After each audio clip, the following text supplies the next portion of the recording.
back.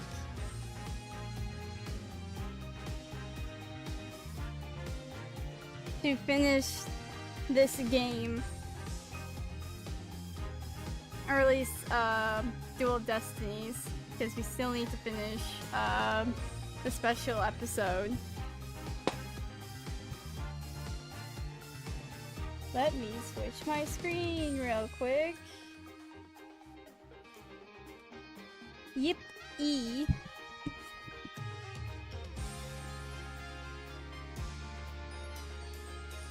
Dun, dun, dun, dun, dun.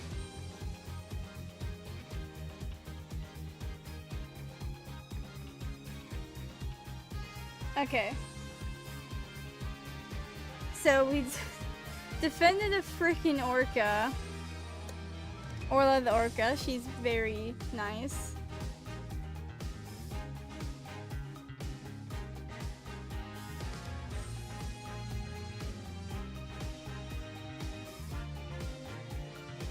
But since we proved the orca's innocence, we got not guilty verdict.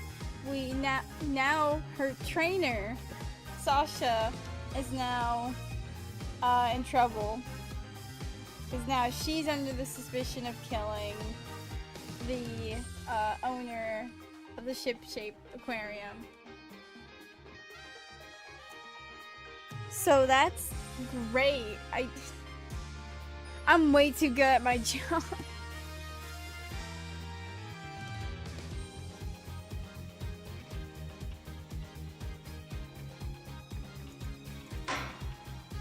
Let's, actually before I do, hold on a second.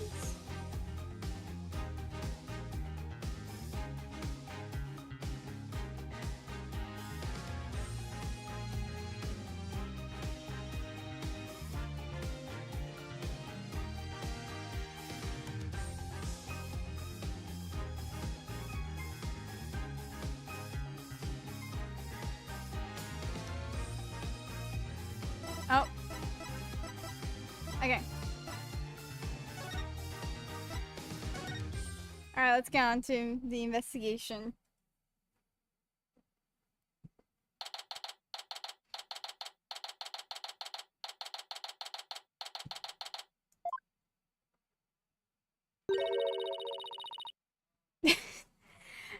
Immediately, we're starting off with a long sigh. That was a big sigh, Athena. Did you lose the case? No, we won. The defendant was found not guilty. Huh? Then why are you so dejected? Dad? Were you being mean to her? What? Picking on the new kid? Not cool, Mr. Wright. Not cool. Wait a minute. Talk about false accusations. We were able to prove the defendant's innocence.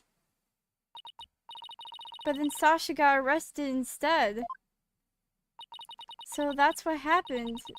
That's too bad. So what are you two going to do now? We're going to get to the bottom of this. I don't believe for a second that Sasha did what they were accusing her of. I don't believe it either. I won't give up. Boss, let's go see Sasha and tell her we want to represent her. Right now, I imagine she's still being questioned by the police. Let's get started on the investigation first, and look for proof of her innocence. Sounds like a plan! Just leave the office to me and Polly, Dad. If there's anything I can do to help, just say the word. Thanks. If you can organize the evidence and clean the office, that'd be great. I meant anything I could do as a lawyer. Unnecessary evidence given to Apollo. That takes care of that. Time to head to the scene of the crime.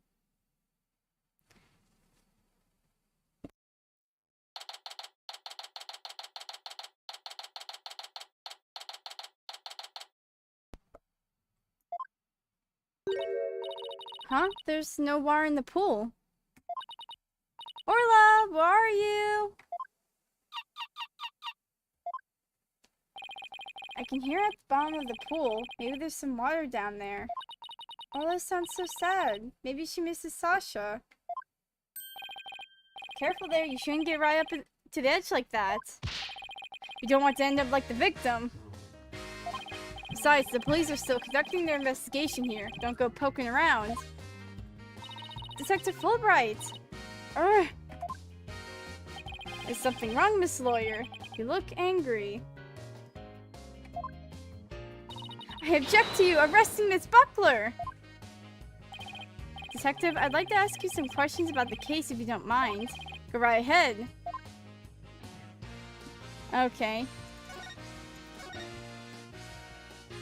Miss Buckler is 100% innocent, so why did you arrest her? I understand your desire to believe in her, but the fact remains that she's suspicious. Right now, there are investigators on the scene, so you can come in as you please. But ordinarily, a security card is required to enter this Orca pool room. The victim and Sasha Buckler were the only ones who possessed this card. And yesterday, the day of the incident, there's proof of the suspect's card was used. Great. Objection! Somebody else could have used Miss Buckler's card. Oh my, I guess that would be one possible explanation. Didn't I sound just like a lawyer right there? Yeah, we'd kind of be in trouble if we didn't. Except the suspect confirmed that she entered the room at the time the record states.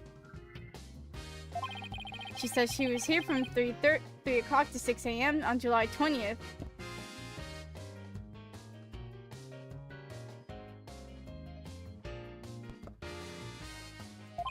Apparently, she was giving the Orca pool room a good cleaning.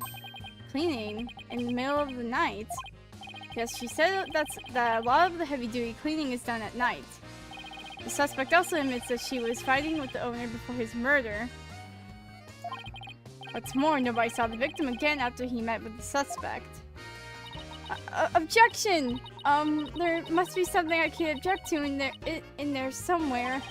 Save your objections for tomorrow's trial. By the way, Detective Fulbright, do you think Miss Buckler's questioning is over? No, not yet. I told the guy in charge to take it easy on her. Why? Is something wrong? Oops, forgot I said anything. It doesn't concern you two anyway. But it does concern us. We intend to represent Miss Buckler. What, you do? In that case, I have a favor to ask. Could you get this medicine to her? Medicine? Looks like a prescription from Hickfield Clinic.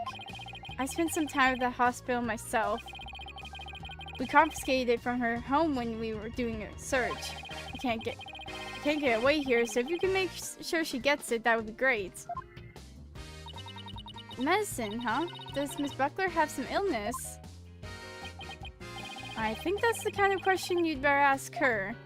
And just as we trust. Now I need to get back to the investigation. So we got some medicine.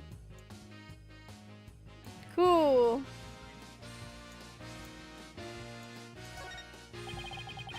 We can give it to her as soon as they let us talk to her. And we have to return her calendar to her as well. If we can't see Sasha or investigate, we should question people at the aquarium.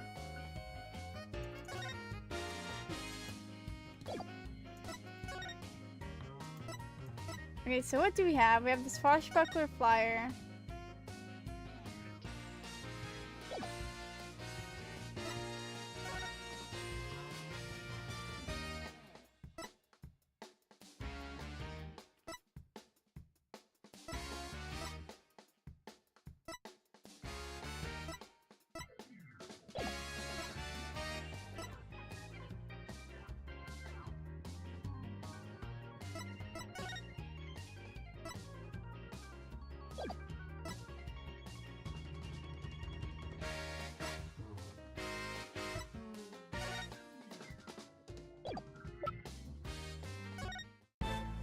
Oh, no.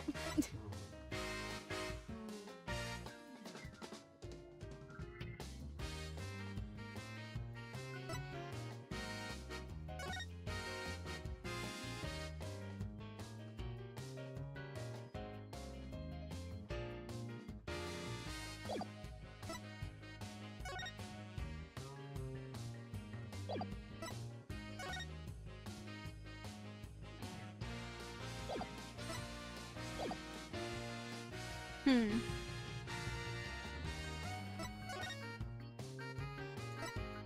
Okay, let's go to the Aqua Tunnel. Again, there's nothing here.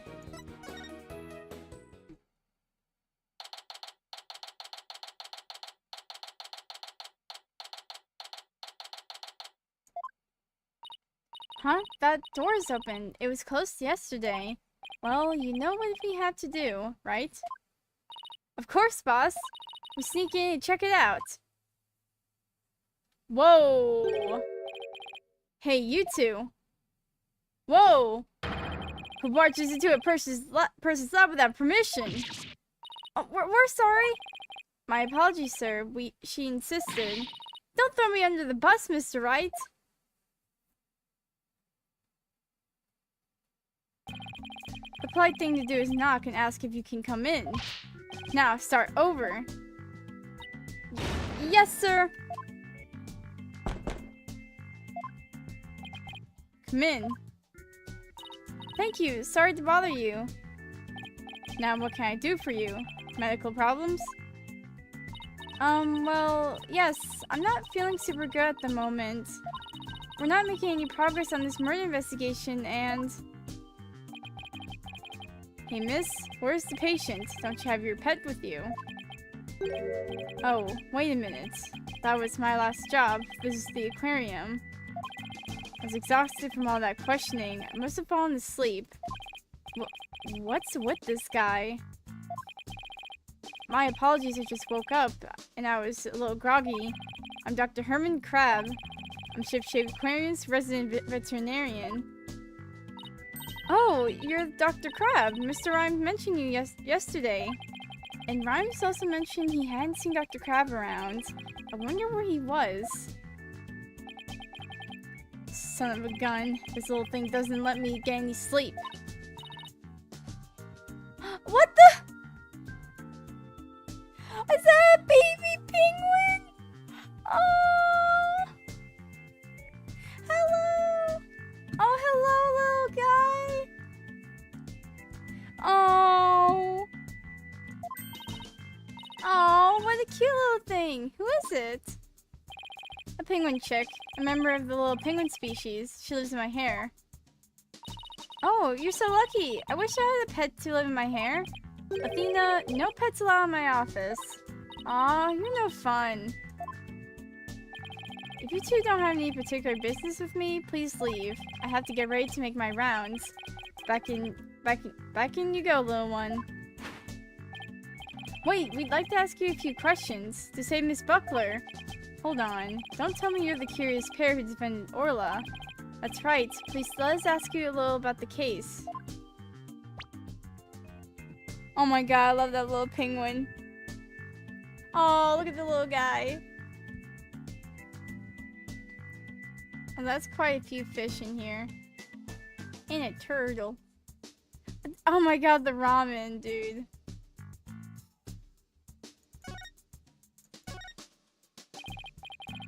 Dr. Crab, were you gone from the aquarium yesterday? That's right. I had some minor business at the submarine aquarium. Supermarine? That's a funny name for an aquarium. The Supermarine Aquarium is the nation's biggest dolphin therapy treatment center. I go there myself. I'm friends with the dolphins. You and Apollo were talking about animal-assisted therapy yesterday, weren't you? I go to the Supermarine once a month, but I live here, of course. You live here at the aquarium? That's right. I have a sleeping bag here, and sometimes use the nap room. I'm responsible for the health and well-being of all the marine creatures here. Oh, hold on.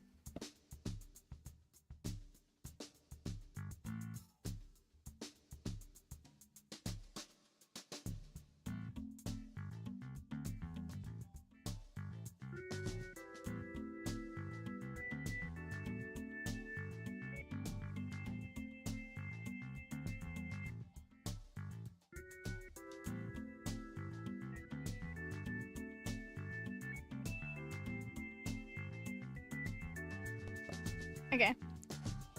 I'm responsible for the health and well-being of all the marine creatures here. Ah, frick. Keep forgetting to, like, I need to click back here. If any of them have a sudden medical emergency, I'll be here to help them. I don't...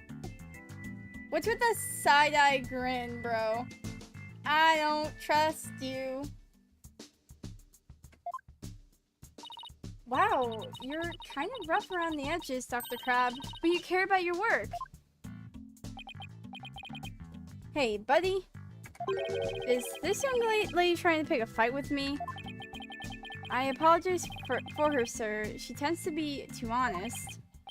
Well, you're no paragon of politeness either, apparently.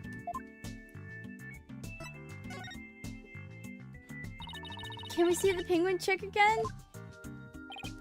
Stop, don't come any closer.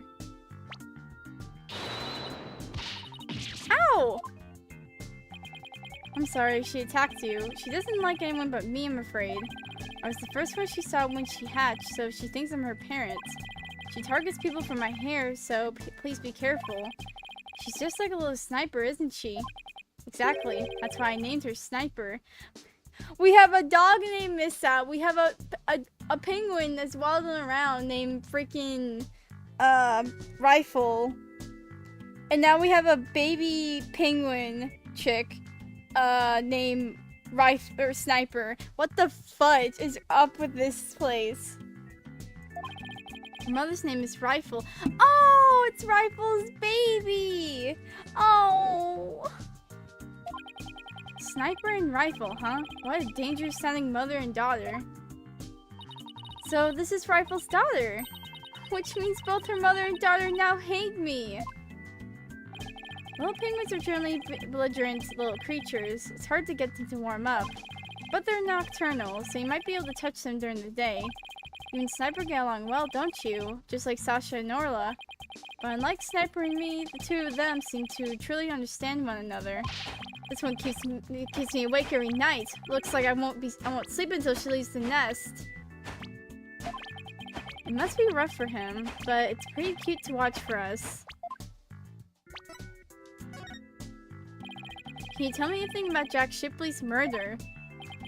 I still can't believe Jack is gone. He's the one who brought me on board. How could he up and die on me? Did you and Mr. Shipley get along? He loved all animals and fish, but I'm not like that.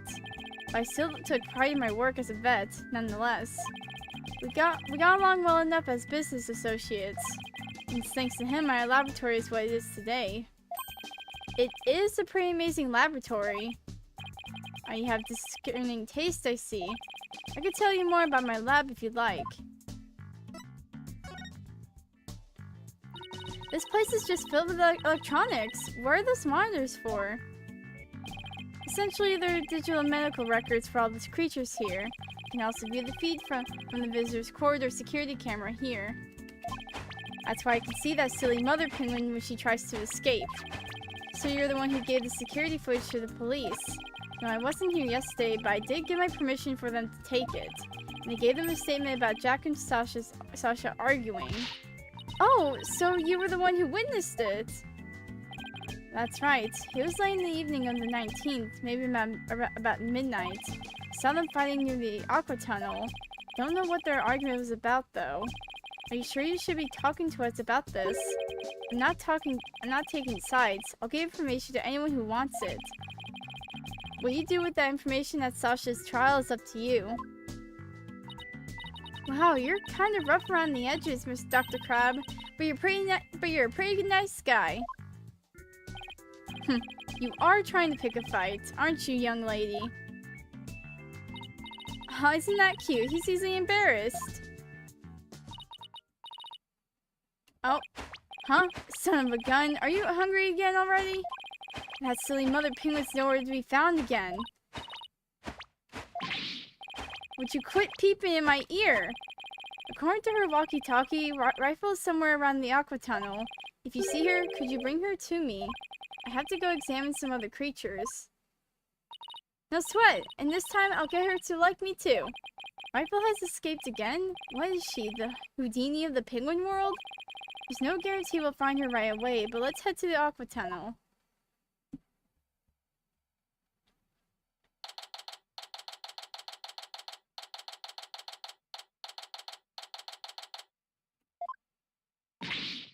It's you two, the blue and yellow duo. I'm very angry about what you did this morning.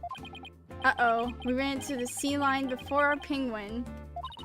I write the truth, and I will find the truth with my own eyes. I won't be busted by the likes of the blue and yellow duo.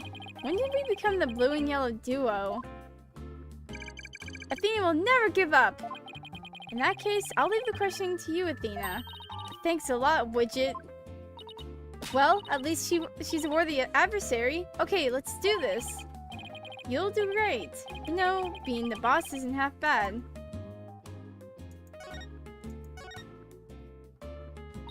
Have you been gathering material about last year's incident ever since? That's correct. An acquaintance of the victim asked me to look into it, you see. An acquaintance of the victim? I refuse to divulge any information about my clients. The aquarium is saying it was an accident, but I don't believe that's the truth. It seems to me that they're all hiding something. Every last one of them. The only thing I can think of is that the killer whale murdered that poor girl. But you don't even know if that's true or not. That's enough out of you, yellow girl. As I said, I'm still investigating the matter. Once I learn the truth, I plan to write a sequel to this book. She's completely taken with her investigation. I came to make a report on the anniversary of the previous trainer's death, only to find the aquarium owner murdered. I was deeply shocked. So this incident happened on the exact same date as the last one. Well, that's weird. It can't be a coincidence. Anyway, we'd better ask Miss Plume about today's trial. So you heard Orla singing, and that's when you realized something was happening. Correct. Oh, it's all so galling. I still can't believe the culprit used me, Norma de Plume. In any case, I swear that killer whale's song brings misfortune. First last year, now again. A fun song like that? How could it bring misfortune to anyone? You think that barbaric song is fun? I'll never understand the taste of children. I don't remember that swashbuckler spectacular song being all that barbaric. Well, if you don't remember it, I will gladly sing it for you.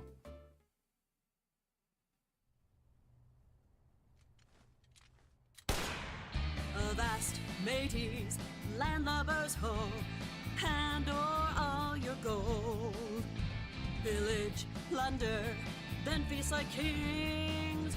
Them's the joys of pirating.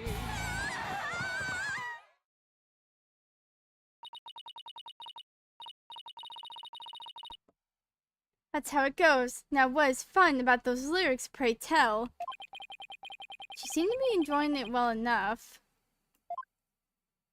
Wait a minute, that isn't the Swashbuckler Spectacular song. This is the song from the Swashbuckler Spectacular.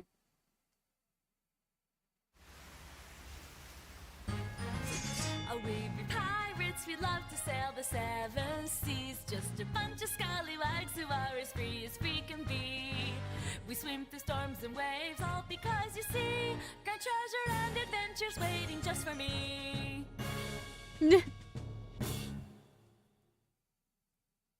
What is going on? What was that? Never heard that song before. What? It's the song they used in the Swashbuckler Spectacular. Oh, we be pirates. We love to sail the seven seas. Just a bunch of scallywags who are as free as can be. We swim through the storms and waves, all because you see, grand treasure and adventures are waiting just for me. But that can't be. It's completely different from the song a year ago. Avast, mateys, landlubbers ho, hand all your gold, pillage, plunder, then feast like kings. Them's the joys of pirating. Unless you show me some proof, I won't believe your song is right. She's so stubborn. Well, if it is proof she wants, it's proof she'll get to the Swashbuckler Spectacular song. Okay.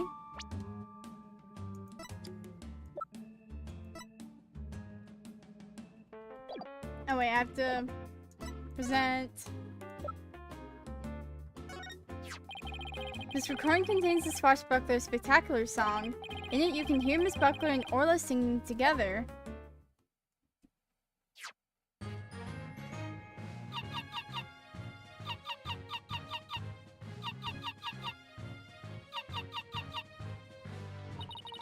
We swim through the storms and waves, all because you see, grand treasure and adventures are waiting just for me.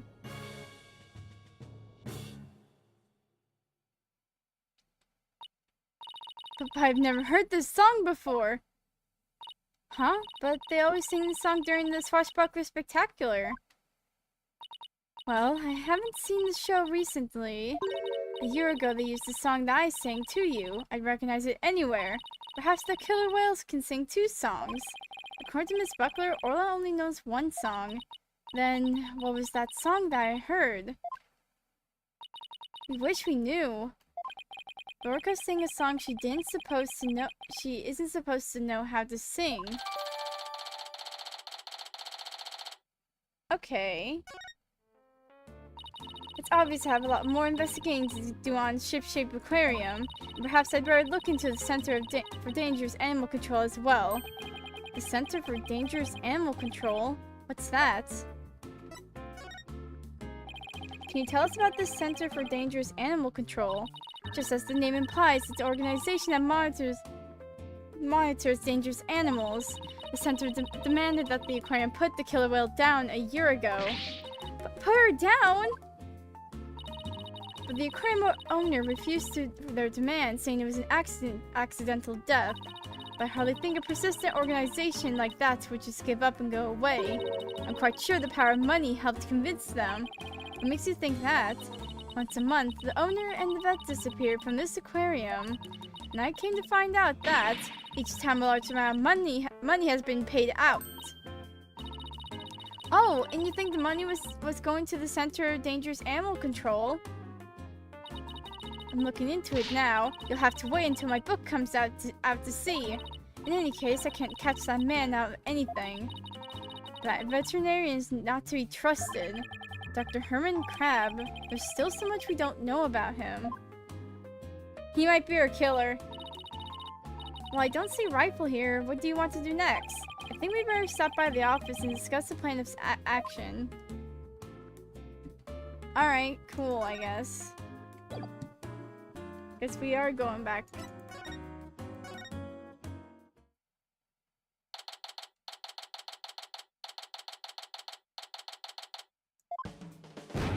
Oh, 3, 2, 1.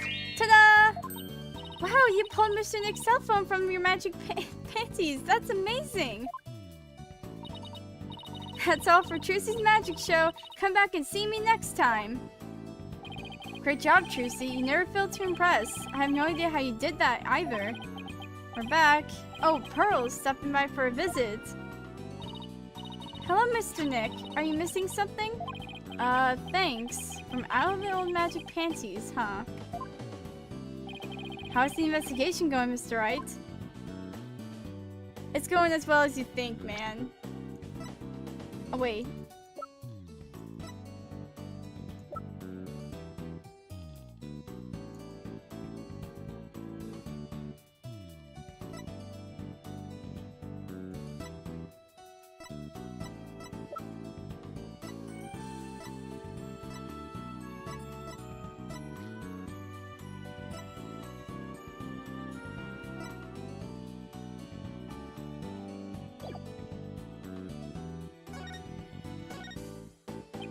We don't have much time, but we didn't get a chance to check out the crime scene yet.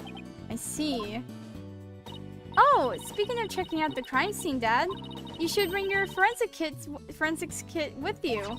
Fingerprint powder to check for prints, and luminol test fluid to look for blood. Wow, Trucy, I didn't know you had stuff like that too. I got them from a detective friend of mine. Mr. Nick, I'd like to help you with your investigation. Can I borrow your forensic kit? I feel bad making you work when you're supposed to be here having fun. I don't mind, and I'd like to see Rifle again too. If you have anything for me to do, I'd like to help too. Yeah, thanks. I'll be sure to ask you if anything comes up then. I'll be right here, hanging around, watering Charlie. If you think of anything. I appreciate that, Apollo. Got some good kids here. Alright, team, let's do our best. I have faith we can save Sasha all together. It sure feels nice to be part of a great group like this. I just want to say that I really love working here with all of you fabulous people. Thank you for bringing me aboard, boss. Same here, Athena. She's so earnest, she's making me blush. Okay, let's all run over to the aquarium. I hope I could be some use with the forensicing kit. Hey, way up you two. They left without me.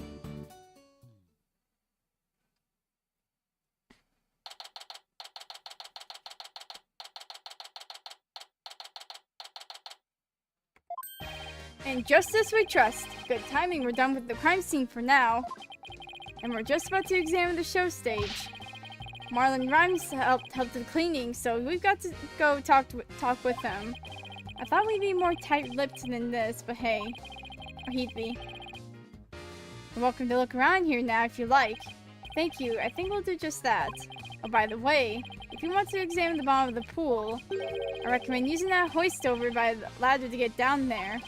That crane-like thing hanging from the ceiling, right? Got it. Just stand on the ladder platform and the police car will operate it for you. Thanks. Why couldn't the pool be less deep? Well, good luck to us both. And just as we trust. Now that I can't speak. Now that Detective Fulbright's gone, we can do anything we want here. The guard's still here, so keep your voice down when you say stuff like that, Athena.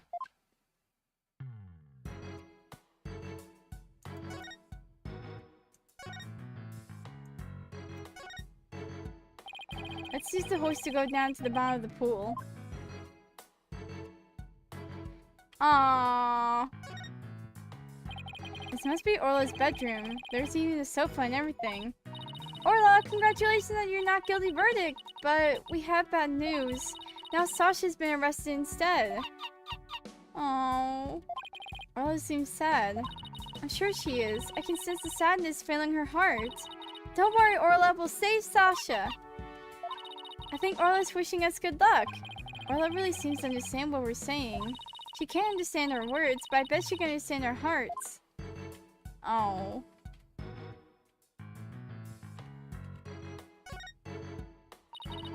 They called this the captain's cabin on TV. Every night by the light of the lantern, Orla pours over her treasures. Sounds more like a miserly housewife going over the family finances. A map, a compass, and a spooky skull-shaped rock. Orla's room is filled with pirate pizzazz. But that skull rock seems out of place. It doesn't go with the other things. Yeah, it does seem pretty weird to have a big skull rock next to your desk. Maybe Sasha wasn't finished arranging the set. When it comes to Orla, Sasha doesn't seem like the type to leave something half done. Her state of mind when she puts it there, that could be the key to this mystery. And I bet it's a mystery I can solve. Never mind that mystery. Let's get back to the investigation. Wow, look at all that treasure! Those jewels in that crown are huge. They sure are. I guess everything is size large around here. No, everything is size Orla. I stand corrected. Is this a good time to get started, Mr. Nick? Huh? Started with what? This is crime scene, right? So this should be the perfect place to start forensicking. She wants to use the forensic kit so badly. She's practically beaming. Okay, let's do it. Forensicking it is. Hooray! I get to help! Alright, we'll need these. What's with the glasses, Mr. Wright? It's not like they're a fashion statement. We need them to see if there's any blood. Alright, Pearls. You spray the luminol where I need it, okay? Got it, Mr. Nick. I won't miss an inch. Got your glasses on, everybody? Good. Now check out the bottom of the pool. Ah, heck yeah. I didn't even spray on the top of that. I just like, psh. Boom, there's blood. Look, I see something. If your deductions are correct, boss, I guess this luminol reaction means that the victim hit this skull-shaped rock when he fell to his death. I guess so.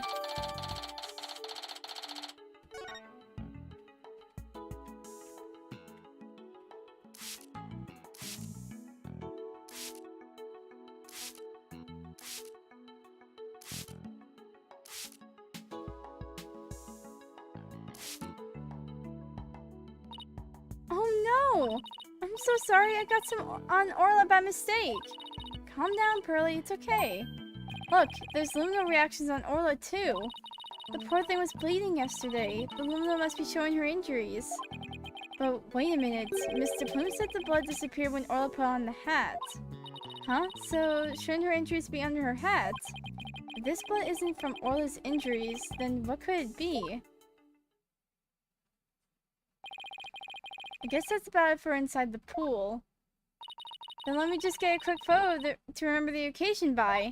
It's not every day we get to see the bottom of the aquarium pool. Yeah, that's a good shot. I'll mark where the luminal reactions were. Yay, my first collaborative work with Pearly! Okay. Huh? I hear something.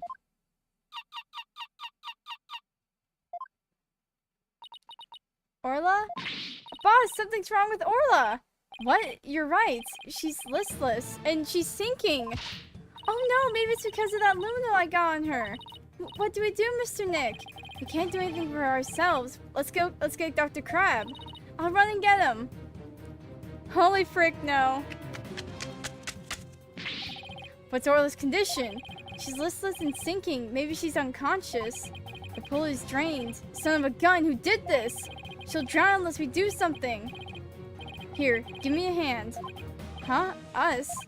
No, I meant the Steel Samurai. Of course you. Just help me. What? All right. What do you want us to do? There's no time to fill the pool to get her up to the top. Get the orca stretcher. It's a piece of black cloth with a skull and crossbones on it. Looks like a pirate flag. When the stretcher is ready, press the hoist button. Okay, we're on it.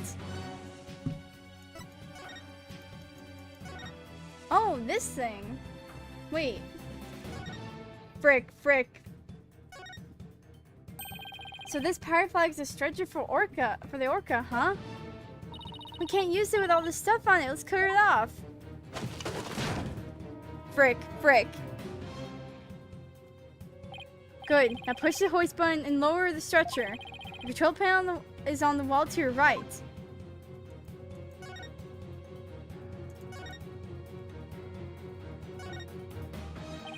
Ah, this must be the button to move the hoist.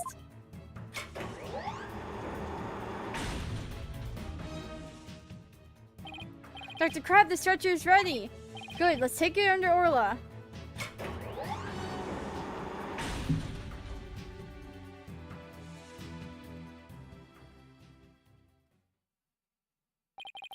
We'll take it from here. Stand back. Have to treat her immediately. There's something in her stomach.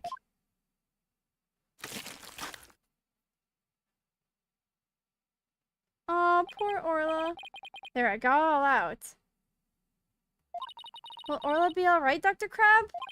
Yes, she'll be fine. She's just sleeping now. Orcas are mammals, so they won't die if they're out of the water for a little while. But their own weight puts stress on their organs, and their skin starts to dry out. I put some of my special handmade cream on her skin as an emergency measure. Feel better soon, Orla. Oh, if only I hadn't gotten the luminol on her. Luminol? Nah, no problem there. That stuff just washes right off. Orla's condition has nothing to do with you, young lady. Really? Then what is wrong with Orla? I don't need to share that information with you people. It's none of your business. I have to get back to my round, so I'll leave the rest to the crew. Just keep an eye on Orla while I rouse up some crew members. Dr. Crab sure is acting funny. He seems to be hiding something. Maybe we should check on Orla's condition before the staff gets here. Oh, poor Orla. What the frick? We should check out the contents of Orla's stomach. I guess. Hey, I see something mixed in with the fish. It looks like a medicine capsule. There's something written on it. I think it says 3 Z's? ZS? What could it be doing in Orla's stomach? Mysterious capsule added to the court record. I wonder what kind of medicine it is. Let's ask Dr. Crab. It might have something to do with Orla's condition. Maybe we better not ask. He must have noticed it himself, yet he didn't mention it. I think he's hiding something about Orla's condition. If we show him the capsule, he might try to take it away from us. Yeah, I guess he was acting pretty sketchy. Okay, let's look into it ourselves then. Good idea. When we get back to the office, we can ask for Apollo's help. No, I want to look at Orla! I guess that wraps up our investigation here. Orla still isn't fully awake yet. Oh, here comes some staff. Looks like they're going to put Orla back into the pool.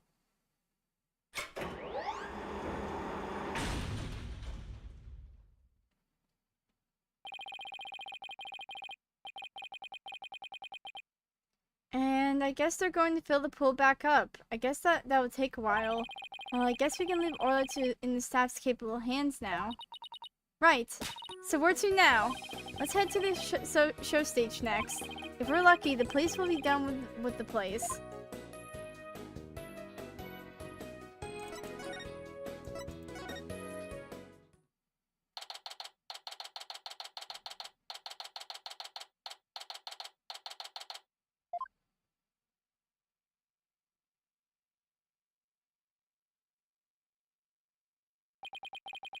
So this is where they hold the Swashbuckler Spectacular, huh? Looks like the police are done with their work here. Hey, it's you lawyers! How could you let Sasha get arrested? Didn't I ask you to take care of her? We're sorry we couldn't prevent her from getting arrested. But as her lawyers, we'll do everything we can for her. Sorry I got upset. If there's anything I can do to help Sasha, just say the word. Marlon, you can trust in Mr. Nick. I'm going to do what I can too with this forensicing kit. I'm going to cover this whole area with forensicing. Howdy, girl, Small Fry. You can have free reign of this place. I wanted to check this place out, but I better talk to Mr. Rhymes too. I hear you helped Sasha with the cleaning, Mr. Rhymes. Well, not really helped. I was just taking care of the orca here while she cleaned. Sasha felt bad for making Orla stay up so late, so she asked me to give her a snack. It was a little bit less than her ordinary meals, but she seemed satisfied.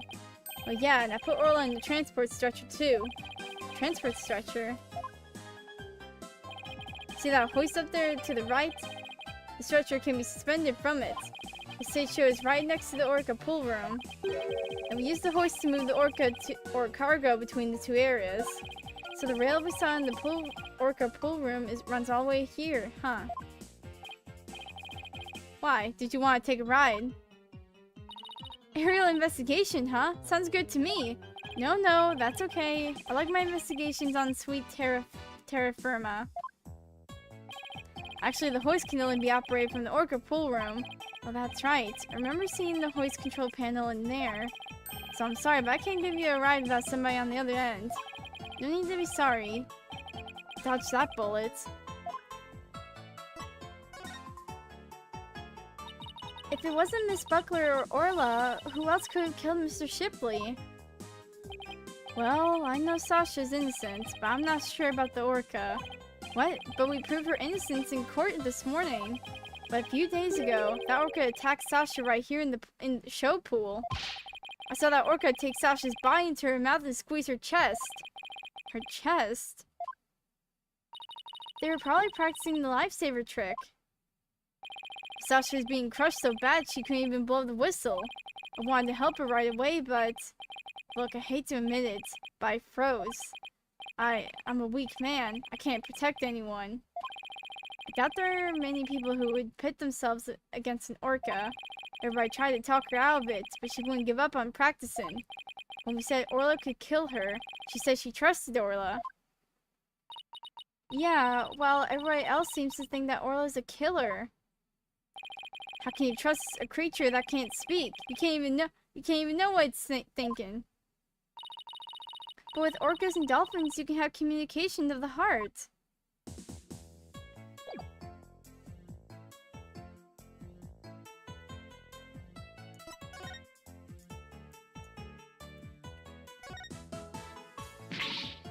There's a skeleton adrift! It's just a prop.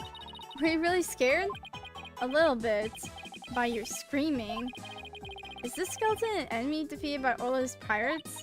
No, he's an informant named the Skeleton Kid. A dashing, spirited character, neither friend nor foe. So you're saying he's alive in the show? This ladder only goes down to the surface of the water. Well, it's not like a public pool. Everybody who gets into the pool knows how to swim. Just like in the courtroom.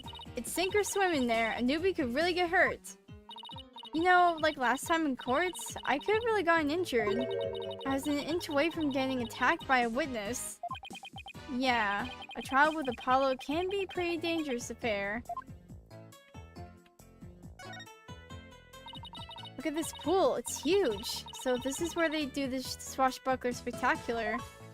The show pool is the same depth as the orca pool.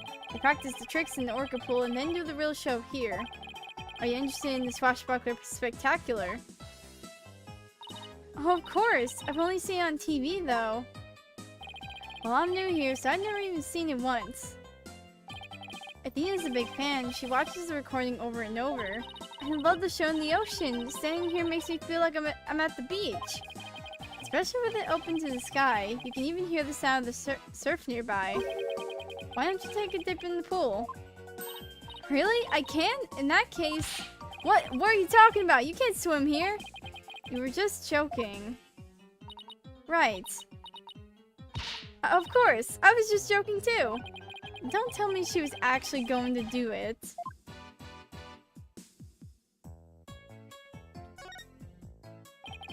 This colorful sign, did Miss Buckler make it? How'd you know? Now that sign is for the new show. Before she went to cleaning, she painted it and left it to dry. She told me to keep an eye on it while I was taking care of the orca. Huh? Isn't that the skull rock there on the right? Mr. Rhymes, is the skull rock a part of the set for the new show? Yeah, I guess so. If they were going to use it in the show, what's it doing in the orca pool?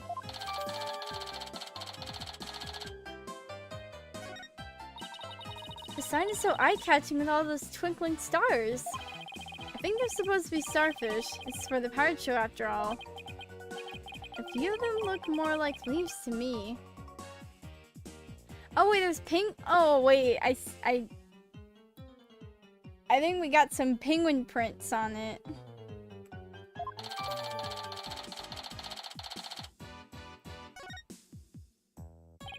Sasha put so much effort into making the sign for the new show. Now, no wonder she was mad about what happened. Huh? I wonder what he's talking about. I better ask. We've examined pretty much everything here, but...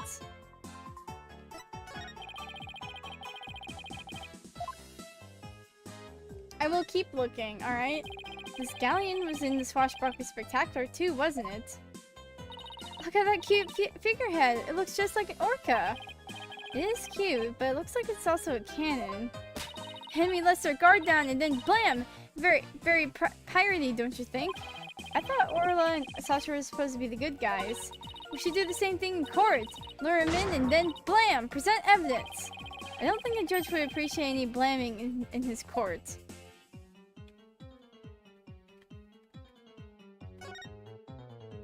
We saw the same device in the orca pool room too, huh?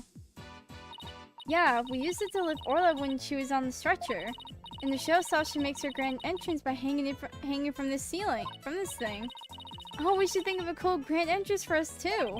I've always wanted to burst into the middle of somebody else's trial with a loud bang. I've always wanted to crash in through the ceiling. I bet that would really knock the socks off the judge in the gallery. Just what exactly was this girl learning while I was in Europe? Or while she was in Europe?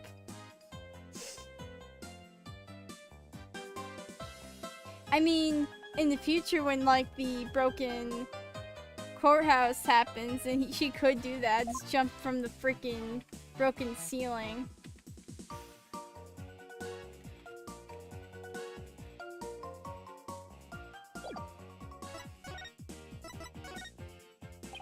You say Miss Buckler was mad. Was it because of the new show? Me and my big mouth. Okay, but you never heard it from me. There was a rumor that the captain wasn't gonna let Sasha be in the new show. What? But why not? I don't know. It was just a rumor. I don't know if it was true. So Mr. Shipley was going to do the show all by himself.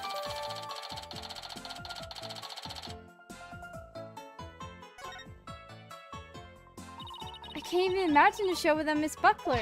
It would be like, where's the beef? Is she trying to say it would be like bones without any meat on them? Sasha wanted to go back to the old Swashbuckler Spectacular, but now that the captain's gone, who knows what's going to happen with the show. Mr. Nick, I found some peculiar fingerprints. Pearls, I almost forgot she's been forensicking for me all this time. Oh, who's that? Oh! Prosecutor Blackwell, what are you doing here? Just some business to attend to. Prosecutor Blackwell insisted, so I brought him along to get a little exercise. Is it business with us? No, not you. My business is with that animal keeper there. Marlon Rhymes. He will be a witness for the prosecution tomorrow. You gotta be kidding! Why would I want to testify against Sasha? What you want does not matter. Now come along. But if I leave, who's gonna feed the orca? The other animal keepers are too scared to go near her now. Maybe I can help? I'm concerned about Orla's health, and this way I can stay close and look after her. I can feed her and do a telecast too if you need me to do it. I'll do anything to help. Sounds like Pearls wants to do something nice for Orla and make sure she's okay. Small Fry, are you tripping? That orca's dangerous, you know. I'll be fine. I'm just happy to help. Oh, but I don't have a TV phone. I won't be able to contact you if I have to do a telecast. Marlon, may I please borrow yours? What? Sure, Small Fry. Anything for you. Especially when you're going out of your way to help like this. I don't know if I'm going to testify, but I guess I can help at least hear what the police have to say. Thanks for your cooperation. Now justice will be served with a strategy meeting. Come on, Mr. Wright, let's get back to our investigation. How sad. The police have already investigated all there is to investigate. Your efforts are a waste of time. Nothing we do to try to save our client is a waste of time, Prosecutor Blackwell. Today, the orca. Tomorrow, Sasha Buckler. We intend to save them both. You say you believe in your clients, but isn't money really your true motivation? Why not admit you're only doing this for your own benefit? I can understand that much more readily than your empty, righteous talk. Our own benefit? That's not why we're doing it! Now, Athena, try not to let him get to you. Alright, we should be off, Prosecutor Blackwell. In justice we trust. I've never been so insulted! Be right back, I needed some water to wash away the anger. Uh-oh, she hit Prosecutor Blackwell with the water?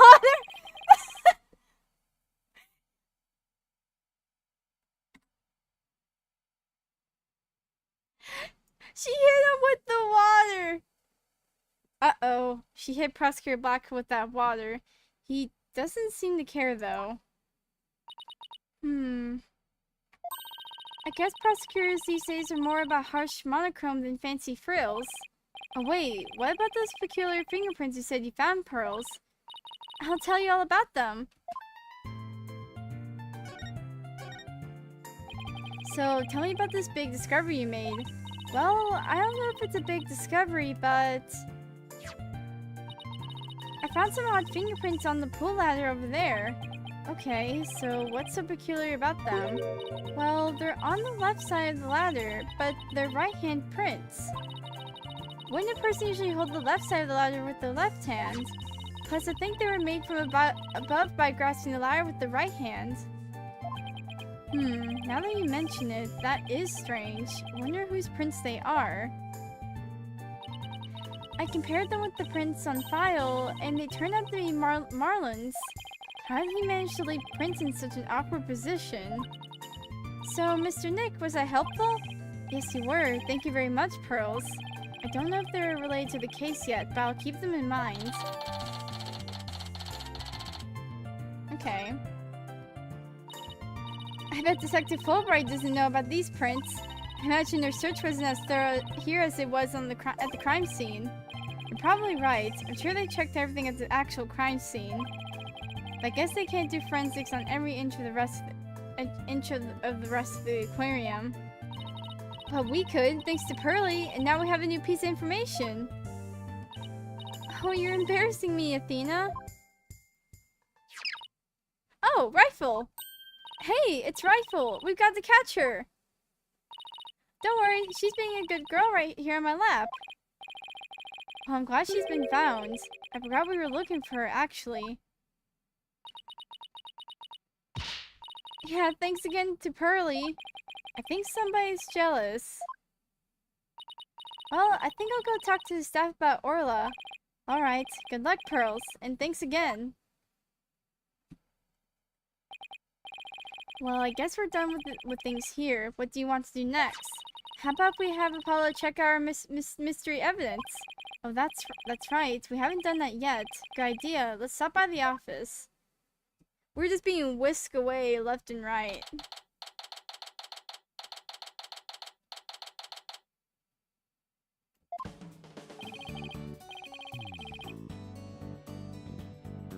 Oh, you're back. How's the investigation going?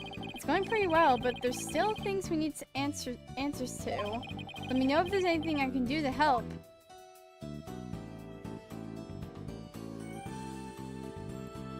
Oh, wait.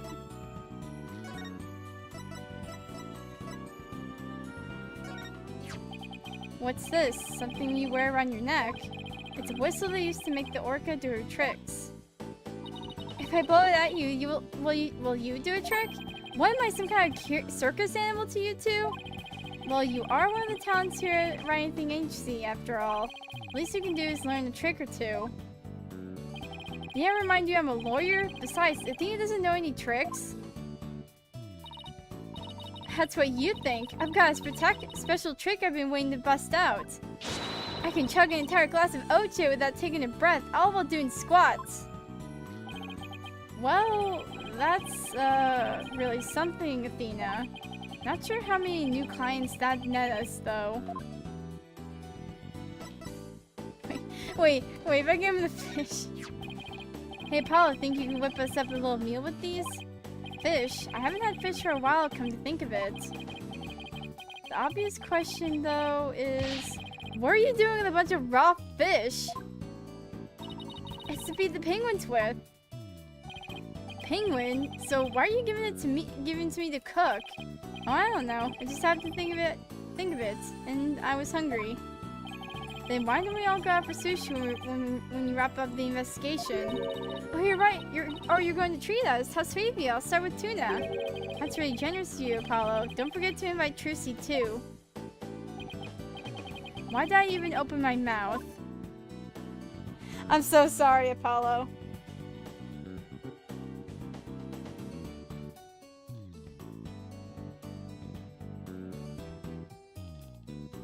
Okay, what? Do you know anything about the capsule? I don't know why you would, but okay.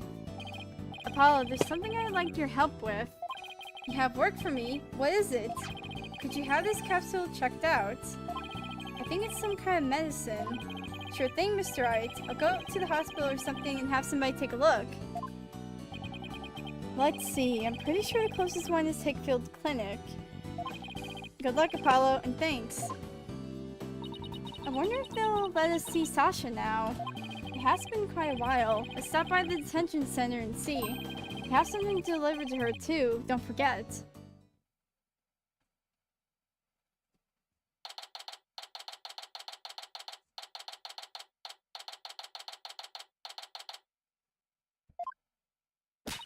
Alright, boss. Chin up. I have to lift Sasha's spirits. I like your enthusiasm. Ahoy there, me hearties! Thank you for coming out. I'd be in good spirits were it not about me. She's trying to cheer us up. Well, that went over like a lead balloon.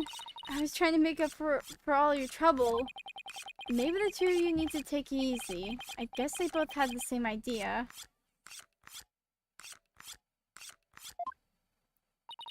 We can't let you know that we can take on your defense if you'll have us. What? Is something wrong? Why is she hiding from us? Prosecutor Blackwell said that you two would abandon me. But here you are, to my rescue. That's why I'm so happy. It sounds like she's crying back there. Of course we wouldn't abandon you. Sasha, don't cry. Maybe the two of you need to take it easy. Great, now I've got crying in stereo.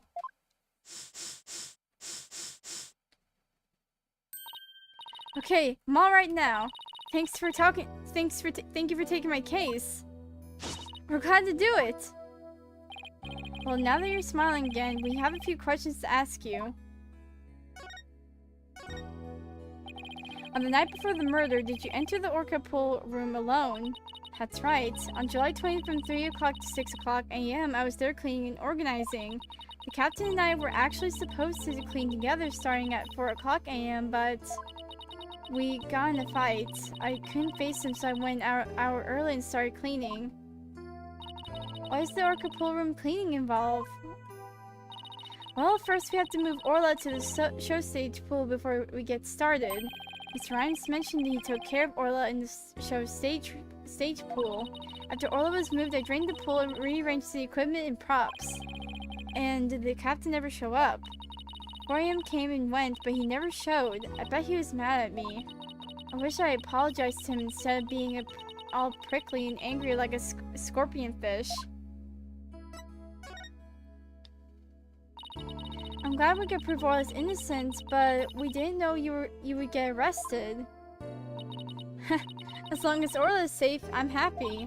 I'm so glad I found you two. You guys are the best. I'm glad you found us too. You're the best, Sasha. I never imagined Orla's tricks would ever be used to commit a crime. Could you tell us more about the lifesaver trick? Yeah, sure. There's a little speaker on the captain's clothes and training dummies. That speaker can emit sound waves. When a trick command is issued with the whistle, Orla uses the sound wave as a guide to find the person she's supposed to rescue. I see. Does anybody else know about how this trick works? The entire crew knows about it, but it takes quite a bit of practice to be able to command the lifesaver trick. It would be easy to do for anybody who wasn't a trainer, or it wouldn't be easy to do for anybody who wasn't a trainer. And that's why they suspected Sasha. And Orla can only perform one trick per signal. In other words, she can't perform 2 tricks at a time. Okay. Wait, so that means that...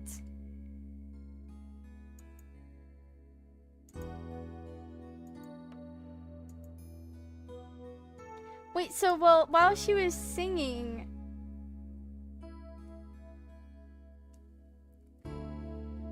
Wait, she was singing and then she did, then she picked up the captain from wherever he was.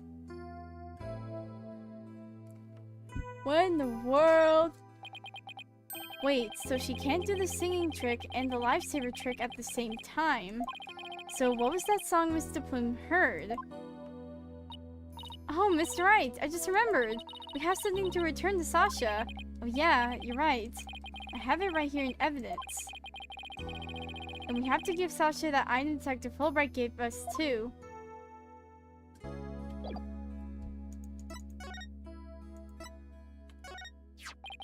This is your calendar, isn't it, Sasha? Huh? No, mine's at the aquarium. Yeah, Mr. Rhymes said he found this one in the nap room. Huh, I didn't think anybody else at the aquarium used a calendar like that. The owner of this calendar had a meeting scheduled with the victim. This mystery person might be the killer. Better find the calendar's owner. I think I might know who it is, maybe? Okay, here's your medicine. Detective Fulbright asked us to give you this medicine. That village-sucking blackguard had the spine to send me a gift? Dread pirate no stash don't stand there gapping like a weak little minnow. Have at ye! Or a real swashbuckling battle. If I be a fight ye want, a fight ye shall have. Could you two please not drop into a show mode out of the blue? Okay, sorry about that. Yeah, I'll take that medicine. She's acting kind of funny. What is the medicine for, by the way? Well, I guess I can't keep it a secret from you two. I suffer from a heart condition. A heart condition? Then you better get to the hospital right away. Take it easy, Athena. She's in detention, remember? Don't worry, it's not as serious as it sounds. They can fix it with surgery. Not serious? A heart condition is a heart condition. Don't tell us not to worry. Yeah, I'm sorry. The captain was just as mad as me. Mad at me the day before yesterday. We both got so worked up at one point. It was like a shark eats shark situation. Well, that sounds scary.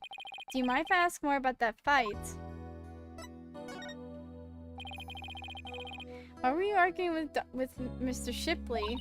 The captain knew about my heart condition, and he was worried about me. So he said he wouldn't put me in the new show. See, I'm not in the new flyer. Oh, you're right. It's just Orla and the new adversary, Red Stash. I was so upset and frustrated. I was still crying when I went to do the cleaning. And I cried for quite a while before I drained the pool, too. But then, you know what? Orla did a trick to try to cheer me up. She acted out of the scene where she defeats the giant octopus by spiking a ball at it. She spiked that ball so hard she even ended up breaking off one of the octopus legs. What a dramatic way to cheer up a friend. So that's why we argued, because he wasn't going to put me in the new show. But I was determined to be in the show yesterday. It was July 20th, you see, the anniversary of the death of the trainer before me. Azura Summers, the person Norma DePlume wrote about in her book. I wanted to explain to the audience that it was an accident, not murder. That's why I needed to be in that show so bad. So during the cleaning, I moved the skull rock to the orca pool. What? But why? It was a key prop. I figured the new show couldn't go on without it. I thought they'd be forced to switch back to the old show. Wow, that was pretty extreme. So Sasha moved the skull rock to the orchid pool at the time of the cleaning. And if there's blood on that rock, then that must mean that the victim's death occurred after the rock was moved. Around what time did she finish up the cleaning? It was about 6 a.m. So this places suspicion on whoever met with the victim after 6 a.m. So Azura Summers was the trainer before you. That's right, she was a year older than me. She taught me all about how to command Orla. But Azura and Sasha were like sisters to one another. She was the one who taught me the signals for the singing and lifesaver tricks too. After she died, I swore on this charm. I vowed to become a great trainer someday like Azura. What is that charm? It's a keepsake to remember Azura by. She always wore it. She told me once that she and her boyfriend had matching charms. I never found out who he was, so I couldn't give this one to him. I've had it ever since. But keeping the memory of Miss Summers alive. The captain always carried around the memento of Azura too, her walkie-talkie. Huh? Did the victim have a walkie-talkie on him? Maybe I should show Sasha the victim's photos and see what she has to say. Man, we're getting a lot. Okay.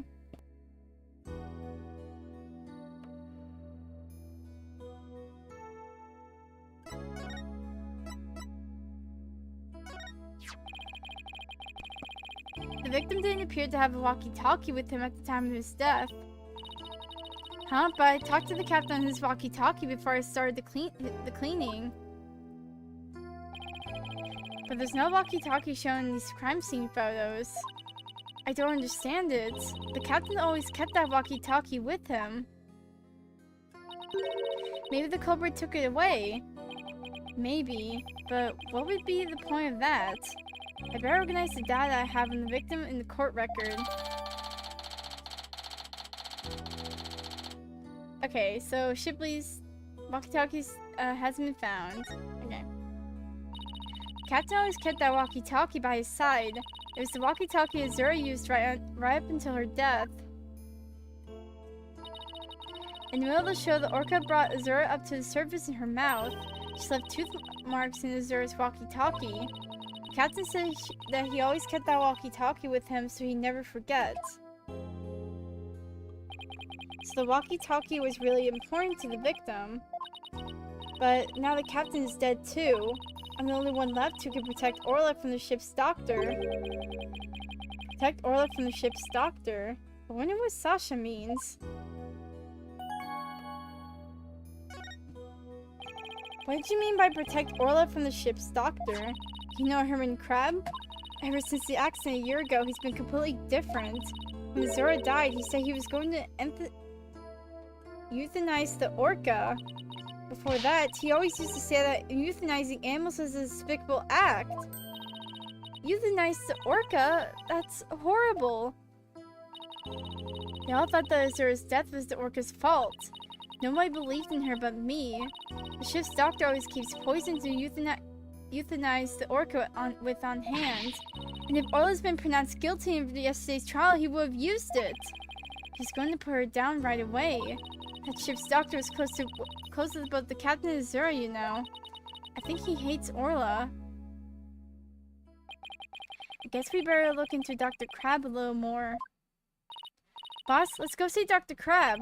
I was just thinking the same thing. We have a lot of questions to ask him. I don't trust him.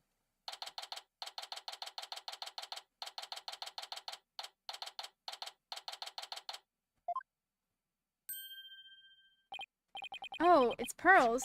And Rifle, what are you doing here? What are you doing here? Rifle came in here, so I followed her. Oh, that's right. We were supposed to deliver Rifle to him. I completely forgot. Oh, Rifle! Oh! What are you doing? Stop that! Oh, it's Crab. You silly mother penguin, what if you injure my spectacular genius brain? Dr. Crab, are you alright? Huh? Oh, it's you people. I see you brought Rifle for me. Rifle is really laying into you. Well, she hates me because she thinks I took her baby away from her. Beep. Gee, Rifle looks so happy. Is she actually playing with Sniper? Ah! Stop all this canopy! The biological parent and the caregiver parent locked in a struggle over the child. Do you think you can hold this silly mother penguin down for me? All right, I will try. I will try. Aww. What are you doing? I think Rifle just threw something up. Oh, I'm getting food for Sniper out for Rifle. Mother penguins suck up food for the babies in their stomachs. They break it down in there so that it's easier for the baby to eat. Wow, you sure know a lot about animals. You're trying to pick a fight with me again, aren't you, young lady? Yes, I know a lot about animals. I'm a licensed veterinarian. Rifle certainly is in a bad mood even for her.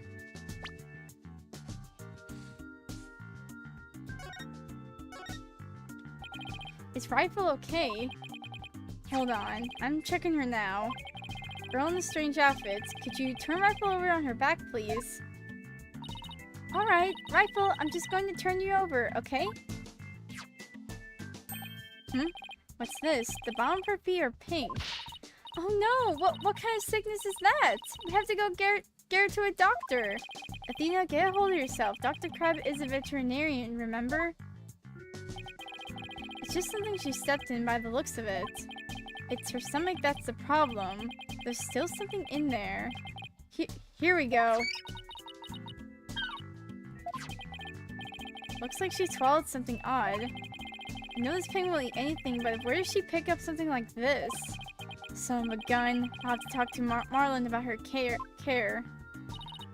Dr. Crab, may we see that what was in Rifle's stomach? Huh? Please be quiet. I'm busy right now. Busy? But you're just staring at that weird machine. I'm checking to see when Rifle's ingested that foreign object. He just keeps looking at that machine. He won't even glance our way. Now I'm really curious to know more about his monitoring system.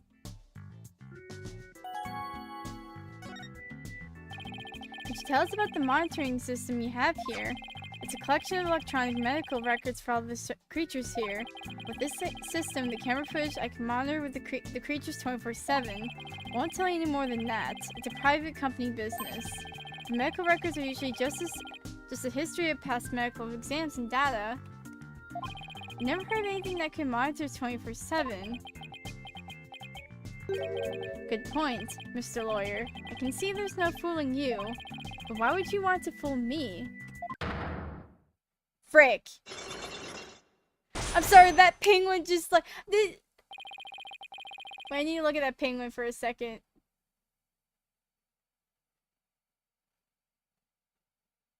Bruh. This guy's going to be a tough nut to crack. I have my reasons.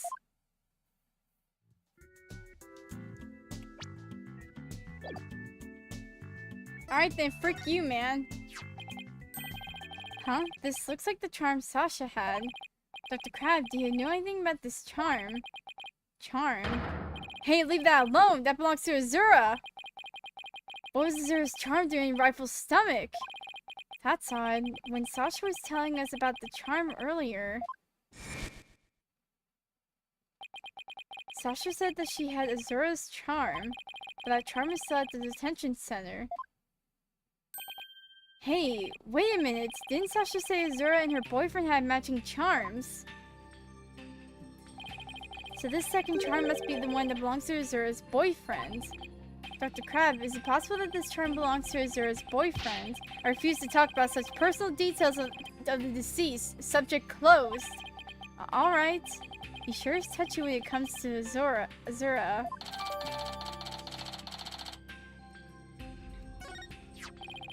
Azura Summers. Yesterday was the anniversary of her death, wasn't it? That's right. She was killed by the orca. Do you really think Orla killed her? I don't believe it. You can say if the orca did it on purpose, but the fact remains that she killed Azura. I was right there the day of her death a year ago. I saw the orca bite Azura with my own eyes. But is that really the whole truth of what happened? I guess only Orla knows what really happened, both a year ago and this time.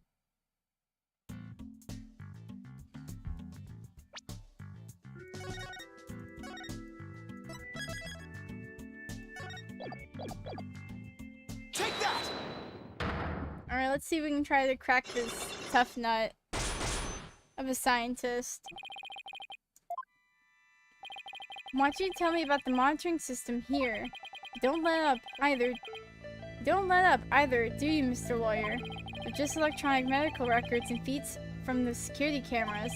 But these I can monitor all the animals 24/7.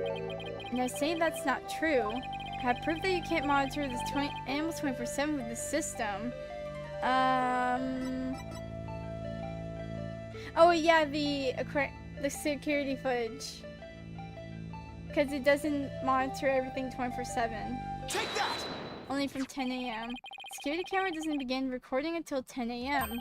If that's the case, how could you possibly monitor the animals 24/7? Okay, you got me. I guess that was a pretty weak explanation. I don't like his grin. You're right. I guess I can't monitor the animals 24/7. If I see anything unusual on the camera feeds, I can spring into action right away. And if I can examine an animal, I can usually tell exactly what's going on with them. Wow, he's really confident in his abilities. But still say you can't do that 24/7. But I'm here at the aquarium most of the time. No.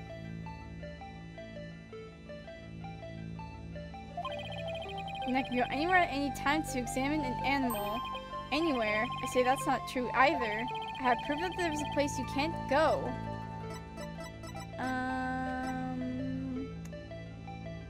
What is that?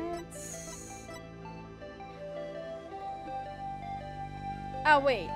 Yeah, you couldn't see freaking Orla. Take that! The only people who have access to the Orca pool room are the owner and Sasha. How can you say you monitor all the animals? Oh! Son of a gun. You knew about the security card, did you?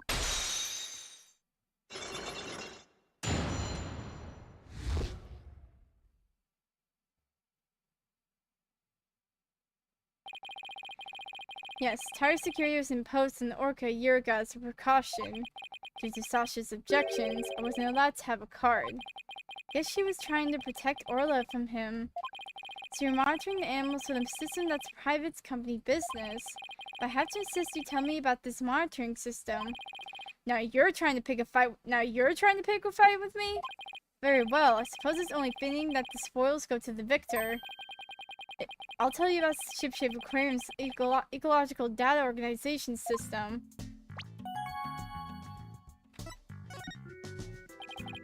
So what does that machine you were using do? It's a system ecological data organization developed in Europe. I call it the Torpedo. What do you think? Pretty impressive name, isn't it? Torpedo? As in man in battle stations and all that? No, it's the name I gave to this data organization system. Torpedo. It stands for Tele-Observation Real-Time Pertinent Data Organizer. Okay, but isn't it super admin restricted desktop access password protected?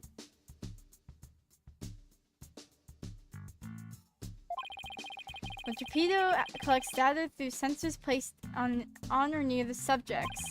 Temperature, heartbeat, vocalizations, etc. It gathers this information 24 hours a day.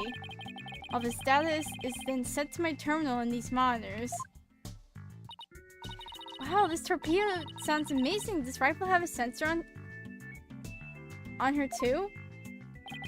Yes, she does. Where and what kind of sensor is attached depends on the animal. Penguins have theirs attached to the ID tag on the base of their flipper. The torpedo doesn't tell me where Rifle is when she escapes, though. It's hard to attach sensors to the orca or fish, so those are on the tanks themselves. Places where the creatures don't normally live, like the show stage, don't have sensors.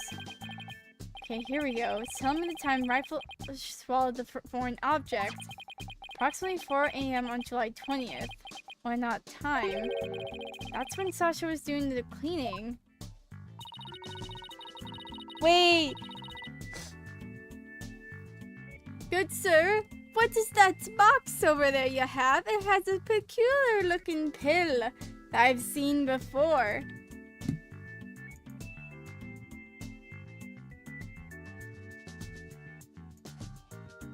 Why is there a pill? Huh?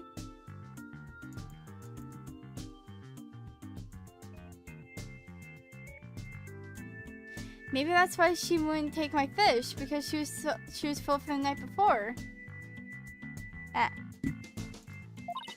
But at least Orla ate it, so that's okay.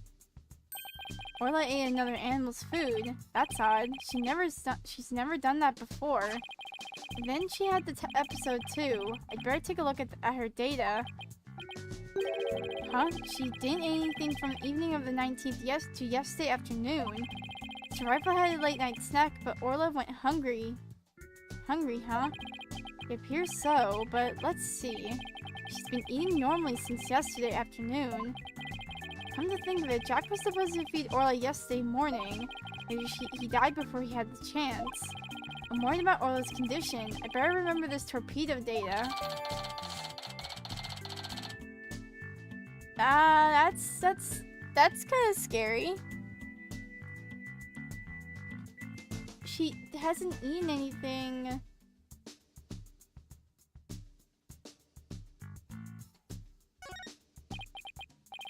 I still wonder why he wouldn't tell me about the torpedo. Dr. Crab, why'd you want to hide the existence of the torpedo system? Well, it's a safe system that has been approved for use in other countries, but it hasn't been legally approved in this country yet. That's why I always carry this terminal around with me. It's not something I want the police poking their nose into. You mean you're breaking the law? Which is why I was keeping it a secret. It would create a problem for the aquarium. Had Jack's permission, he felt the animal's care was more important than the legality. But he wanted to shield the rest of the staff, so we kept it a secret. But breaking the law is breaking the law! But in some cases, lives can be saved by breaking the law. Do we simply allow the lives of our animals to be lost while we wait for laws to change? And now you're twisting things around. I like to use this evidence during the trial tomorrow, but it may result in you and Shipshape Aquarium being brought up on charges. Well, I followed my own convictions, and I have no regrets. You're only doing your job. I can't blame you for that, Mr. Lawyer. I appreciate that. Oh. What's that sound? Another penguin. That's my ringtone. Gee, Dr. Crab sure likes cute things. Maybe he wanted to sound like Sniper. Hello, Crab speaking. Son of a gun, you people again, stop harassing this aquarium! Orla was found not guilty, while on earth she should be put down.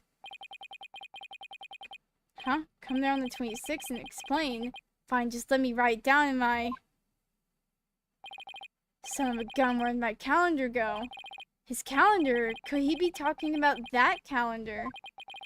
I realize that. If it comes to that, I'll use that drug to euthanize her. Mr. Wright! He said euthanize her! You better ask him more about this. I should try presenting that calendar to him, too.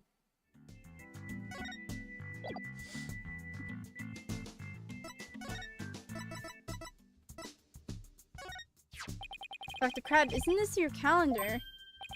Yes, it's mine. What are you doing with it? Mr. Rhymes found it in the nap room. I must have gotten it there when I tried to get some rest. It sure is a cute calendar. I guess you're crazy about penguins.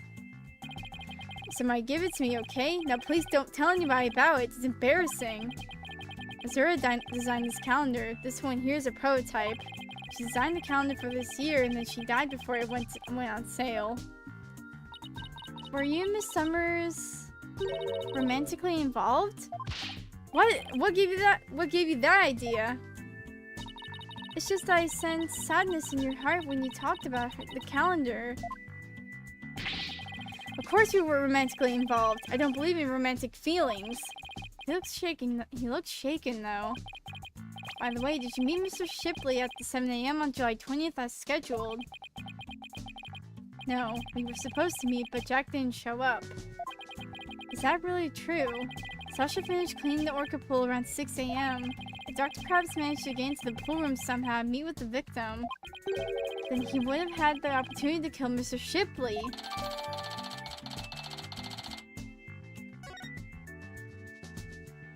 Okay.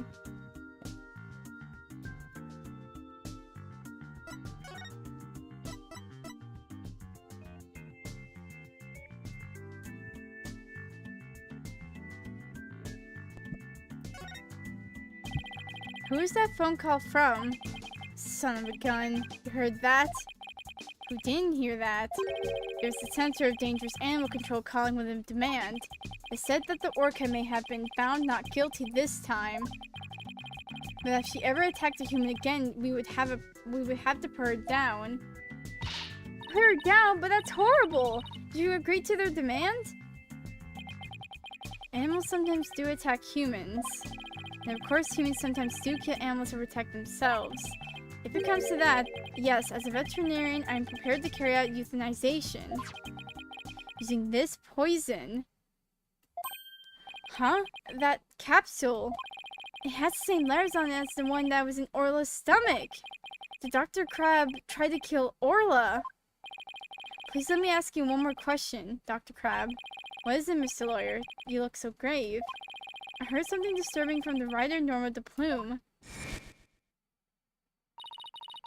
The center demanded that the aquarium put the killer whale down a year ago. Put her down? But the aquarium owner refused their demand, saying it was an accidental death. I hardly think a persistent organization like that would just give up and go away. I'm quite sure the power of money helped convince them. What makes you think that? Once a month, the owner and the vets disappeared from this aquarium. And I came to find out that each time a large amount of money was being paid out. I think Shipshape Aquarium might be keeping some kind of secret.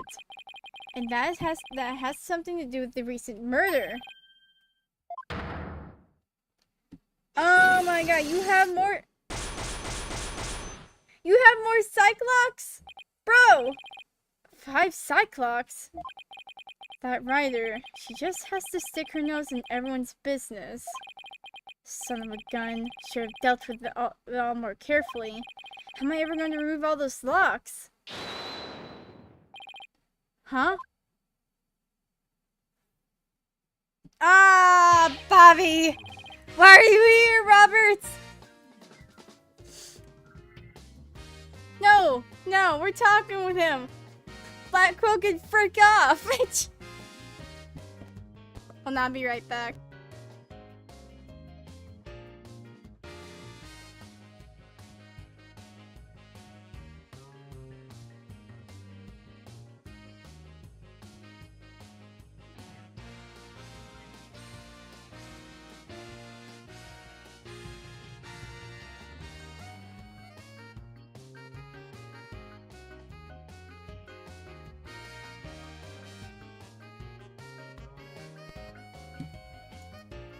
Sorry to interrupt, but Prosecutor Blackwell wants Dr. Crab. Detective Fulbright. You again? You couldn't possibly have any more questions for me.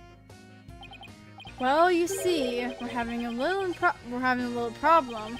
We're going to call the animal keeper as a witness for the prosecution. He's being very stubborn and refusing to testify. So we thought we'd ask you to be a witness in tomorrow's trial. Did you really now? Well, I'm not taking sides. I'll tell what I know. No more, no less. That'll be fine. Now, if you would please come along with me.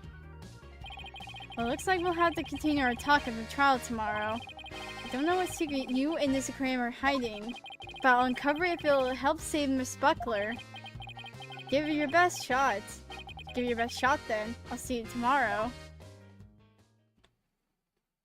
Frick. Well, it looks like we'll be going up against Dr. Crab in tomorrow's trial. I bet he'll be one tough customer. Okay, we better get our evidence organized for tomorrow. I have everything to hold on to the evidence I don't think I'll need in court. Evidence is being reorganized.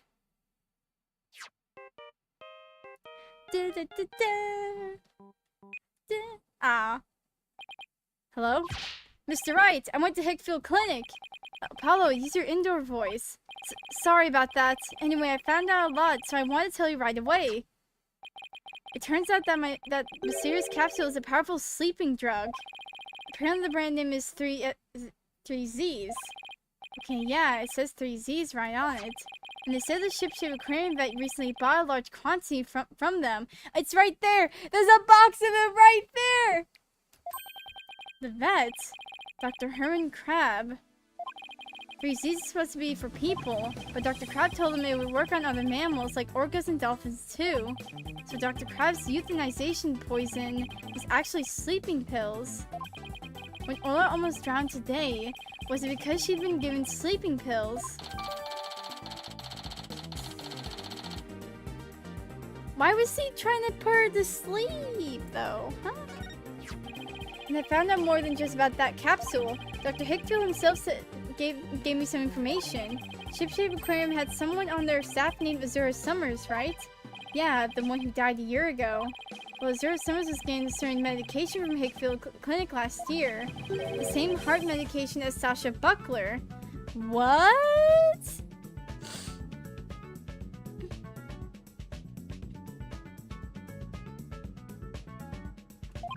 Really? Azura Summers had the same heart condition as Sasha. Nice work, Apollo. Thank you. We'll be coming back to the office soon. Okay, Trissy and I will be here. Well, we better get back to the office and get ready for tomorrow. What are you going to do, Pearls? I thought I'd stay overnight here and be with Orla and Rifle. I'll be ready for a telecast during the trial tomorrow. Good luck to both of you. Thanks, Pearly. That way, when we prove Sasha innocent, she can see Orla right away. I'd love to see Sasha and Orla back together again, both free and clear. But before that can happen, I have to prove Sasha's innocence.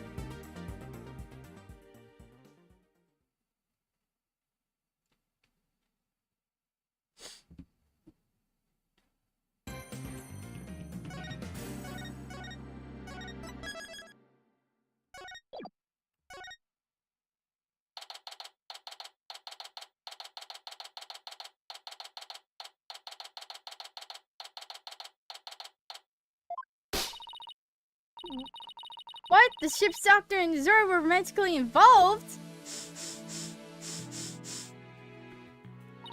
Well, that's my theory, but I don't actually know if it's really true. Azura would never get involved with that god-awful ship's doctor. But I do admit, they were friends. But would Azura send Dr. Krabs videos, I wonder? Videos? What do you mean? Azura used to send her boyfriend videos of herself teaching the orca tricks. I used to help Azura take the videos on her TV phone. This is an interesting bit of information.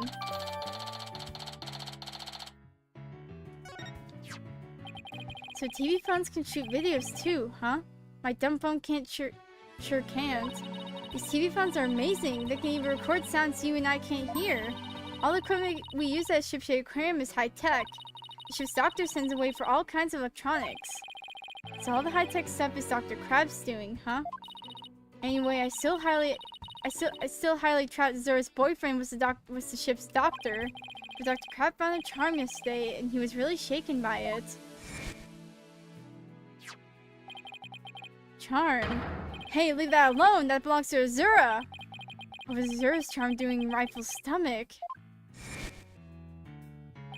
That charm looked just like your keepsake of Azura. Yeah, well, she did say she and her boyfriend had matching charms. Were the ship's doctor and Azura really a couple? I can't believe it. Wait.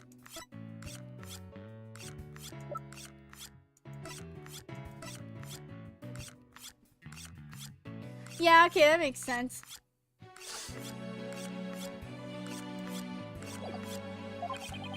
I think Dr. Krabs will be called as a witness today. There are still so many unanswered questions. But I hope to solve them all in today's trial. I believe in you too. I know you can do it. And we will, Sasha. We promise.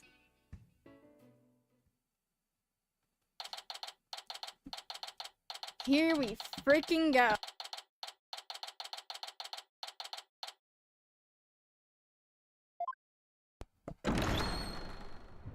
Day 2 course now in session. All rise. Court is now in session for the trial of Sasha Buckler. The defense is ready. Oh!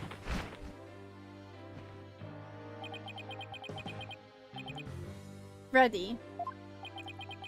Now I'm completely thrown off. Very good. It appears both the prosecution and the defense are ready. Yesterday it was proven that the orca was not guilty and that the victim fell to his death. Prosecutor Blackwell, did your investigation of the orca pool area turn up anything? It did. We found a bloodstain from the victim at the bottom of the pool. On this. Oh my, what a frightening looking rock. And you say it has bloodstains on it. Just looking at it gives me the willies. So can we assume that there was no water in the pool at the time of the incident? Very good. What a clever little deduction. Well, it's nice to get a compliment from the prosecution for a change. Prosecutor Blackwell has completely tamed the judge with his carrot and stick approach. I guess I should have brought a few carrots of my own. Right, moving along, I prepared a witness. Buckler was the only one who entered that room when there was no water in the pool. The witness will prove that. Come to the stand, witness. Okay. Name and occupation. Dr. Herman Beep! Sniper, stay in there! And who is that cute little creature? Such a restless bird, quite unlike Taka. Beep! Wow, chalk one up for Taka. He shut Sniper up with a single sound. Son of a gun. Dr. Herman Crab, Ship-Shape Aquarium's veterinarian. And could you tell us the name of your cute little friend there as well? Your Honor, please focus on the case. But it's important to learn all we know about the witness.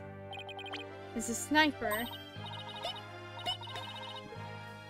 Oh, I love Sniper. She's the offspring of a penguin named Rifle. Sniper lives in my hair. She might cause commotion now and then, but please try to ignore her. I was originally going to call the animal keeper to the stand, but he refused to testify, so I settled on the veterinarian. Now tell us, why was the defendant in the orca pool room when the water was drained? I'll be getting right to it, alright. In the early morning hours of July 20th, Sasha was cleaning the orca pool room. Sasha and Jack Shipley, the owner, were scheduled to do the cleaning together. During cleaning, the pool water was drained. While the cleaning was going on, Marlon was taking care of the orca in the show pool. The pool water would never be drained unless the pool was being cleaned.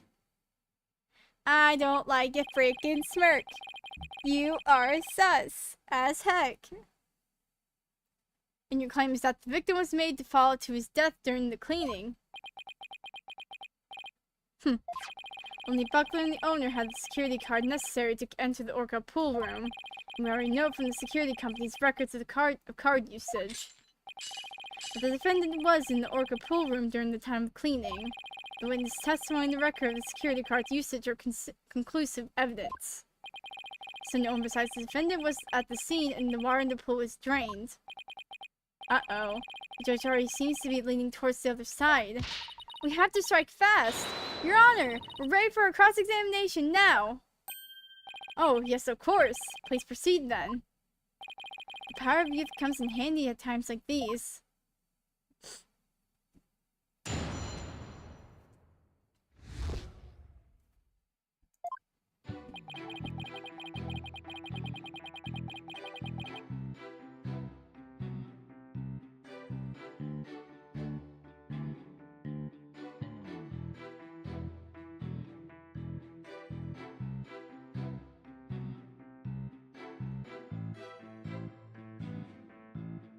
Hold it! Oh, I forgot to save. Whatever. Why is the cleaning done so early in the morning, essentially the middle of the night? Our aquarium is open every day of the year without break, so of course the cleaning has to be done at night when there are no visitors. No days off, is that it? I can relate to that. Yeah, I guess prisoners don't get to take days off. Things super art different around your office, huh, boss? On our, you don't have to rub it in quite enthusiastically. So is the defendant cleaning alone? No.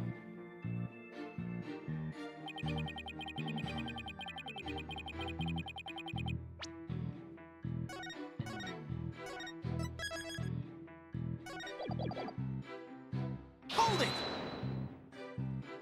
But Miss Buckler said that Mr. Shipley never showed up to help with the cleaning. I don't know anything about that. All I know is what was on the schedule. Maybe they changed plans. They probably felt awkward with each other after their fight. In any case, there's no proof the victim entered the orca pool room during the cleaning. Objection!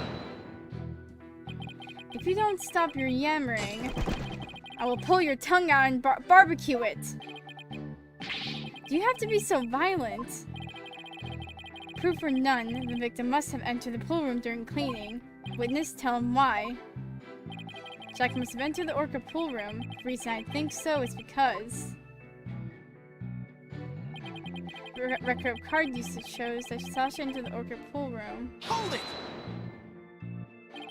Don't you meant to say that the record shows both their cards being used? No, only Sasha's, but they must have gone in together.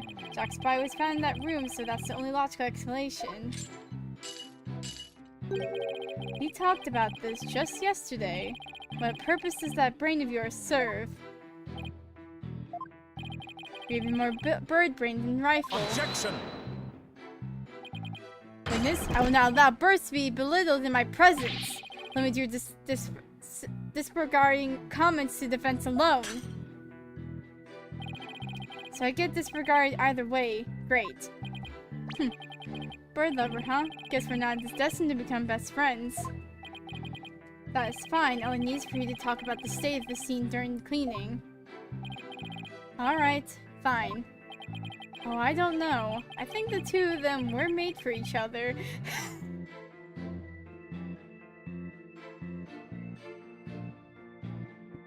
What does that mean? During cleaning, the pool water is drained. Hold it! So the cleaning is done when the pool is drained of water. That's right. They use the hoist there to lower themselves to the bottom of the pool. They can do regular cleaning with water in the pool, but this was an intensive session. I never cleaned my own lab, however. Don't you think it might be due then? Guess I can't talk though. Well, Sasha and Marlon come in and clean it for me on occasion. I'm too busy myself. I have animals to look after, like this one, for example.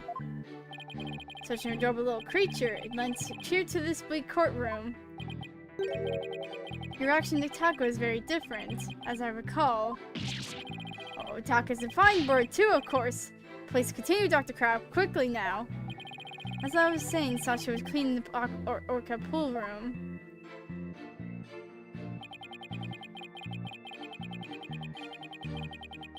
Hold it!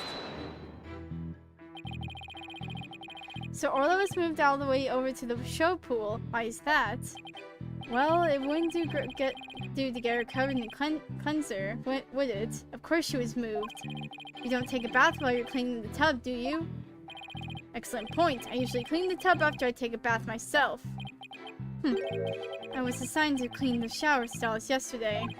They were cleaner than Edo bathhouse by the time I was done. I guess Prosecutor Blackwell is a fastidious type. Apologies so well, but the inmates are slipping and sliding all over right about now. Maybe he's not so much the fastidious type as the prankster. As the prankster type? Somehow I don't think that's it either. Anyway, cleaning the orca pool is just like cleaning the tub. The pool water would never be drained unless the pool was being cleaned. Hold it! There's no possibility it would be drained at any time other than during cleaning. None. Shot down with a single word. Why are you so certain? Think about it.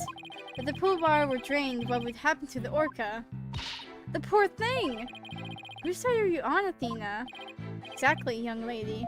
Without water, Orla would be alright for a short period of time. But anything longer than that would pose serious risk. She could even die. So the fact that Orla is alive and well is the proof that the water wasn't drained on her. That's right.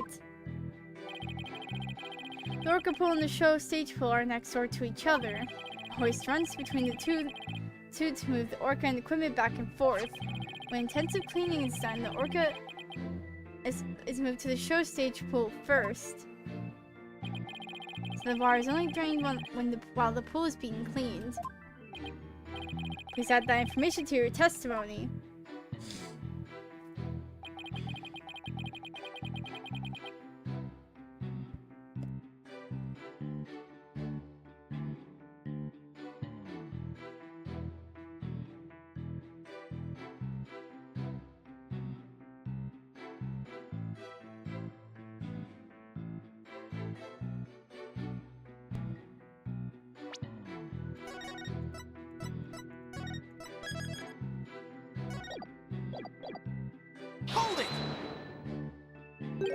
I guess you're right.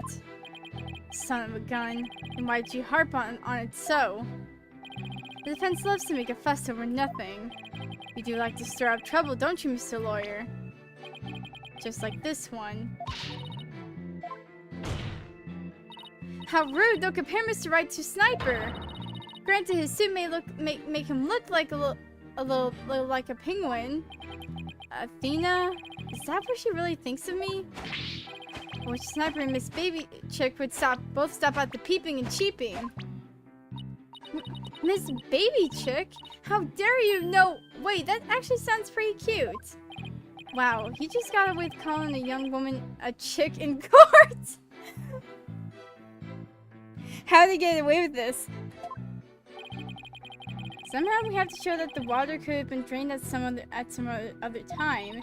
If we don't, Sasha will be the only one under suspicion. There must be a hint somewhere. I'd better look through the evidence again. I have to find out how the water could have been drained while the Orla was there.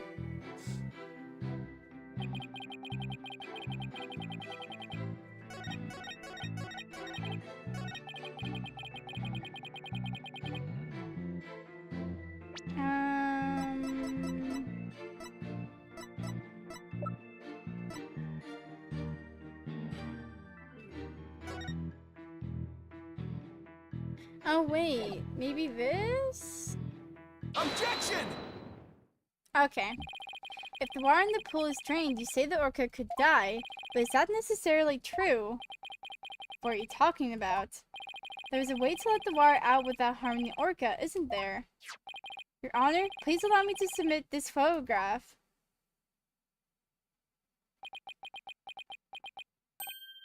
Oh, this is... As you can see, there is no water around the Skull Rock area. With the pool in this state, the victim could have been made to fall to his death. However, there is water on the other side of the partition, and Orla looks just fine.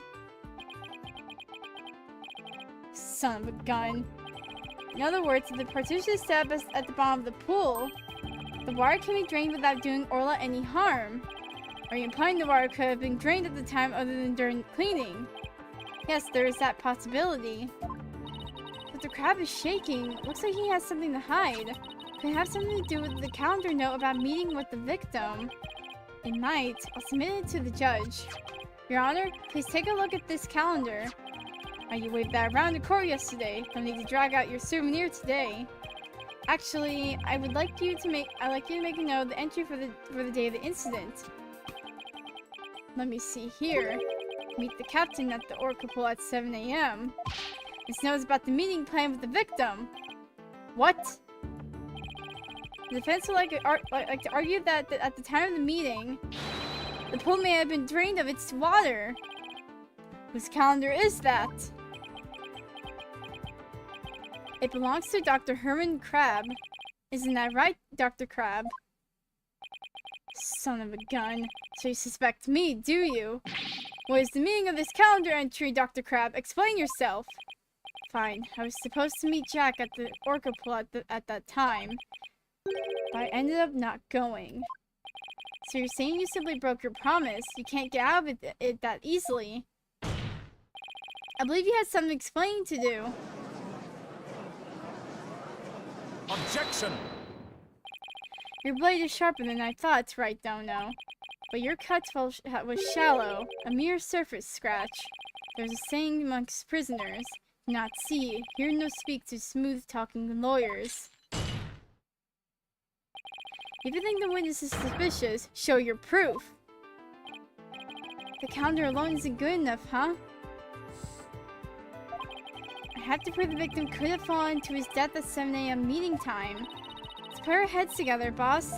The victim could have fallen during cleaning when the pool was completely drained. Or using the partition, it could have been at 7 a.m. with the water partially drained. Partially drained. What would be the major difference in circumstances between these two possibilities? What circumstance was different? The answer could really tell us something. What circumstance was different between the two possibilities of cleaning and 7 a.m.?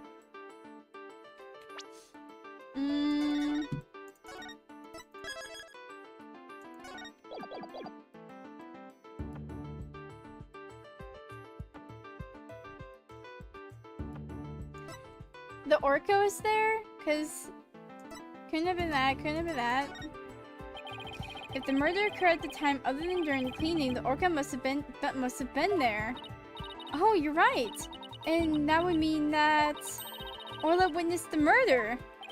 What's this? You're sheathing your sword so soon. I thought you was about to break them. Stop yammering to each other and show me how you wield your sword. Alright then, my sword is poised and ready. If the murder was committed at the time other than during the cleaning time, then Orla must have been present at the scene. If I could prove that the murder happened right in front of Orla, then I could prove that Miss Buckler is not guilty.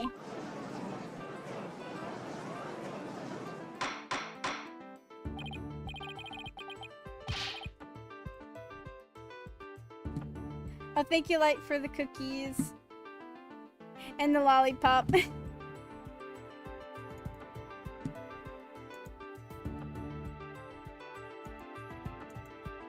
Oh, wait.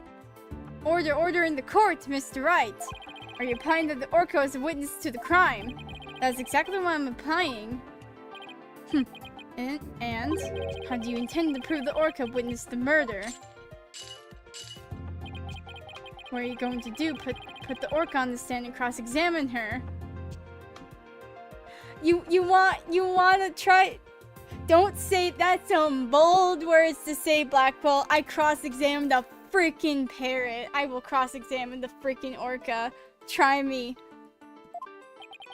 This is a critical point. I better think about it carefully. The defense will... I want to cross-examine... Oh my god. There's no way I can... I'm saving that somewhere... Hold on.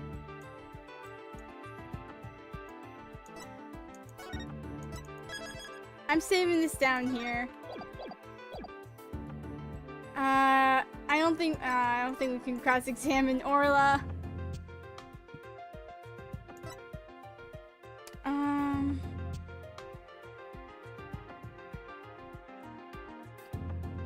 Maybe, okay, let's, wait, I think, let me look.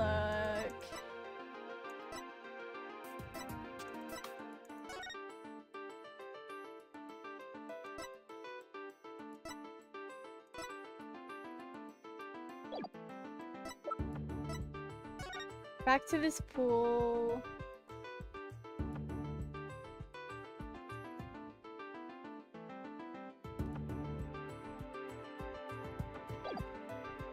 Okay, I think we use that for if. Okay, I'm gonna present evidence. The defense will present evidence that will prove Orla witnessed the murder. You're going to present evidence. Knowing the defense, I thought surely you would try to cross-examine the Orca. We're not having this incident. We're not having this again. Okay, I must say I'm a little disappointed.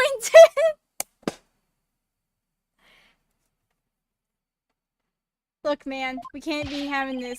Gee, sorry to get your hopes up, Your Honor. Very well, let's see this evidence then. Evidence shows that the murder took place right in front of the Orca. Where is it? Right here. Take that! This photo indicates where we discovered luminal reactions yesterday. By accident, we got some of the luminal testing fluid on Orla. We were then very surprised to see luminal reactions on Orla's body. Objection! So what's of it? There's nothing odd about that. As was discussed yesterday in yesterday's trial, the Orca was bleeding. Traces of the Orca's blood were also found in the skull rock. The Orca must have injured herself when she rammed the rock. So that cloud of blood Mr. Bloom saw was from Orla headbanging the skull rock, wasn't it? Those luminal reactions you saw of the Orca were most likely from her headbutting. Objection! But what's odd is the position of those bloodstains. Please take a good look at the photograph. Yesterday, Mr. Plume said the blood disappeared when Orla put on the hat. That testimony indicates that Orla's injuries were under that hat area. However, these luminal reactions were in two entirely separate areas from her injuries. These bloodstains can't be Orla's own blood from when she was headbutting. Then where did the blood come from? It's my firm belief that that's the victim's blood. The victim was killed right in front of Orla, and the victim's blood splattered onto Orla's body.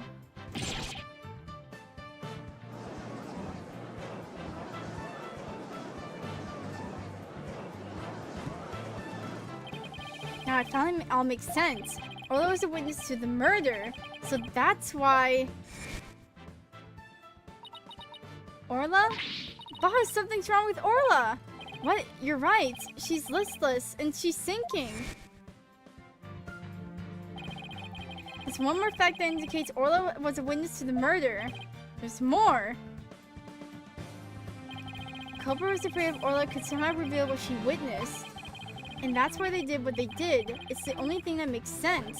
I have to present that evidence. The evidence that proves that the culprit thought Orla was a dangerous witness. Oh wait, the medicine.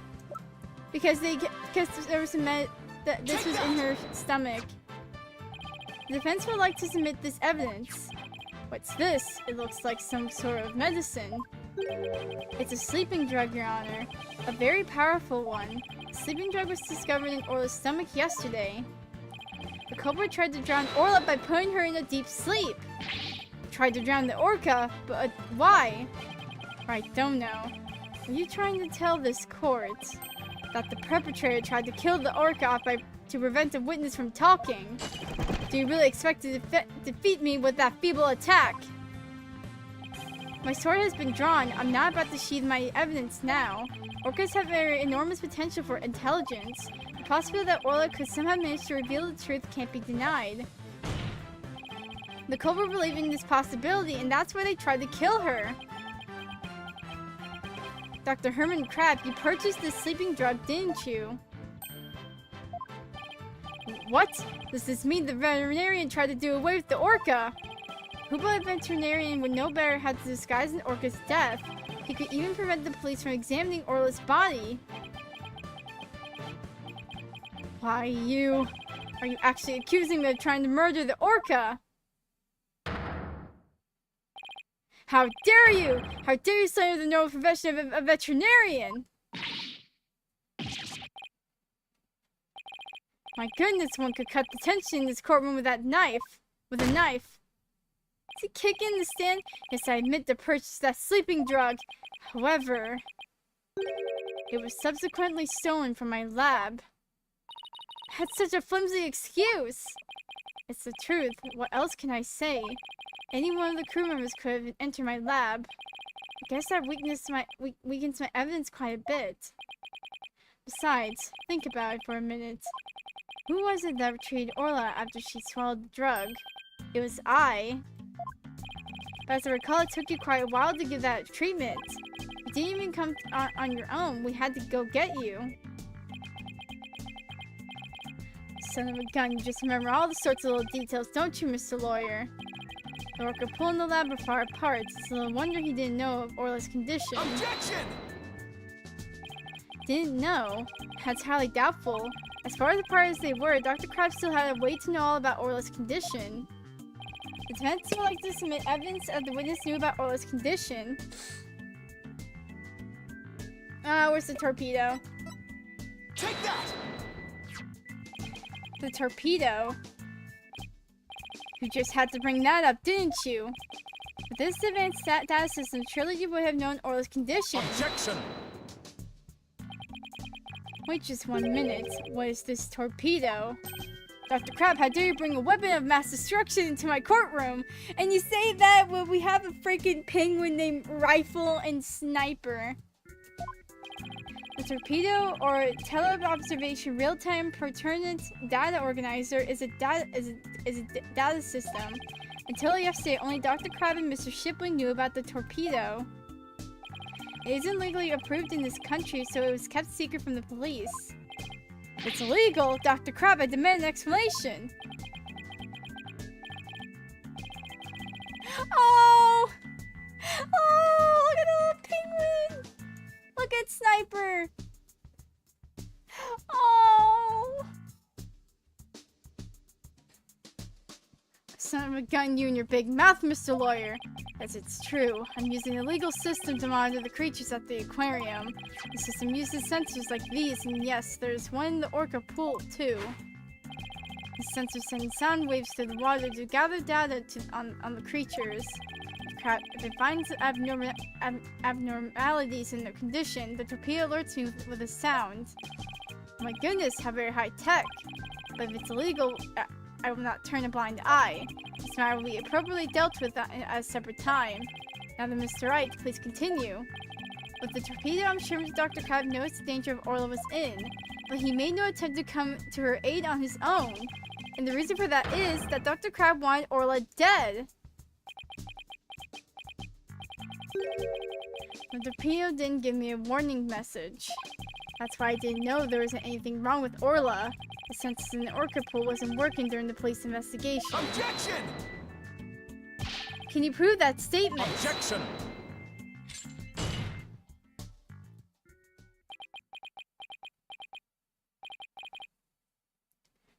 Why the frick are you laughing, bro?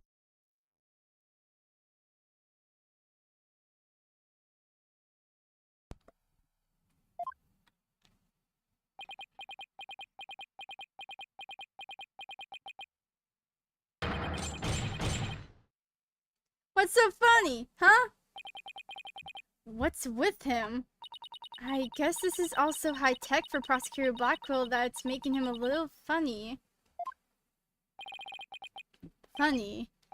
Yes, I find this all very funny. Witness, those sensors send sound waves through the water, correct? But what if there isn't any water? Then they wouldn't work. They would automatically switch off. I see. And where is the sensor in the orca pool located? I don't know. Jack's the one who attached it for me. You don't know? And I will tell you. The police found a sensor just like the one you just showed us. They found it attached to the table at the bottom of the pool. Table? Do you mean the table in this photograph? That's right. Don't you get it yet? Wright don't know. The table is on the Skull Rock side of the partition. It's affixed to the bottom of the pool and can't be moved. Oh, so if the water was drained from the Skull's Rock side of the pool, precisely, without water, the torpedo sensor would not work. Witness, when did that sensor automatically switch off? Hang on, I'll look it up. Only times lately during the cleaning 2 days ago and the investigation yesterday. Of course, I knew the pool would be drained while they cleaned it. I had no idea they drained it for the investigation. No one let me know. That's why I didn't know about Orla's condition yesterday. So Dr. Crab really did want to save Orla. Did you hear that? Right, don't know. Yes, the water can be drained without harm to the orca if the partition is used. But if the water is drained from the Skull Rock side, the sensor turns itself off. But the sensor is always on except for during the cleaning and the investigation. It means there must have been water in the pool at the all other times. It was never drained. In other words, no one but the defendant could have committed the crime. Frick.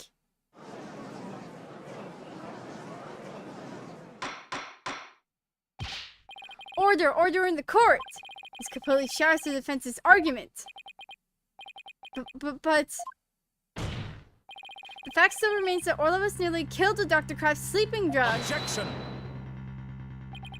But aren't you forgetting one important question? When was the sleeping drug given to the orca?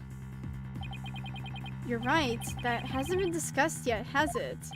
The orca pool is the scene of the murder. The police were there all day yesterday. The only way to give the drug to the orca and the detectives is to put it in her food. Yesterday, someone gave the orca food during the trial. Someone did. I'm afraid I don't remember that. You don't remember? You're not that old yet, are you? It was the defendant, Sasha Buckler.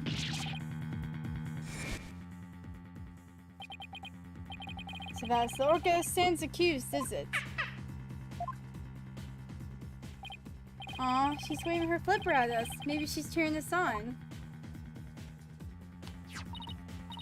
Orla, wish Phoenix and Athena luck.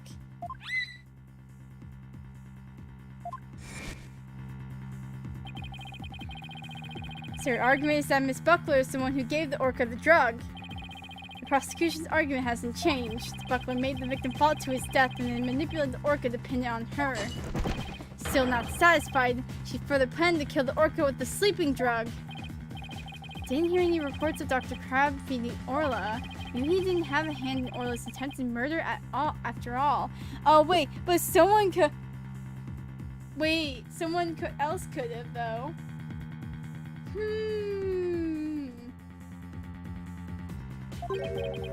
Was there anybody else who could have fed Orla besides Sasha? Yes. If it's true the defendant is the one who fed the sleeping drug to the orca, then that places even more suspicion on her than ever. Objection! I freaking object. Defense objects to the prosecution's claims. Well, you still haven't admitted defeat. Prosecutor Blackwell, I don't appreciate the way you only mention the parts that were convenient for you. What do you mean by that, Mr. Wright? Prosecutor failed to mention that Miss Buckler wasn't the only one to feed Orla. As you will recall, there was another person who gave Orla food. Oh, you mean that person? Looks like Athena remembers now, too. Congrats, Sasha. Time to celebrate. Go on, eat up.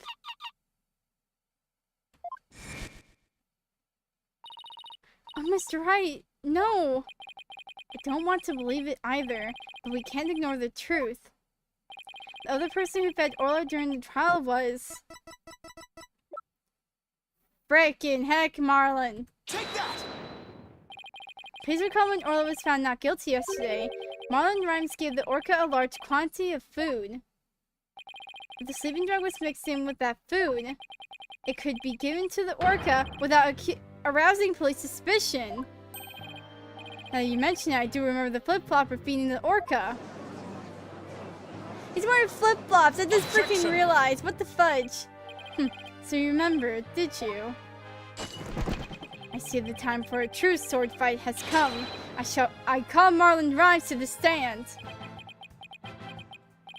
Mr. Lawyer, both Miss Orca Lover and Marlon Rhymes are important members of our crew. I don't want to suspect either of them. I'm ready to accept whatever truth you find.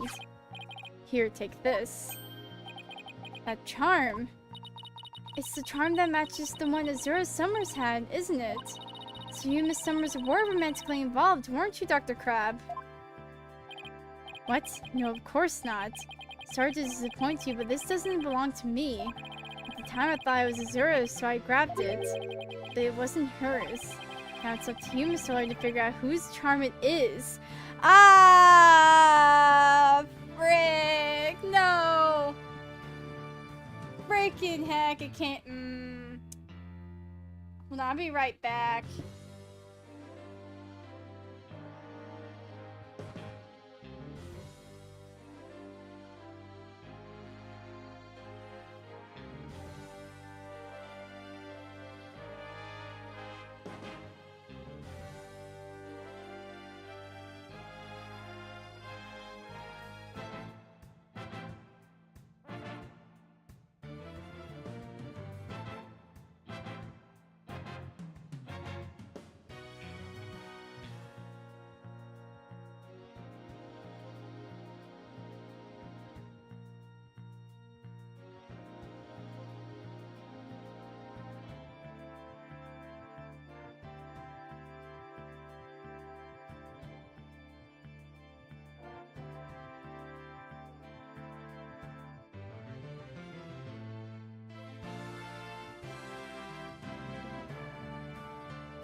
Okay. Ah, frick.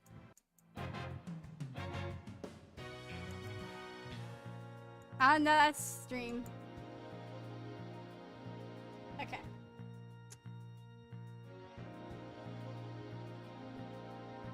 Oh my god, Rhyme, I'm gonna kill you.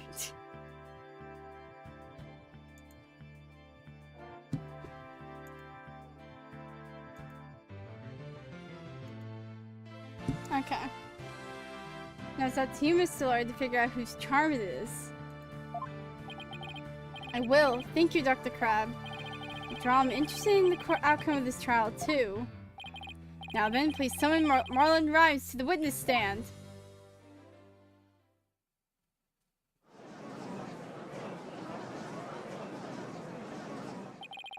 What's going on? What's everybody making that face for?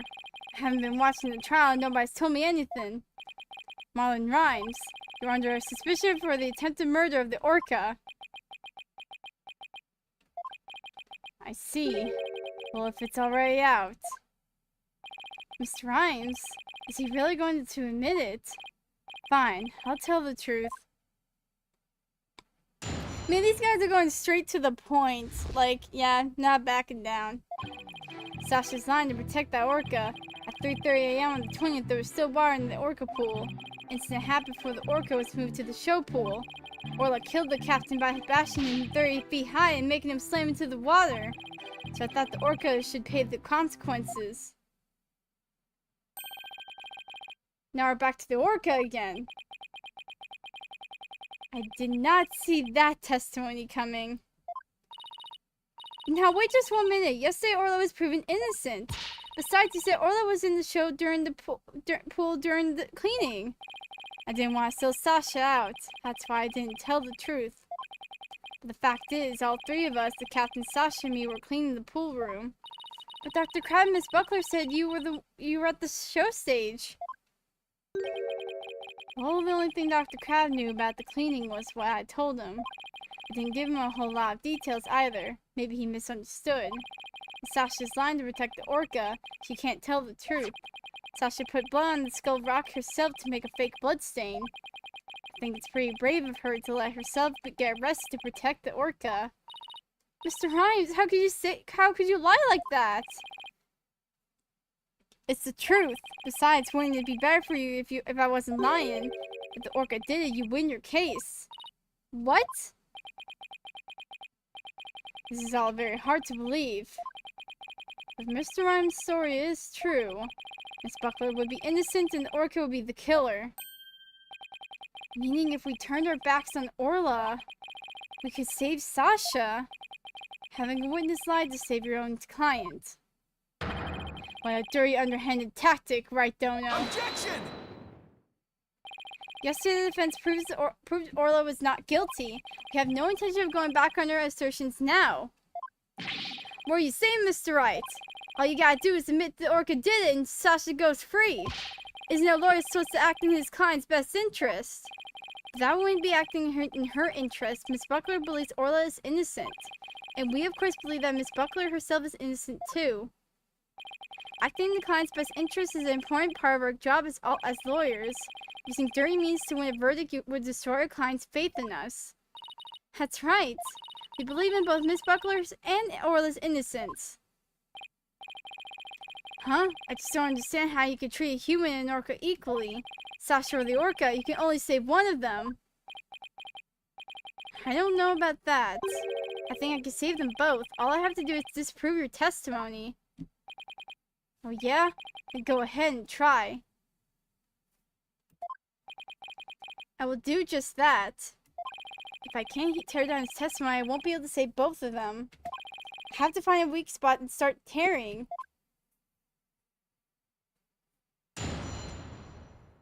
Alright, you're going down, man. Jesus Christ.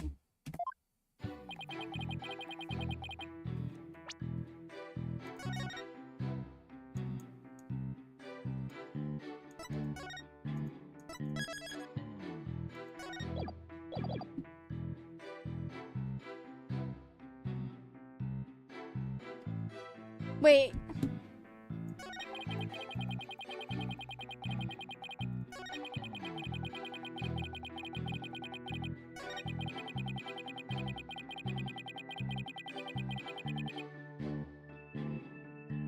bro.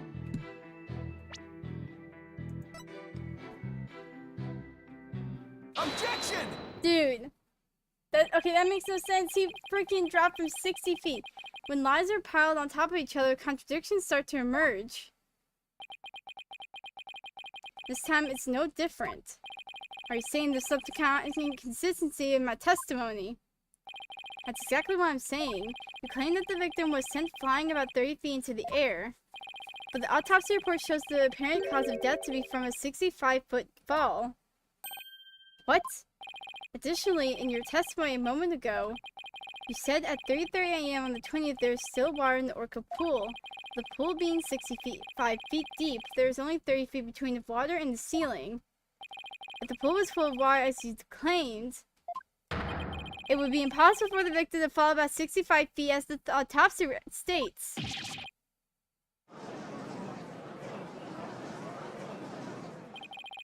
Mr. Rhymes claims he was in the Orca pool room so he couldn't make these statements. But the truth must be he was at the show stage just as Dr. Crab and Sasha testified.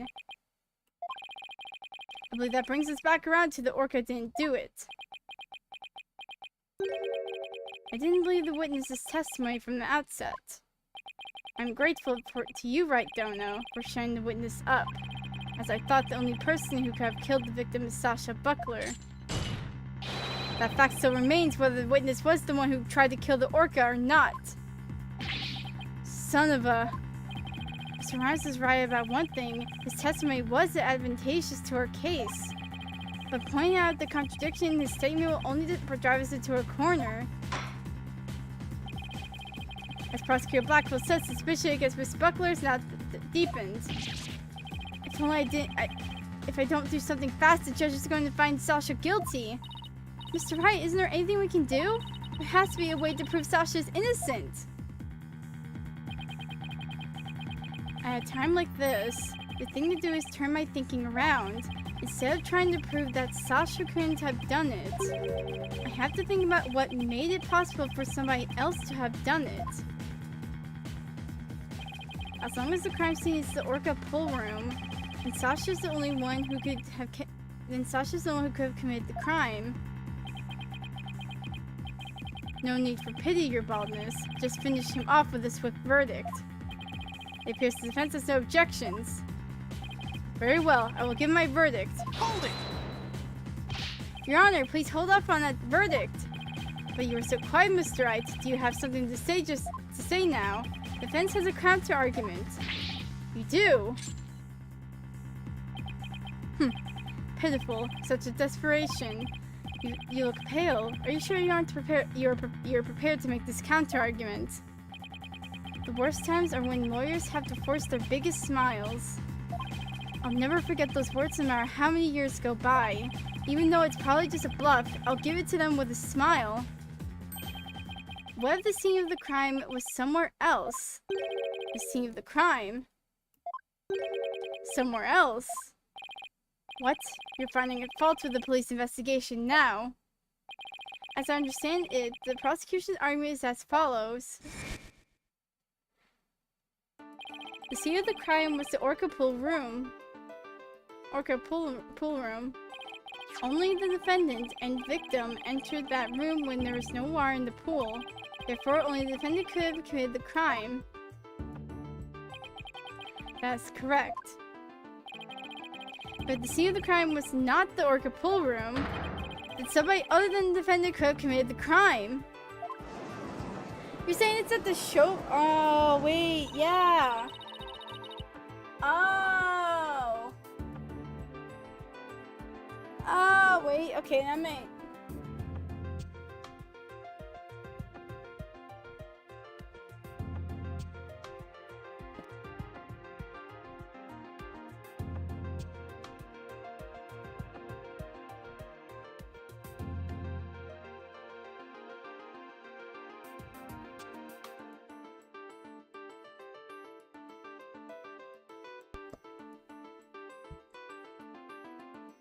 Are you sure you know where you're going with this? I might not be too sure, but I can't back down now. Mr. Wright, I hope that I'm wrong, but this isn't one of your bluffs by any chance. Of course not. The judge knows me far too well. And do you have a theory on where the actual scene of the crime was? Yes, of course. Think, Phoenix, think. Think of a place other than the Orca Pool room where one could fall to one's death. And by all means, please share your theory with the court. Where was the real scene of the murder?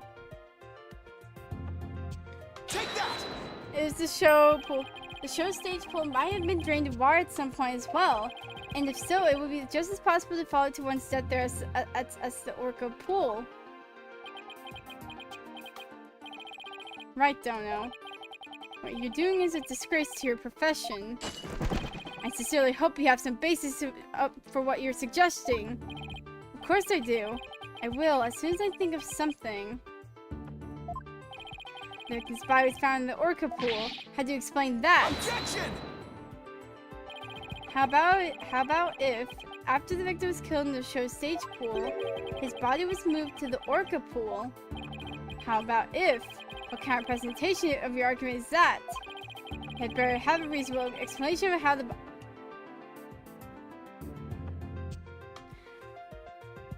Oh my god. Okay. Was his body inside the skull, and when Sasha had moved the skull from the stage room to the pool, his body was just in the skull without her knowing it.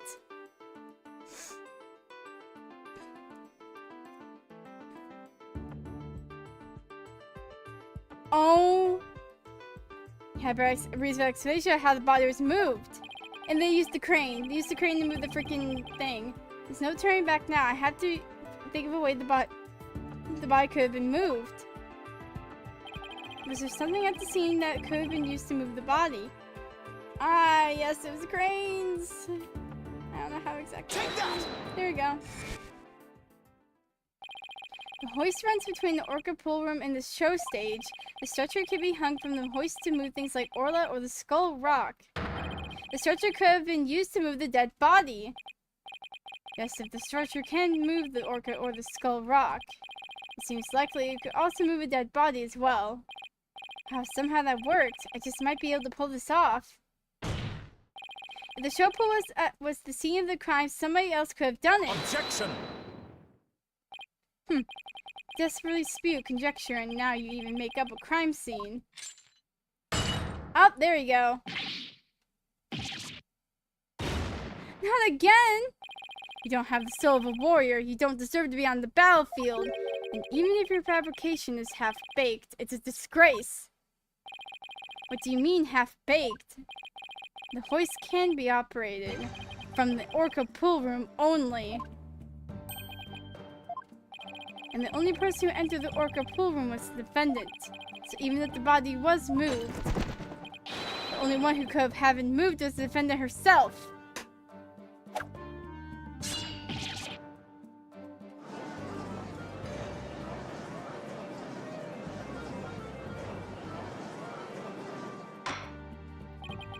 Order! So it comes back to the defendant no matter which pool it was.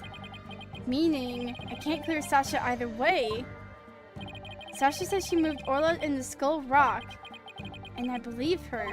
So could it be possible that she moved the body herself without being aware of it? Yeah, it was in the... Oh my god, the body was in the freaking skull. Mr. Wright, do you have an objection to Prosecutor Blackwell's claim? Do I have an objection to the claim that the defendant moved the body?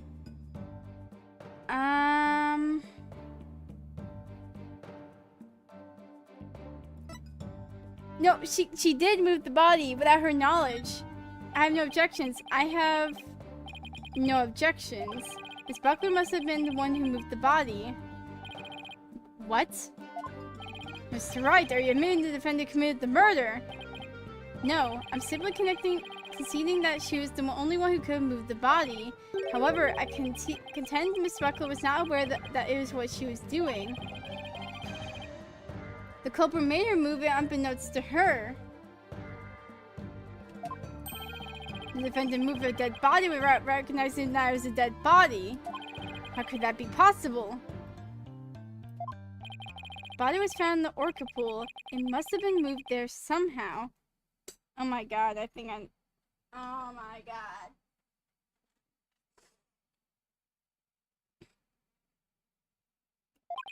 I might find some kind of hint in the things she moved with the stretcher. The culprit made Miss Buckler move the body along with this piece of evidence. Where's the skull rock?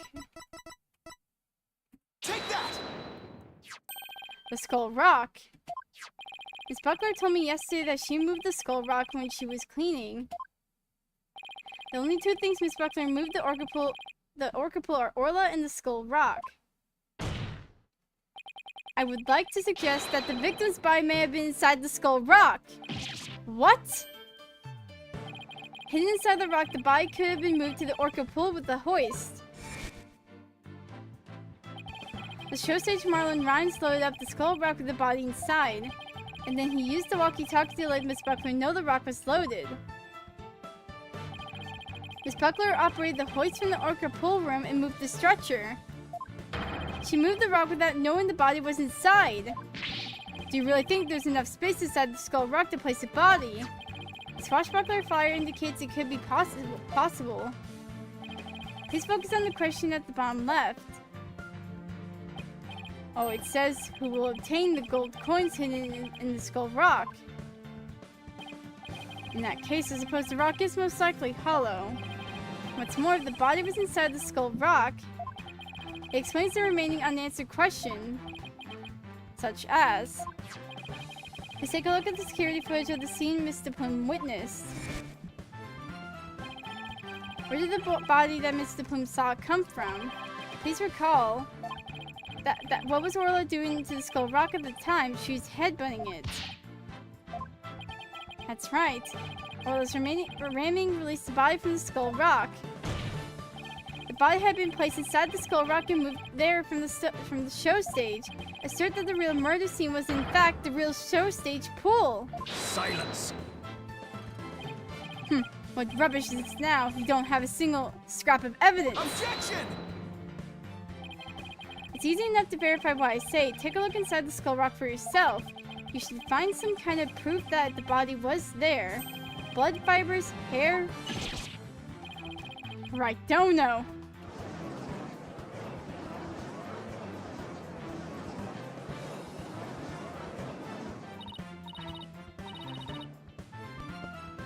Mr. Wright, that was incredible. You turned things completely around. And to think it all started with that half-baked bluff, too. That was a close one. Did you really have to add that last bit? If the murder took place at the show station, who is the perpetrator? It is natural the person who is at the show stage. Mr. Rhymes, weren't you the one who loaded the skull onto the rock onto the stretcher? Skull rock onto the stretcher at the show stage.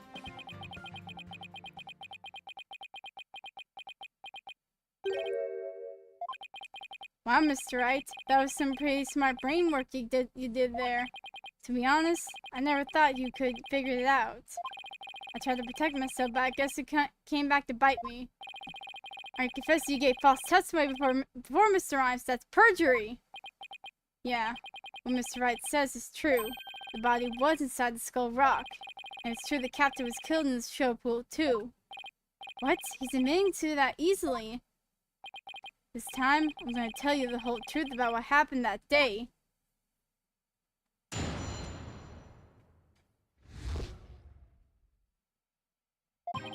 In the show pool, the orca shot the captain up into the air, and the captain came down and slammed into the water. I can still remember the spectator's screams clearly. All Sasha did was move the body. She was trying to protect the orca. When Mr. Plume witnessed the orca find the body, I freaked. So now we're back to the orca again, I see.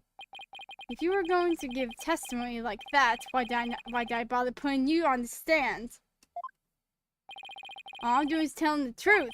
That day, Sasha wanted to do the old version of the Swashbuckler Spectacular. So I suggested she hide the body in the skull rock and move it to the orca pool. I was gonna figure out what to do with the body after the show was over. The orca is the one that killed the captain. It wasn't me. It was Sasha. So it was Mr. Rhymes' idea to hide the body in the skull rock. If Mr. Rhymes is the culprit, why would he protect Sasha? False charges against Sasha would mean he himself would escape suspicion. So why? Mr. Wright, how about if you leave this to me? Athena, do you mean you heard something? Yep, noise. Discord Mr. Rhymes' heart. So that means somewhere in his testimony there's an inconsistency in his emotions. Alright, Athena, give it a good counseling session. You got it, You got it, boss.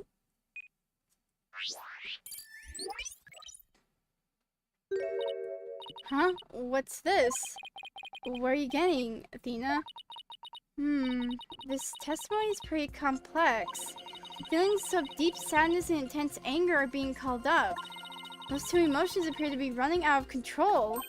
Out of control emotions? Is that going to be a problem? We'll have to probe their cause if we want to get to his true emotions in testimony. There might even be an unnatural spots in his testimony he isn't even aware of. Alright, let's probe for the cause of his out-of-control emotions then. I'll explain how to probe. Let's find the root cause together. When you see something off in his statement, press probe. Next, point out what's causing Mr. Rhymes' out-of-control emotions. Finally, press probe to R to complete the process. When emotions are out of control, memories can be recalled incorrectly. If you still haven't found anything after all the statements and images, I'll help. Great. Alright, I'll get started comparing the statements and the images.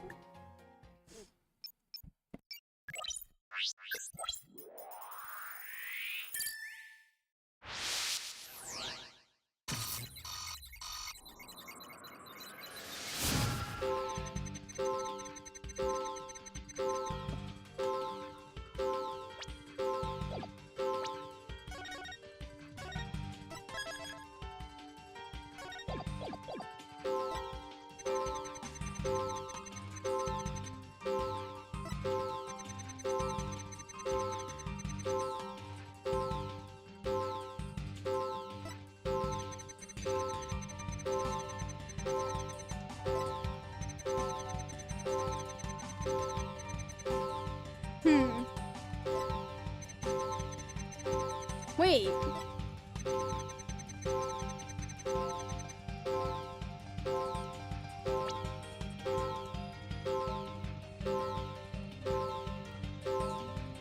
Got it! I doubt there was any spectators there at the show stage when the owner died. If there had been those witnesses would have told us the true crime scene right away. What? Oh, right. Of course. I just made a mistake. Okay. Okay, that made the sadness subside. So maybe the spectator's part was making him sad. I wonder why he would make that mistake saying spectators were there. How strange. The only thing I can think of is that he was mixing up one memory with another. Like, he was in a similar situation before, it was deeply imprinted on his heart. A situation where an orca killed somebody and there were spectators there. Hey! I think I know why he's mixing up his memories. The reason why Mr. Ryan mixed up his memories is... Oh my god. Where's... Wait. Take that! Mr. Rhymes, I think I know what happened. Could you have been mixing up what happened a year ago with this incident? Maybe that's why you slipped and said that the owner was killed in front of spectators. What? How did you... You're right. I did see the orca kill somebody a year ago. But what about it? It's just one of the spectators. Really? Just another spectator? There must be a reason why you feel great sadness about that incident last year. Silence! Stop this nonsensical scrutiny of feelings. Just present evidence to prove your point. Boss, do we have any kind of evidence that would back us up here? There is one piece that comes to mind that might explain his sadness. Well, I'm waiting. Let's see this evidence that has to do with Marlon Rhymes' sadness. Take that! Azura Summers died in an accidental death 1 year ago. This is her boyfriend's charm. Hey, what are you doing with that charm? It was found in Rifle's stomach yesterday. Judging by your reaction, I believe this charm belongs to you. I guess I need to push him just a little harder to make him admit it. When Mr. Rhymes said the word charm, he was very rattled. We better examine this charm a little more. Good idea. Let's look inside it. Huh? What's this? A photograph?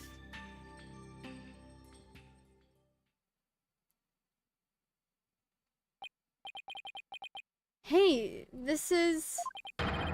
Azura Summers and Marlon Rhymes. Mr. Rhymes, you and Azura Summers were a couple, weren't you? So if we were a couple, it doesn't have anything to do with the captain's case. You believe you saw the orca kill your girlfriend. That's the cause of your sadness.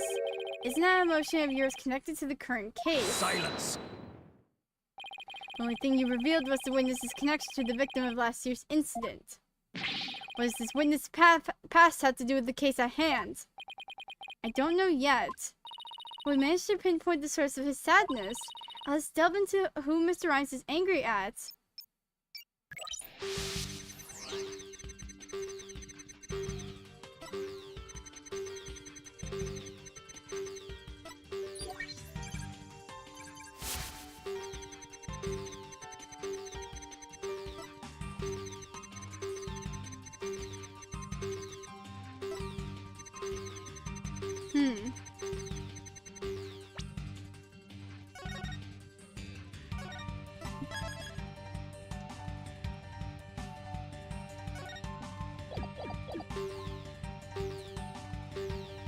I'm probably angry at Orla because,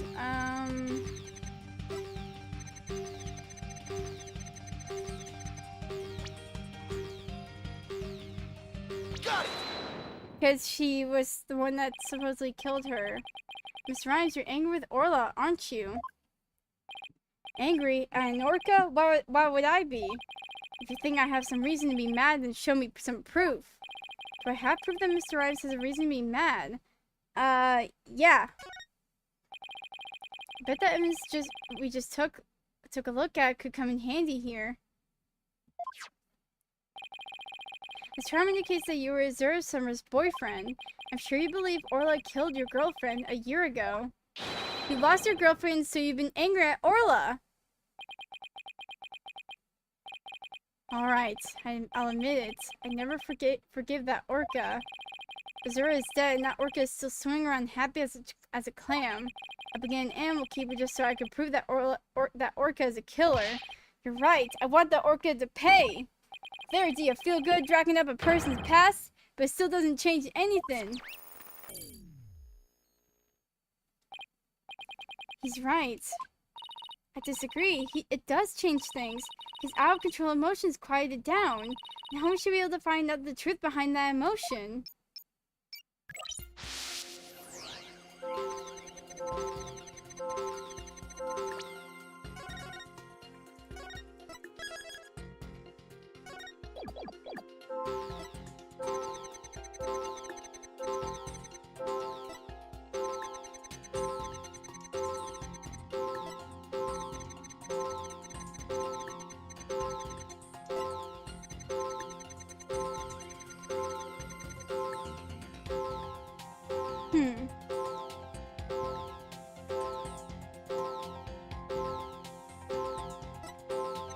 Oh, wait.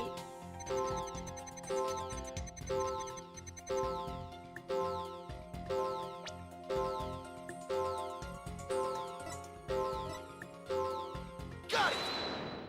Yeah, you think he'd be more surprised to find out that...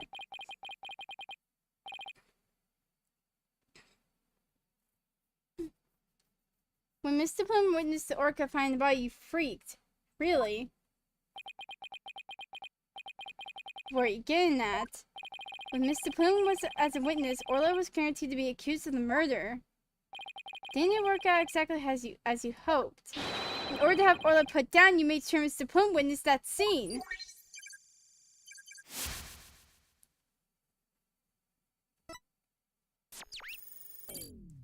bro. Bye-bye. So you figured it all out, did ya? Mr. Rhymes, are you admitting it? I didn't really want to have to fight anybody but the orca, but you leave me no choice. What the fudge?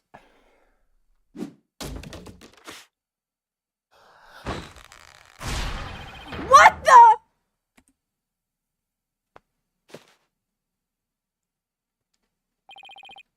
Now it's time to get serious. What, yo. We brothers represent a vasty grass eaters stay free. Take me words popping them in your mouth. Scurvy grass eaters kneel to me. Well, I'm ready for the showdown. Oh, I'm terrified, this man. What is going on? Where did this pirate fellow come from?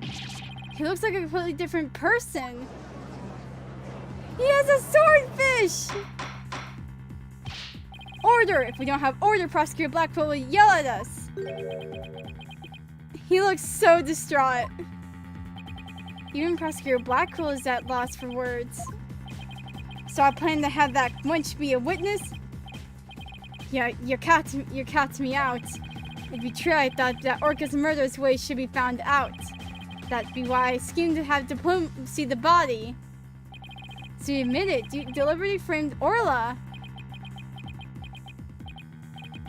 It'd be true, but what skin be that of anybody's nose?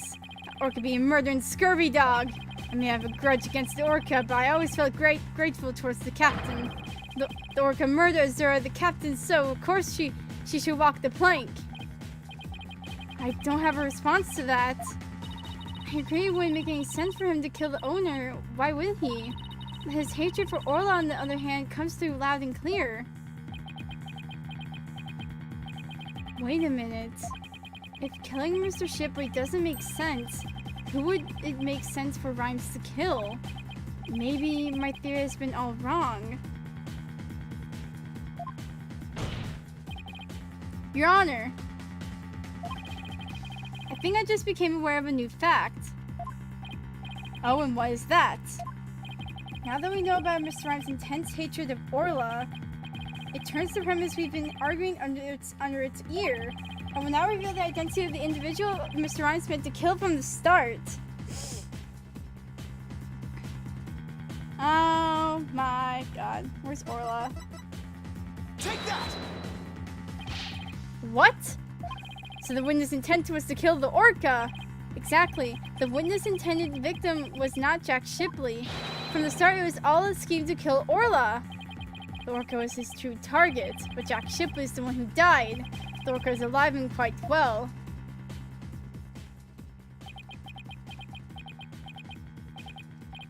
He's right. He wanted to kill the Orca, and yet it was Jack Shipley who fell to his death. How did that happen? Wait a minute. What if Mr. Rhymes wanting to kill Orla was somehow connected to Mr. Shipley's death? At a loss for words, are you? What happened to your bravado a moment ago?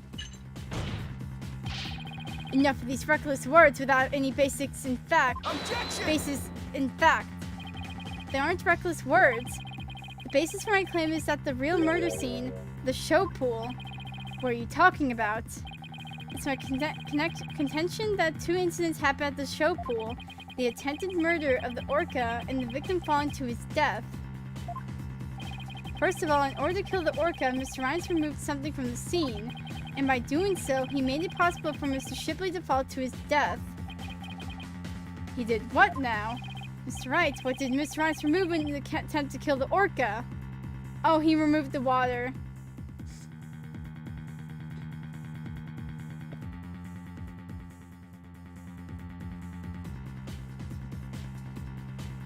Take that!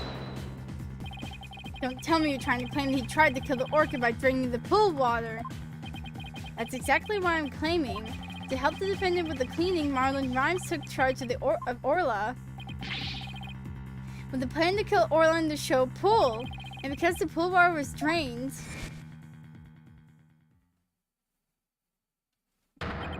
It made it possible for Jack Shipley to fall to his death in the show pool.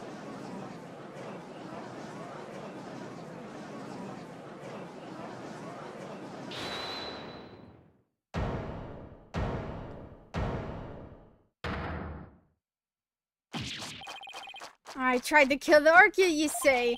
Can you even prove there was a nary drop of water in the pool? That day I was simply looking after the orca.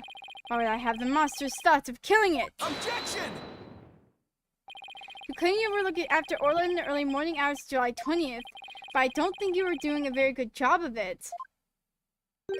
After all, Orla wasn't given anything to eat during that time.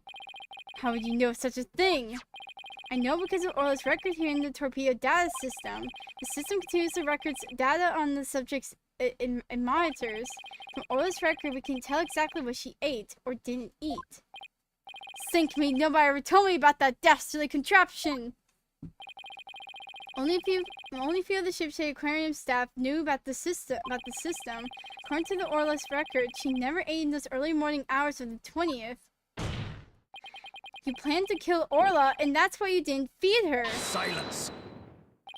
You're wasting time. What proof do you have of that? Perhaps the orca simply wasn't hungry. He's right. I don't have any proof. If Orla simply didn't eat, then that would create inconsistency. Where did her fish go? Her fish? Good question. Where did it disappear to? Oh! Fish. What does it matter? What relevance does it have to the case? Cease stalling with inconsequential questions. I'm gonna have a stroke. Oh, I'm still scared. Stop delving into the depths of the orca's stomach and delve into the case instead. Objection! But wait, it may seem like a small inconsistency, but it's an issue of great importance, I think. Where are you driving at, Mr. Wright? How could the fish disappear? Somebody must have eaten it. So who came to the show stage and ate Orla's fish? I think I might have a pretty good idea. I believe there must have been a visitor to the show stage that Mr. Rhyme didn't notice. Visitor? Are you trying to introduce yet another suspect at this 11th hour? If you utter more of your careless remarks, TAC won't look favorably upon it. I don't plan to utter any careless remarks. Whether my remarks will actually relate to the case or not, I don't yet know. Don't worry, boss. If Taka comes this way, I'll fend him off. But do try to keep your remarks careful. Somehow Orla's fish disappeared. Somebody must have visited the show stage, but who? This was the visitor to the show stage. It was Rifle.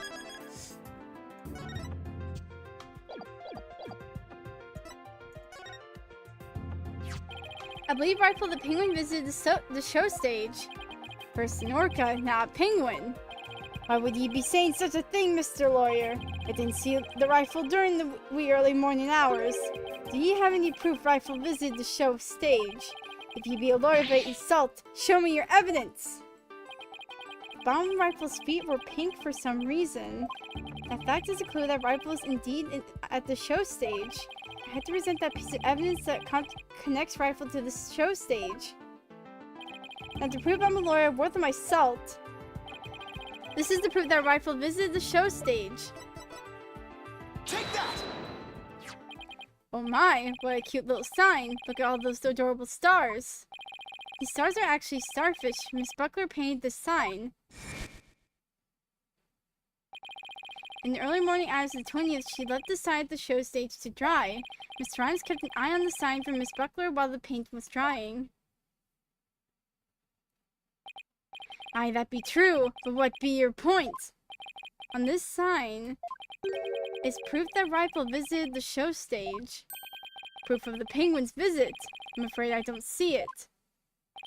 Where is this proof that the penguin visited the show stage? Please point it out. Be accurate. Take that! A couple of the pink starfish are shaped a little differently from the others. Ah, you're right. They look almost like little leaves. Rifle had pink paint on the bottom of her feet. These little leaf-like shapes on the sign are actually Rifle's footprints. Rifle made these footprints by walking on the sign before it was dry. What cute little pink penguin prints. So there are footprints. What of them? Marlon Rance is watching over the sign at the show stage while the paint dried, and during that time the penguin paid a visit. According to the torpedo data system, we know that Rifle ate something that morning of the 20th. Most likely, Rifle ate the fish meant for Orla that was at the show stage. Orla's snack was a small quantity of fish. Even a penguin could have eaten it all. Gad! Rifle ate Orla's fish! Who'd be used to say Rifle ate Orla's fish who could have picked up food anywhere? But that doesn't change the fact that I really was at the show stage. After I had to help move that skull rock, it couldn't have been moved without me. Even his claims he never saw the penguin. How do you explain this contradiction? Both Mr. Rhymes and Rifle were at the show stage, but Mr. Rhymes didn't see her, so where could Mr. Rhymes have been at the time? Right, don't know. If you aren't up to the task, I could disapprove this witness's testimony for you. If I leave it to Prosecutor Blackwell, Sasha will be declared guilty. I can't let him interrupt this line of reasoning. Mr. Wright, let's try to figure out how things looked when Rifle came to the show stage. Mr. Rhymes was at the show stage keeping an eye on Orla and the sign. And we know it must be true because he helped move the skull rock. And then Rifle came in and walked over the sign. When Mr. Rhymes noticed Rifle, if he was right there, well, let's think about where Mr. Rhymes could have been. Is there a place in the show stage area from which Rifle couldn't have been seen? Are you telling me he's in the water again?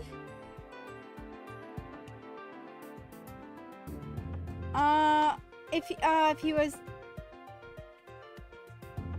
Take that! If the pool was drained.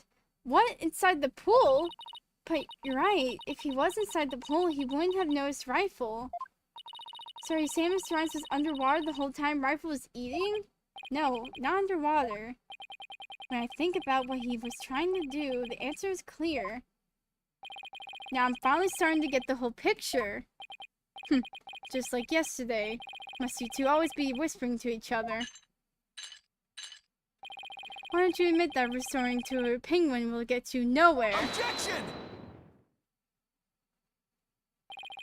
Oh, I don't know about that. The fact that Mr. Rhymes didn't notice Rifle is such a small inconsistency. But it's a key point that proves that Mr. Rhymes was trying to do.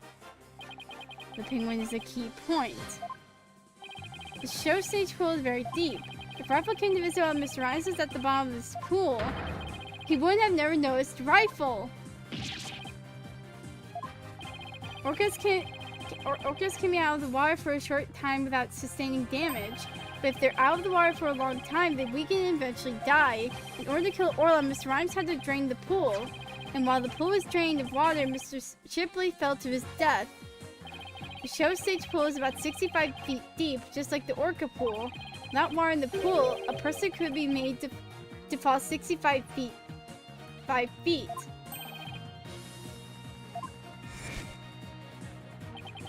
Mr. Rhymes probably wondered what to do. If he continued with his plan to kill Orla, how would he dispose of Mr. Shipley's body? So he devised a plan to kill two birds with one stone.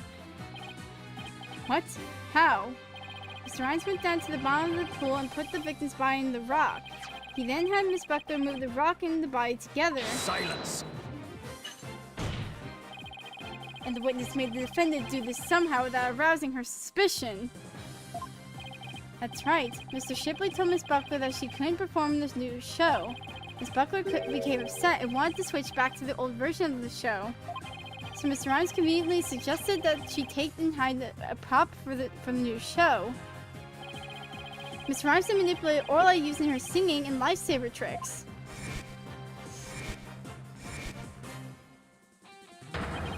He schemed to have Orla find the body while Mr. Plume would be standing witness.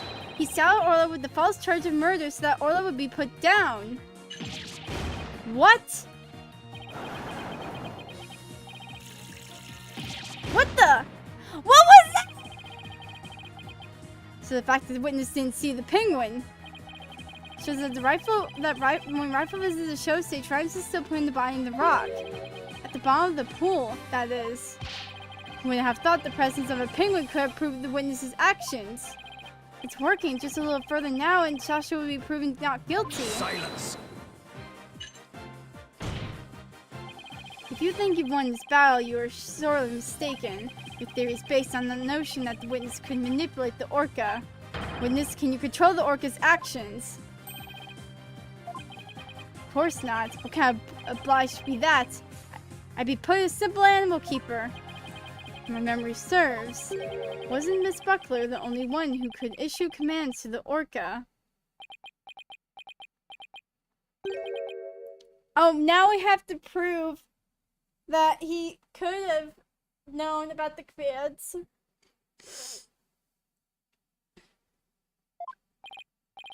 The judge's blade is sharper than the lawyer's. If you wish to do battle with a witness, you'll need a honed blade. Where is your sort of evidence that Marlon Rhymes could manipulate the orca? Frick my hair. Dude pulls out a freaking swordfish and becomes buff. What is he? Freaking, Popeye? Rhymes had to have manipulate Orla in order for his plan to work. But how can I prove it?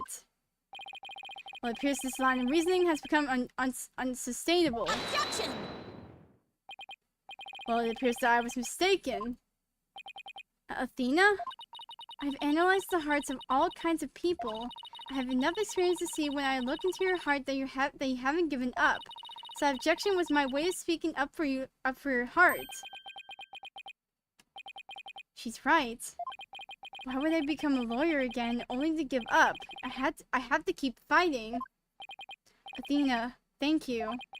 With your help, I remember that the old right way. The right way? Oh my god! Wait! Your Honor, I'm not finished with presenting my arguments. Do you have anything else to ask the witness? You've cross-examined all the witnesses and presented all your evidence. Objection! Oh, I haven't cross-examined everyone! All the witnesses?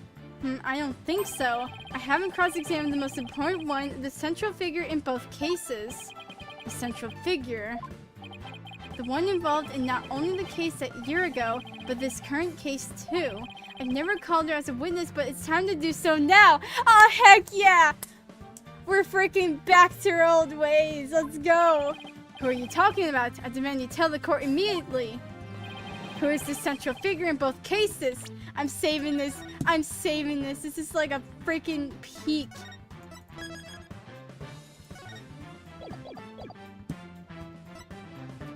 Your Honor, I would like to call Ora Shipley to the stand. Take that!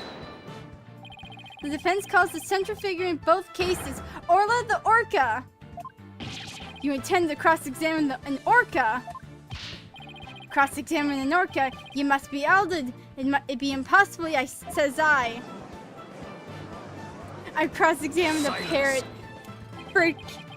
You guys.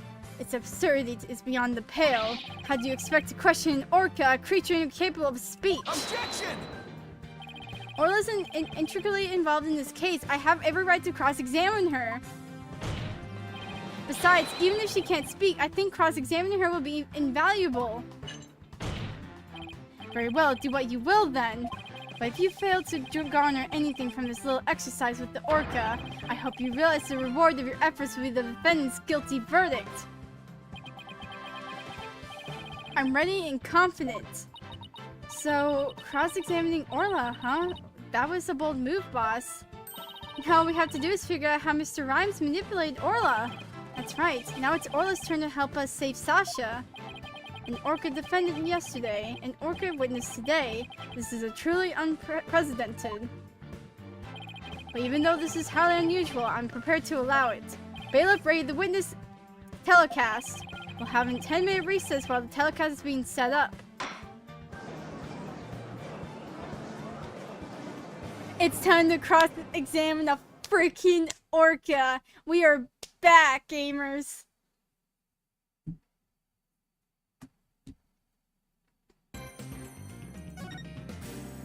Oh, we are freaking... The truth about the past. No, no. We are continuing.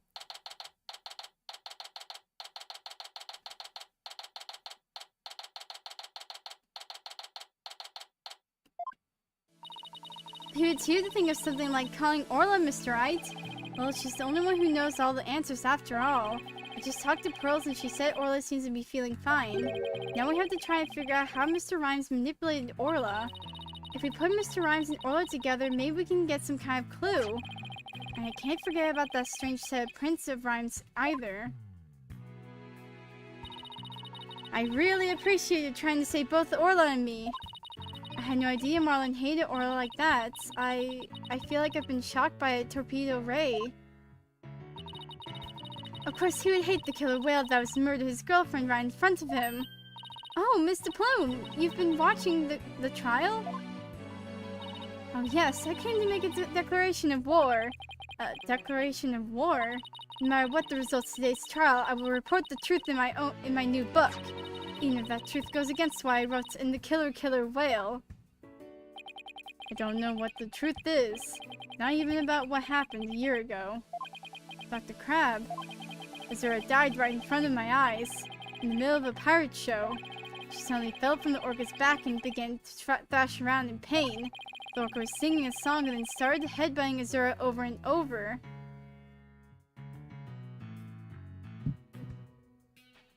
Oh!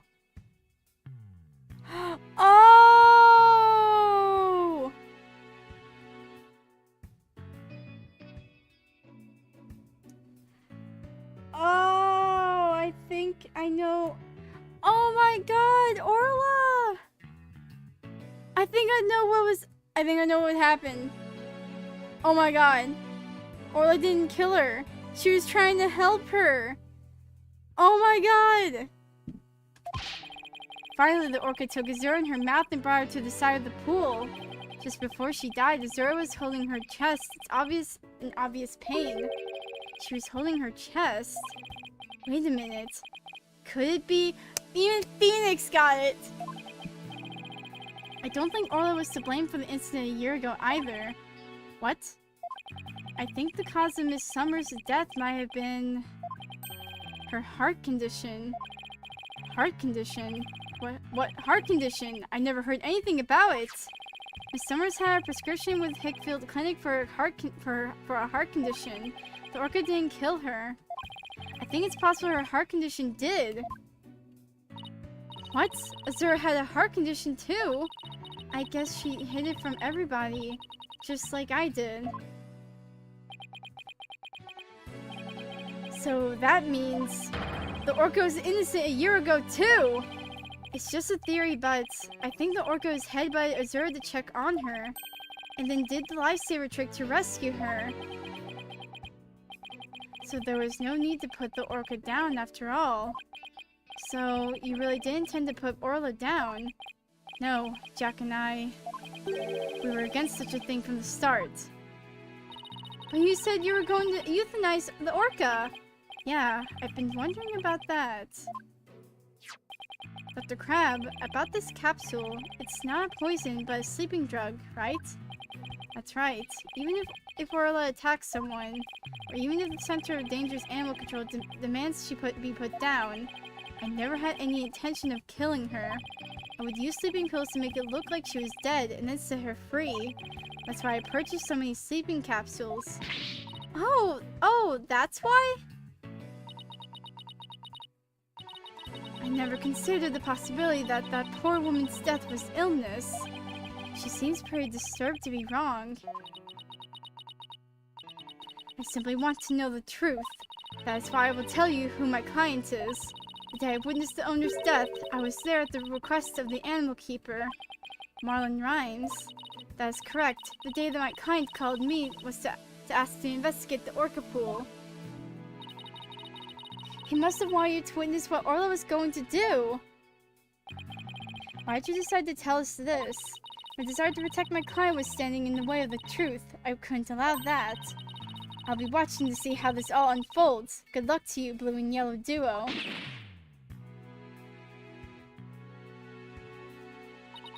Well, that was quite a bombshell she just dropped, and so casually too. That woman really is a free spirit. Do you remember what you said yesterday, Mr. Lawyer? That you'd expose my secret if it would help save Sasha. I remember, it's my duty as a lawyer. Well, I just wanted you to know that I don't blame you for exposing the aquarium's secret. It may put me in the hot water, but it helps save the orca. Let me clue you in on another secret. Focus on the orca's song. You want me to listen in on Orla singing?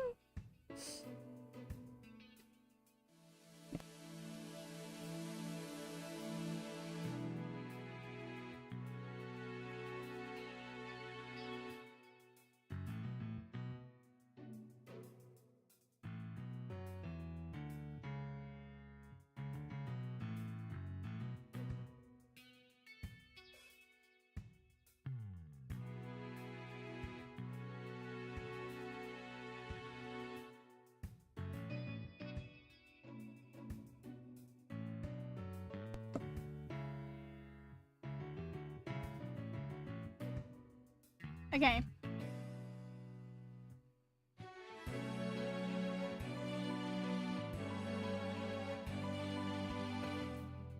Let me clue you in another secret. Focus on the orca's song.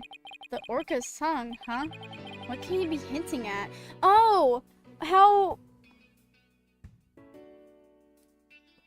If he had only... Oh! If they had used the song from before a year ago, he would only know that song. Oh. Oh, Mr. Wright, looks like it's time. All right, let's go back in. You've got it, boss. We're gonna go in there and save Sasha and Orla together. Let's save this orca.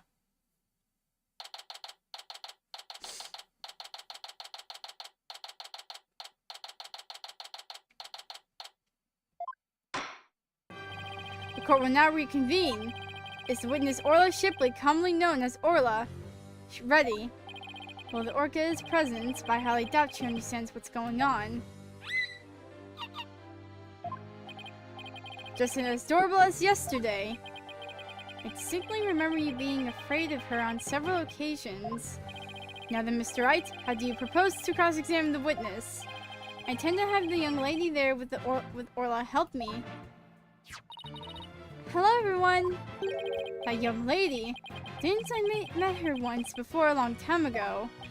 Yes, that's Pearl Fay, my old friend. Well, well, didn't she grow up to be a lovely young lady? I have no interest in this chit-chat. On with the cross-examination. Mr. Wright, this is all your fault. Why are you dawdling? How is this my fault? The court will now hear the testimony of Orla Shipley.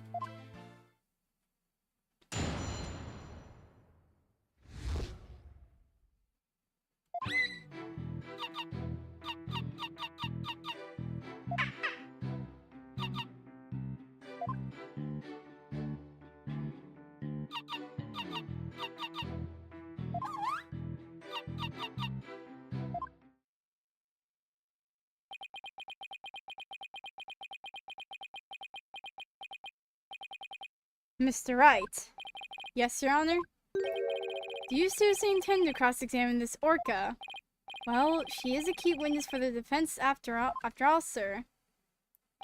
Every time you come to my courtroom, you open my eyes to a new way of thinking. It appears this would be another one of those times. Yes, he's giving me the go-ahead. I'd now like to put the witness and Mr. Rhymes together to see how he manipulated the orca. Hopefully Orla will have some kind of reaction. Fine by me, but not will happen, I tell ye!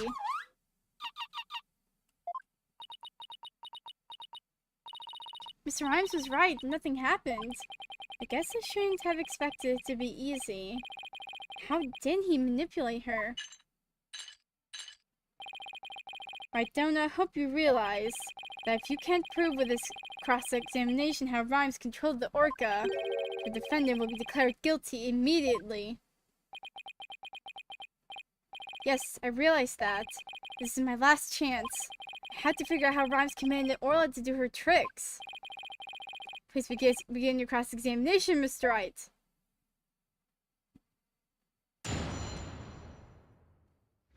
I'm cross-examining an orca. I am back to my roots.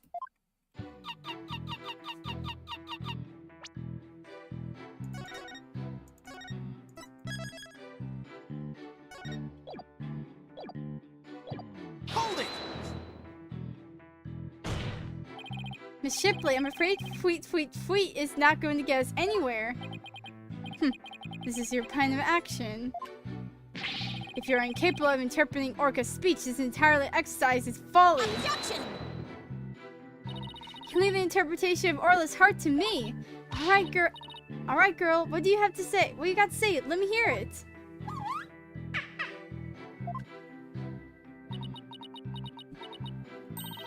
Oh, Orla, you're so cute! Right, Dono, surely you don't intend to continue this farce. I do. Miss Shipley, please continue with your testimony.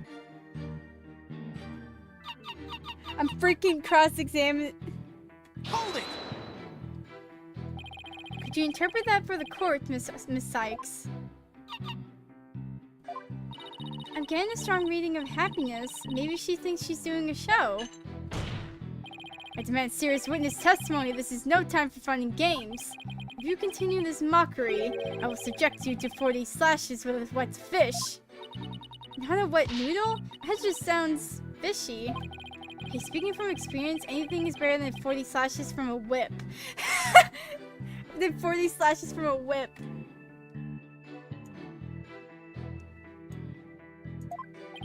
The defense will please caution its witness to conduct herself with propriety. Ah, frick.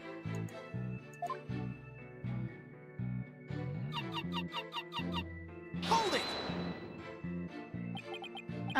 Instead of impersonating one orca band,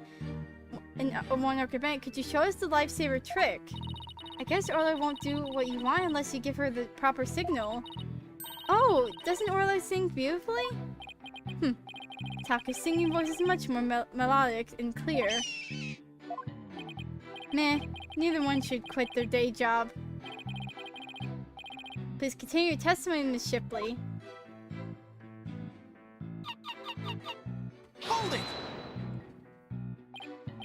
Miss Shipley seems to want to communicate something. Perhaps she's hungry. Miss Faye, could you give Miss Shipley a snack? Certainly. One moment. Oh, what a heartwarming scene. It reminds me of my granddaughter with her pet. Wow, your granddaughter must have had a pretty large pet. Stop all this pet prattle and get on with the cross-examination. But she's such an adorable creature. I never get tired of looking at her. Silence! I, on the other hand, have more than my fill of this tomfoolery. Enough is enough! It sounds like Prosecutor Blackquill is about to blow his top.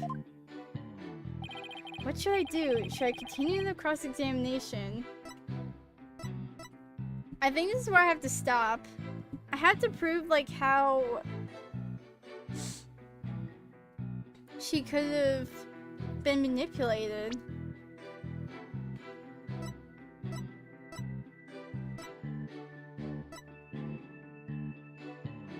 Oh, yeah, okay. Yeah, okay, so TV phone. Like, stop here. I'm done playing games. I will now explain how Orla was manipulated by Mr. Rhymes.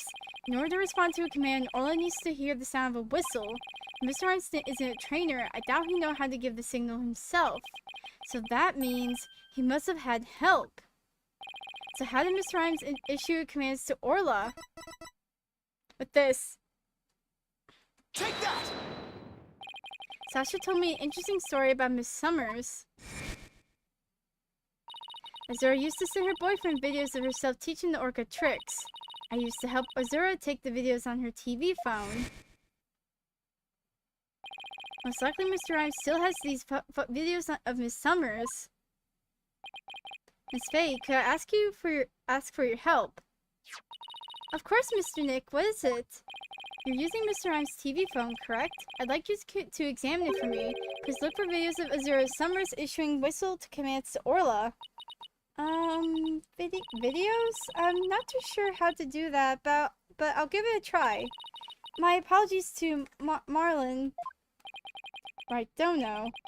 What are you up to? You'll see in a moment if Pearls can find those videos for me.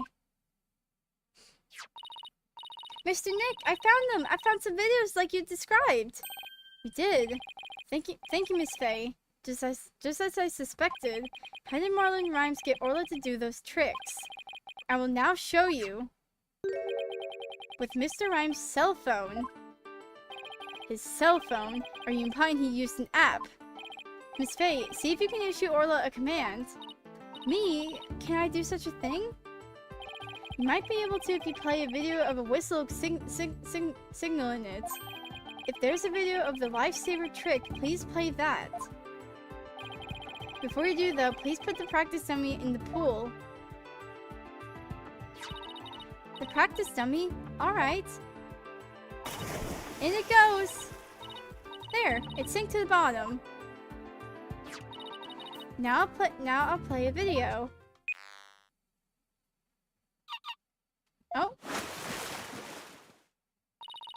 Oh, it's diving down, heading straight to the dummy.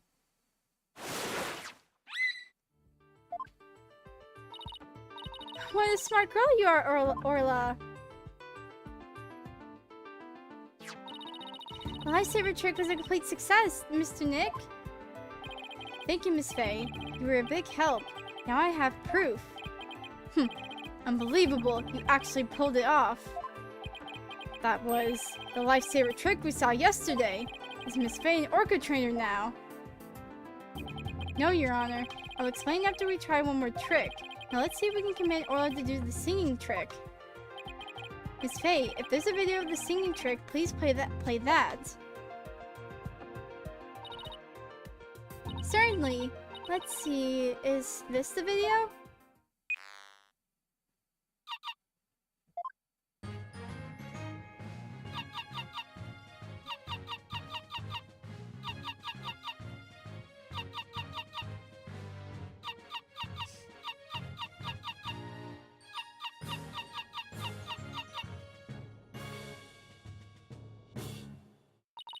Oh my, isn't she wonderful? That was the Swashbuckler Spectacular song. What a lovely singing voice. It wasn't bad. By the way, how did Miss Faye give the Orca those commands? Marlon Rhymes has something on his phone that his girlfriend Azura Summers sent him. They're videos of Miss Summers issuing commands to Orla with a whistle. If they have Orla listen to the sounds of the signals, anyone at all could command Orla. Oh my, anyone at all? Yes, I believe so, Your Honor. All they would have to do is play those videos. Mr. Wright, please submit those videos as evidence. I'm getting this sneaking suspicion the judge just wants to try it out for himself. Miss Faye, could you send those videos to the TV phone here? Alright, certainly. Got them. Alright, I'll try playing one.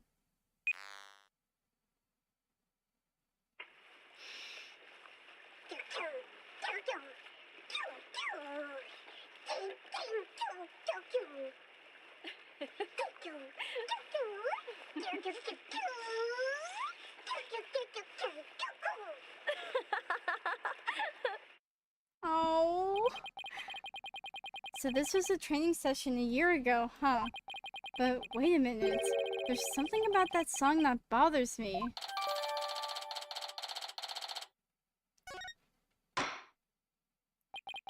The Orca can be commanded using videos on a cell phone. And that means that Marlon Rhymes could have manipulated the creature. Mr. Rhymes, you can't talk your way out of it now. Silence!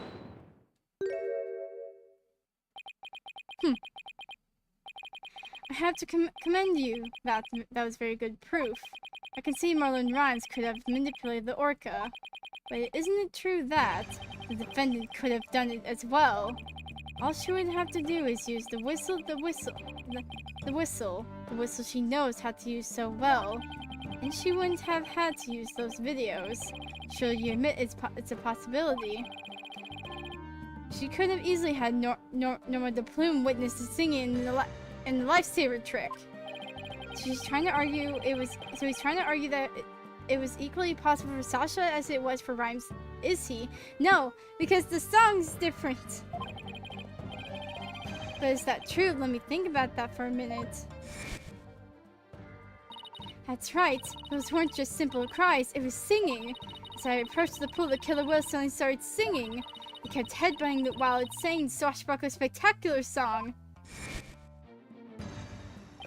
The culprit made sure Mr. Plume heard the song and saw the lifesaver trick. Could Sasha have shown these two tricks to the witness? No. No, I don't think Miss Buckler could have created the same conditions as the culprit. You challenged me to a battle. I hope your sword is sharpened. Let me see those sword skills of yours. Don't you worry, my sword is drawn and ready. My sword is evidence that the two tricks couldn't have been shown at the same time.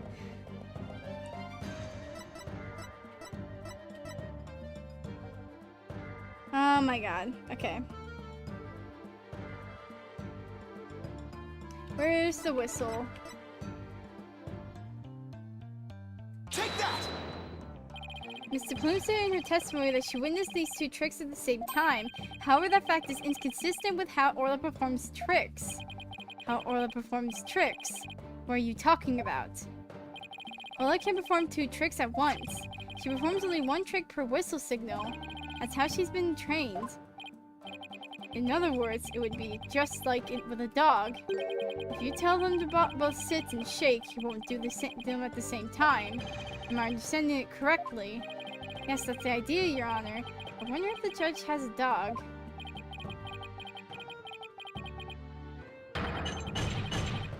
And he's laughing up a storm. What a farce! If you were saying that the witness somehow managed to produce an impossible scenario. If the creature's own trainer could do it, how could I? Yes, it's a mystery, isn't it? But boss, you don't have to agree so cheerfully. The defense is claiming that Marlon Rhymes manipulated the orca. But if you cannot explain fully how this was done, your argument does not hold water. If you can't straighten out your own theory, would you like me to straighten you out?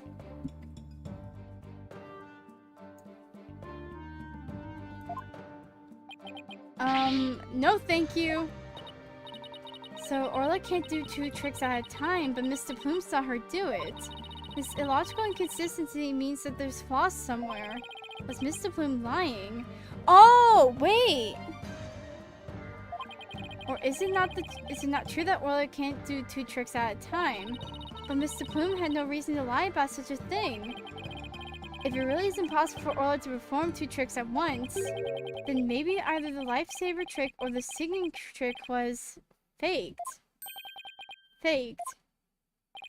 Yes, maybe Orla only performed one of the tricks, but it was made to look like she performed two. Silence! Maybe. How do you expect to conduct a sword battle with conjecture? Sounds like I better present some evidence here and fast. Okay. Although I'm concerned about your profuse sweating, Mr. Wright, allow me to ask you, which one of the two faked the lifesaver trick or the singing trick? I think it was the song, because, like, it's obvious that, like, she did the lifesaver trick to help the captain. It's the song. The defense wishes to argue that the singing trick was faked. And on what grounds do you base your assertion that the singing trick was faked? Where's the swashbuckler bit? There it is. Take that! This. This is a recording of a recent Swashbuckler Spectacular. In this recording, Orla sings the same song she sang for Miss Faye earlier. But Mr. Plume said the song is different from the one that was sung a year ago. The song is different. Please listen to the song in the video from a year ago sent to this cell phone.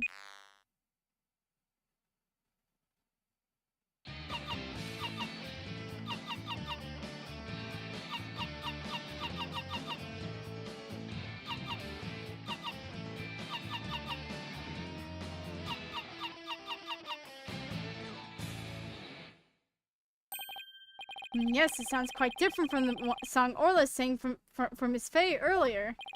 And yet this is the same video Miss Faye used to issue the command to Orla to sing. By having Mr. Plume listen to the song recorded in the cell phone video, the true culprit made Mr. Plume think Orla was singing the song from a year ago. Only Marlon Rhymes, the owner of the cell phone videos, could have done this. Silence. Mr. Plume says she heard the orca singing right in front of her. How do you claim he made her think that? How was the song recording played? I'd intend to explain that too, of course. What? The answer lies somewhere in the Orca Pool Visitors Corridor. Marlon Rhymes played the song recording by using this. Where's the speaker? Take that! Mr. Plume heard the song while she was in the Orca Pool Visitors Corridor. There's a speaker in that corridor so that visitors can hear the orca's sounds. And you claim the song was played from that speaker. How? Here's how Rhymes played the song over the speaker in the visitors corridor. Walkie-talkie. Take that! Mr. Rhymes could broadcast the song and the video to the speakers by using a walkie-talkie. If he could get Orla to do a trick by letting her hear Miss Summers' whistle signals too, he played the singing through the speaker and he made Orla do the lifesaver trick. All of this was the doing of the true culprit, Marlon Rhymes. This is what you did, isn't it, Mr. Rhymes? Oh, I don't like that. You did it. Now we can save both Sasha and Orla. Just leave it to Captain Wright's swashbuckling lawyers to win any case. I don't remember agreeing to that name. So it actually was possible for Mr. Rhymes to manipulate the orca. I'm stunned. I see we will need to hear more from this witness. Mr. Rhymes, the times have come to tell the court the truth.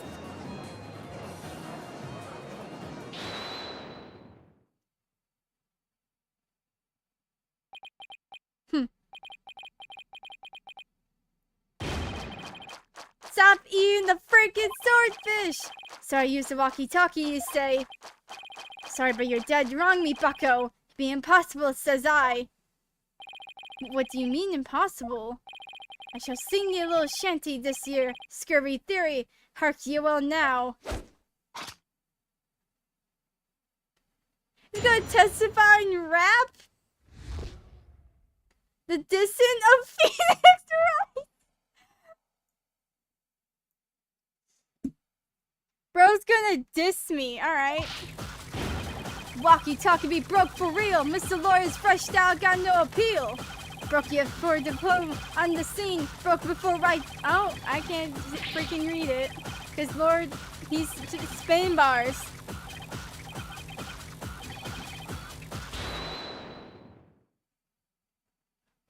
What just happened? That orca, ya don't listen to me, K. Kill the captain, yo, you so cray-cray. Here we go again with that flip-flop music. Broken? Of all the flimsy excuses. Bill's sucking? What? That was uncalled for. You probably broke it on purpose after the fact. Had to be untrue, little lassie. Although I can't prove when it really was. Lucky be for me, the lawyers be the ones who have the proving to do. After everything we uncovered, he still won't admit it. What the freak, man? I wanted to see something real quick. Somebody have to prove that he still could have done it. This is the way he's bopping.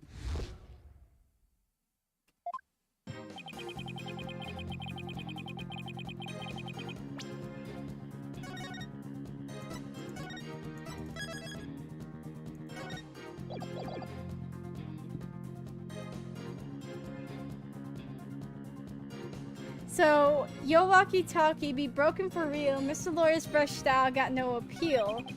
Broke before the plume on the scene. Broke before Wright could ever dream. Legit goof during cleaning time, eh? But spittin' lies. That orca. Wait. What do you mean legit goof? What do you mean you goofed? Hold it! You made a big blunder. What happened? After I helped Sasha with the cleaning, I dropped it by accident and broke it. You wish to see it, I still have it with me. It does indeed appear to be broken. With me walkie-talkie broken, there'd be no way I could have done that what you said. I couldn't have given the orca any commands. Oh, your walkie-talkie broke? Isn't that just so convenient? Mr. Rhines, I think you're broken on purpose. Miss Laura, none of your false accusations, if you please. I broke it on purpose, or you be proof. I don't have any. Wait, oh, his walkie-talkie. Oh!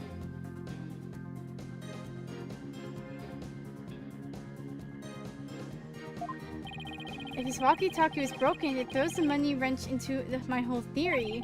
And he let Pearls borrow his cell phone so casually yesterday. He must have already been confident he wouldn't be able to prove anything. Yet, Yelnir gets me agreed that that Paxtorka be innocent. If something be not done about her, she'll get Sasha one day too. Or could kill the captain. It were me.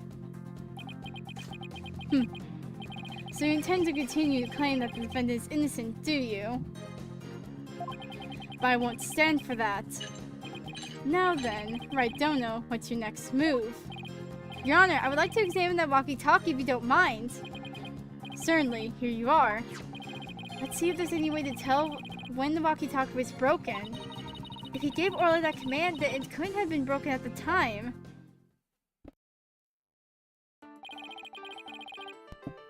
I use the arrow keys to rotate the evidence and space to examine if I notice anything of interest. You can also zoom in and out with B and M to get a better look. Now let's check every last inch of it for anything off. Oh, bite marks. Huh? Look at these. They look like tooth marks. Hey, you're right. A bite this big. I wonder if it was Orla. Wait, a walkie-talkie with tooth marks. Didn't we hear a story like that just yesterday? It was the walkie-talkie Azura used right up until her death. In the middle of the show, the orca brought Azura up to the surface in her mouth. She left tooth marks in Azura's walkie-talkie. Captain said he always kept the walkie-talkie with him so he'd never forget. Rhyme said that his walkie-talkie was his, but could it be? Not thought about it, don't you agree? Time to give it up, Mr. Lawyer. Forget the orca, just save Sasha, says I. I can't do that. Now that I finally am a lawyer again, how can I hold my head up if I made my client so miserable? A stubborn one you be. I do be stubborn as heck.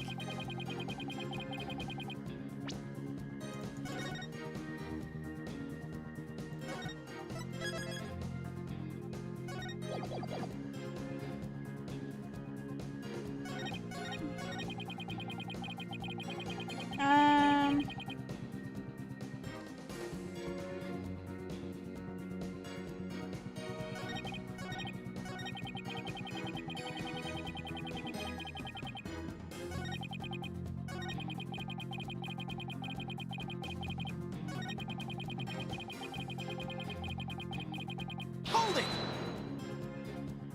Are you sure it was your walkie-talkie? You could have stolen a broken walkie-talkie from somebody else. If you be accusing me of thievery, let me see your proof. Alright. This evidence tells me who you stole the walkie-talkie from. Okay. Where... That's not it. Shipley's data, because... Walkie-talkie hasn't been found. Take that! According to the defendant's statement, Mr. Shipley talked to her on his walkie-talkie before his death. However, no walkie-talkie was found near the victim's body. Methinks the police just didn't look hard enough. Besides, the captain's walkie-talkie wasn't broken, be that not right. No, so his walkie-talkie has been naught to do with mine. I'm not so sure that's true. The victim fell to his death. It's quite possible his walkie-talkie broke in the fall. You stole the walkie-talkie after the victim's death, didn't you, Mr. Rhymes? Silence. Oh, now that's such leading questions, right, Dono? If you claim the walkie-talkie belonged to the victim, show me your evidence. Certainly, I plan on doing just that. Please look at these tooth marks here on the walkie-talkie. Tooth marks? I guess I see them. The victim's walkie-talkie was a keepsake that used to belong to Azura Summers, who died a year ago. These tooth marks were left by Orla when she carried Miss Summers in her mouth.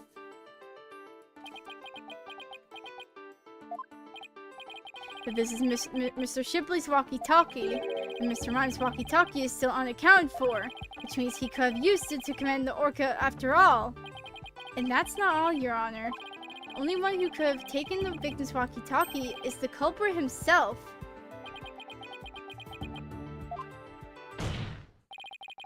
The fact that Marlon Rhymes had the victim's walkie-talkie is proof that he murdered Jack Shipley.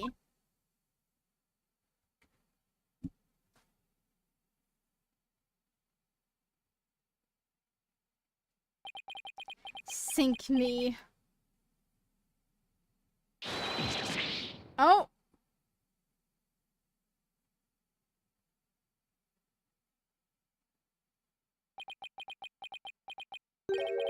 Not so fast, Mr. Lawyer. What? He still won't admit it. His walkie-talkie be mine, says I. And how do you explain the tooth marks on it? I've had many run-ins with that orca myself. She bit me more than once. Me walkie-talkie too. Evidence of our fights are carved here into me body. My goodness, I certainly see the tooth mark scars on your skin. What? Are those really scars from being bitten by Orla?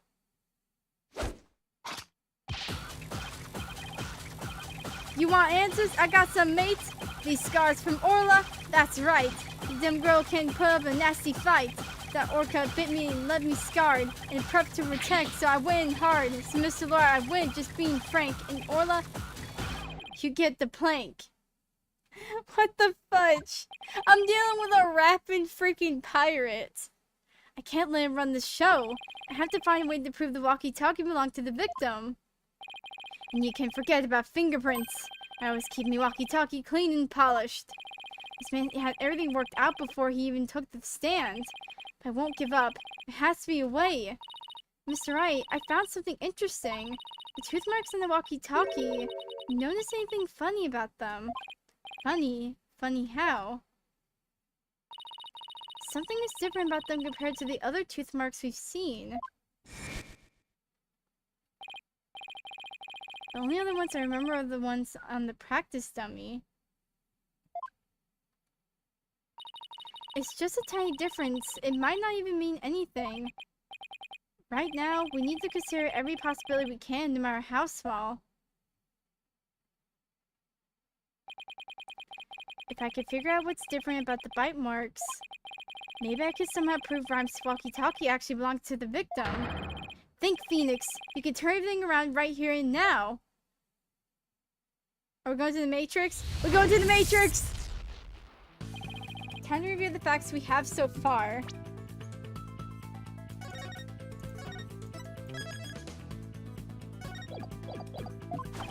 With the intent of killing Orla, Rhymes drained the show stage pool.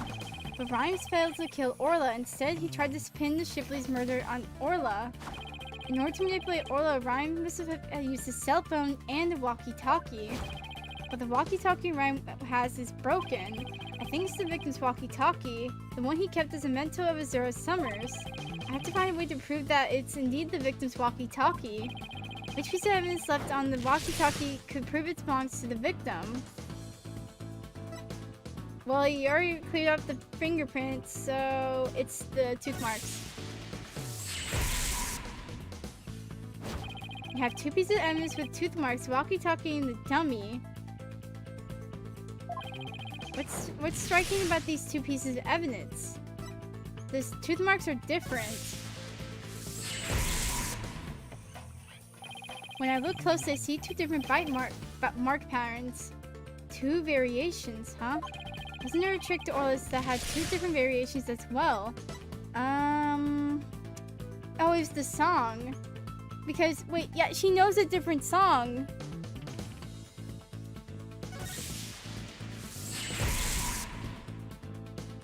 A year ago, the orca song and teeth marks were different from what they are now. What could be the cause of the two inconsistencies? What's behind the fact that the orca's tooth mark song were different a year ago?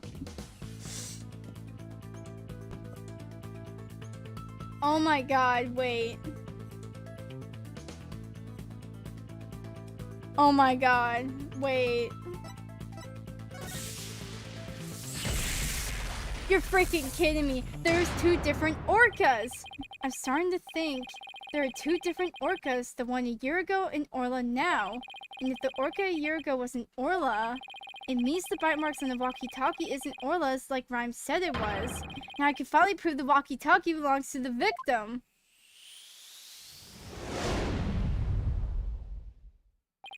Mr. Wright, you appear to be lost in thought there. Is everything all right? I just realized something. Astonishing, Your Honor.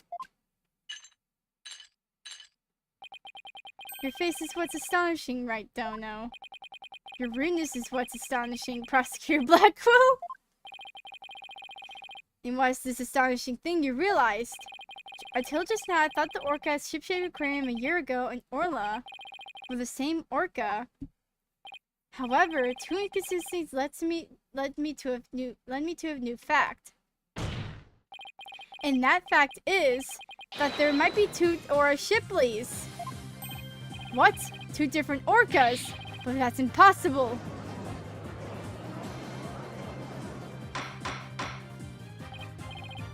Order in the court. Explain yourself. What is the basis for this preposterous claim? Hold on, let me look through real quick.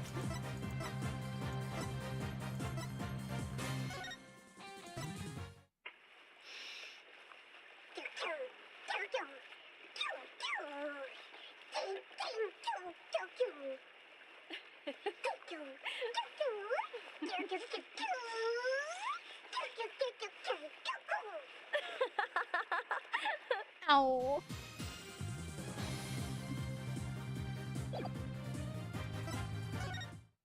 Now look at the show.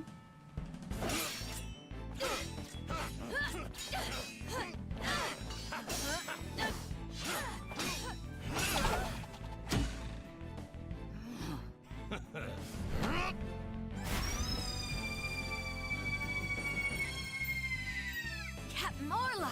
Ye made it just in time!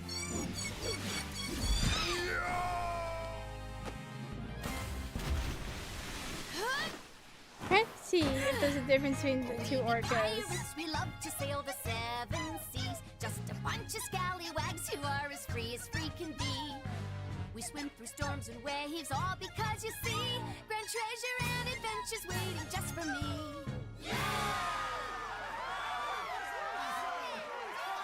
Okay.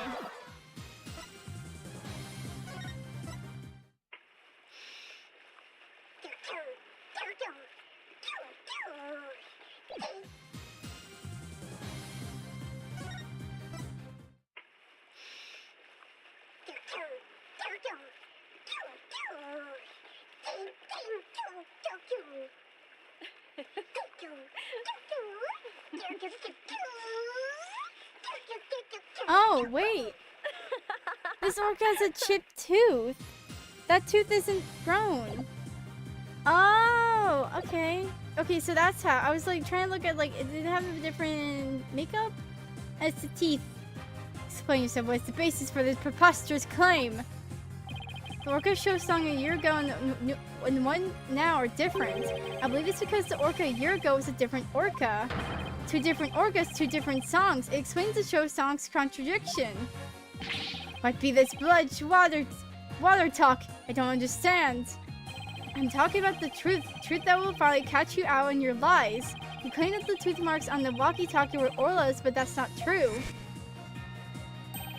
The two different bite marks patterns in the walkie-talkie and on the dummy proves this. What? Two different patterns, you say? Silence. I will concede there's the possibility that two different orcas exist. Bite mark patterns alone are not proof enough. I want more conclusive evidence. Alright, I will show you conclusive evidence then. So he wants to see evidence other than the bite mark patterns, does he? Orca, Yurgo, and Orla have different songs and different teeth. I don't have two videos on hand that can be used to compare those. Don't I have two videos on hand that can be used to compare those differences? I will now submit two videos with each different songs and teeth can be compared. Take that! And here's the other. Take that! Please compare these two videos, one from a year ago and one recent. As discussed, the two orcas are singing two different songs. Please also pay special attention to the appearance of the two orcas' teeth. How exactly do you claim their teeth are different? Let's look for shots in the two videos where the orcas' teeth are shown. This is Orla in the scene of the video Swashbuckler Spectacular Pirate Show. As you can see, she has all of her teeth. What a healthy smile she has. I'm a bit envious. Next, let's take a look at the TV phone video from a year ago. Just as I thought, their teeth are different. Oh, I believe this smile looks a little different from the one we saw a moment ago. As you can see, the orca from a year ago has one tooth that's broken off. If the teeth are different, then... Yes, if the teeth are different, they will of course leave different bite mark patterns. On the practice zone, you can see Orla's uniform pattern with all the teeth intact. And on the walkie-talkie, you can see one tooth is missing from the pattern. I see it, just like the smile on the orca in the last year's video. The tooth marks in the walkie-talkie were not made by the orca we know as Orla. They were made a year ago by a different orca. Two different orcas? I can't believe it. The statement that the tooth marks on the walkie-talkie were from Orla was a lie. The truth is, this walkie-talkie was stolen from the victim, Jack Shipley.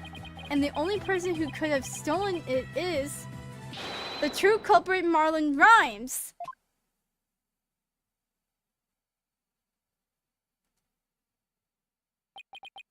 No, you got it all wrong. It'd be all...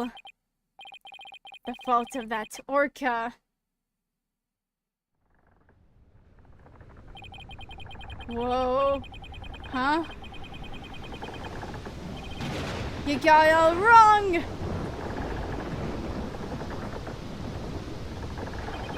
Blimey. It'd be the orca's fault! This can't be!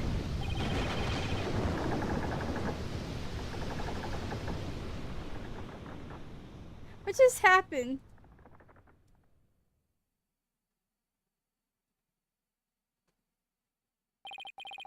Once again, I'm too weak to help anybody.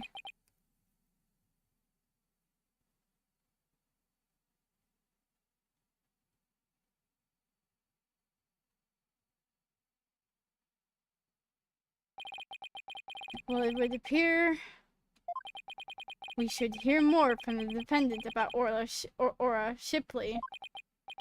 Sasha Buckler. Yes, Captain Judge? If what Mr. Wright claims true, are there two different orcas?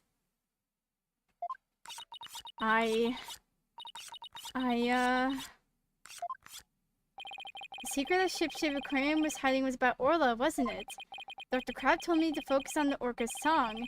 He hinted it would be a clue. Phoenix is right. The one we call Orla is the second Ora Shipley. There actually used to be two orcas at the Ship-Shape Aquarium. I used to call the first Ora Shipley just Ora for short. Ora and Orla are sisters. The captain rescued them both when they got beached on the shore. But Orla was in a bad shape and the ship's doctor had to look after her for a long time. Both orcas loved the captain, so we decided to keep them on a ship-shape aquarium. Why didn't you say anything about there being 2 orcas? Well, because after the accident a year ago, Aura was put down. Oh no! No! What? Aura is dead. Yeah, the Center of Dangerous Animal Control demanded it. Apparently the captain of the ship's doctor begged them. He put the first one down, so please leave the second one alone, they said. Anyway, after the accident a year ago, the captain told us he was going to put Orla in the pirate show as Aura Shipley. He asked us to keep quiet about Aura's death until the time was right. What a surprising complex tale. Did all Shipshape crew employees know about this? No, just a select few of us. Mr. Rhymes, did you know about it? Of course not. How would I? Tell me, Mr. Rhymes, did you plan on killing Orla from the start? Yeah, I planned to do it during the cleaning, so I drained the pool. I figured if I didn't do something about that beast, Sasha's life was in danger. Sasha trusted that orca just as much as Azura did, and wanted to protect her. I couldn't help Azura, so I felt protecting Sasha was the least I could do. My duty. I built up my strength so I'd be ready to kill the orca. I even fought with sharks. But the captain realized my plan and tried to save the orca. And that is why you killed Jack Shipley. Now the report from the crime lab finally makes sense. Report from the crime lab? In court yesterday, you will recall I showed a photo of the victim lying on his back. According to the lab, the bruise on the victim's right wrist was Rhymes' handprint. His handprint? I didn't know how to fit it with the case until I heard Rhymes' story just now, but now we can imagine the reason for it being there.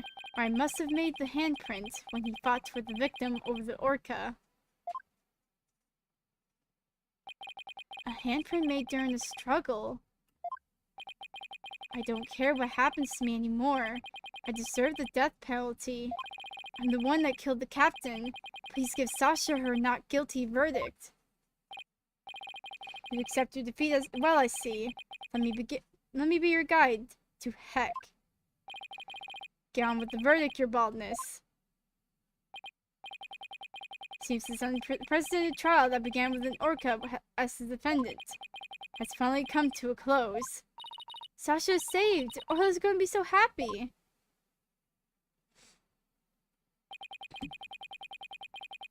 Sasha's not guilty verdict is coming. Why do I still have this strange nagging feeling? Rhymes' handprints on the victim's right wrist.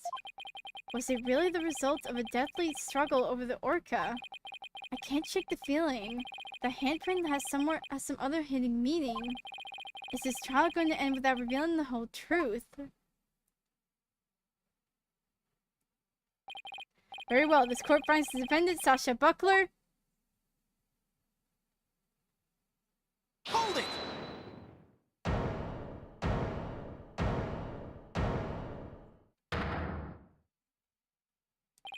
Your Honor, please hold up on that verdict. Mr. Wright, what is the meaning of this? I would like to further explore this new evidence the prosecution just submitted. What complaint could you have? You're about to get your not guilty verdict. I see no need to further prolong this trial, Mr. Wright. Your Honor, we still don't know the entire truth of this case. This unnatural handprint Mr. Rhymes left on the victim's right wrist. I don't think it was the result of a fight between the two men. Not the result of a fight. Then what do you suggest it was? Boss, what are you doing? Do you remember that evidence we found at the show stage? Evidence? What evidence? That mysterious mark might be the key to understanding the whole case. Oh! Your Honor, defense would like to submit evidence that will expose the truth of this case. A mystery piece of evidence that pairs with Mr. Ryan's unnatural handprint. Where is it? Take that! Marlon Rhymes left behind an unusual set of fingerprints at the show stage. In what way were they unusual? They were right-hand prints on the left side of the ladder. If one were to grasp the ladder in the same way as the prints, it would look like this. It looks like the ladder is being grasped from above. Exactly, Your Honor. And the handprint on the victim's right wrist shows that it was held with a powerful grip. Marlon Rhymes grasped the show stage ladder in an unnatural pose. If he was gripping the victim's wrist in this position, then he must have been... It means Mr. Rhyme was actually... That's right. If we couple the unnatural handprints with the mysterious fingerprints...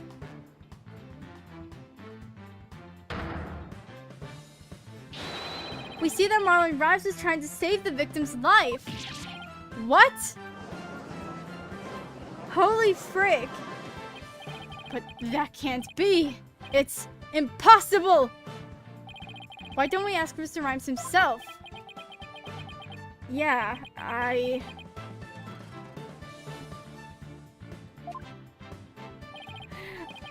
Oh, welcome, Raiders.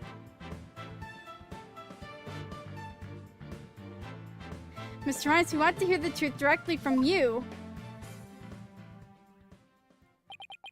Plot twist, lol. I gotta hand it to you, Mr. Lawyer. You got skills. Why? Why do you have to figure it out? It doesn't matter what happens to me anymore. I'm ready to die. So is what the defense is claiming true? The captain, he found that I drained the show stage pool. He rushed to the side of the pool, frantic to put some water in it for the orca. And then he slipped.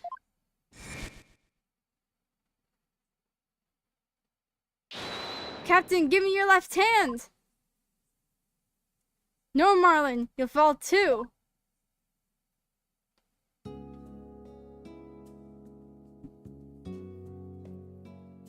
Forgive me, Marlon. I didn't realize what deep pain you were in. But please don't blame Orla. It's nobody's fault. Not Orla's. And not yours. Hey! Oh my god. Captain! Oh my god, this is so freaking depressing. So Jack Shipley's death was accidental. Why didn't you tell us that you didn't kill the victim? Because I have no right to live anymore. I'm ready to get the death penalty. The captain died because of me, and then on top of it all, I used his body to frame Orla. I was gonna kill Orla and she wasn't even to blame. She didn't do anything wrong. The only thing I can do now is pay for it all with my life. I can't do it. I can't do anything. I couldn't save the captain. I couldn't save avenge Zura's death. Mr. Rhymes, you have the wrong idea about Miss Summers' death. Not even the first Aura Shipley was responsible for her dying. Aura, of her own accord, was trying to save Miss Summers' life. What? What are you talking about? Azura Summers suffered from a heart condition. She didn't tell anyone. She performed in the Pirate Show anyway. She had a heart attack and died before anyone could save her. I'm sure she didn't think Aura attacked her. There's nothing to avenge. No way. A heart condition? She never said a word about it. Maybe she didn't want you to worry about her. So I wanted to get revenge all this time. For nothing.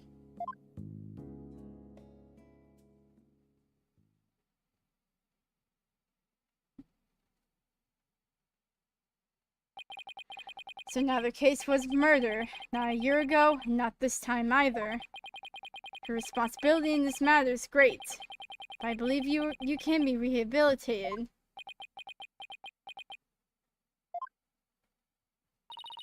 Marlon, you better come back to Shipshape Aquarium when you're done, you hear? Orla and I and everybody will be waiting for you. You still have a lot to offer, Mr. Rhymes. Live your life and never give up. For the sake of those who are gone as well. I promise to make up for what I've done. Even if it takes me my whole life. Mr. Wright. Sasha.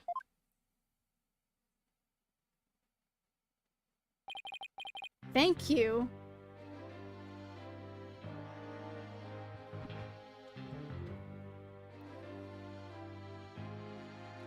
Fun fact, Marlon is one of the only few culprits to have 2 breakdowns. Really? Huh. Well, I have seen countless trials, but never one that ended like this. I don't know how, Mr. Wright, but you always seem to manage to turn things around. I think all this excitement has taken a few years off my life. You don't got any. Professor Means is another. Oh, yeah. I think all that excitement has taken a few years off my. You don't have any life left, man. And the Phantom. Yeah. Is that praise or a diss? Now then, this court finds the defendant, Sasha Buckler, not guilty.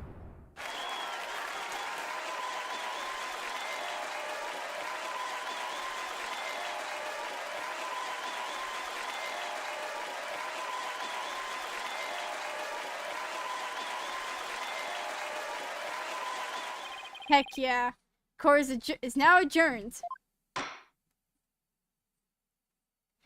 And also, he's the only culprit to not be imprisoned for his not to be imprisoned for his crimes, yeah.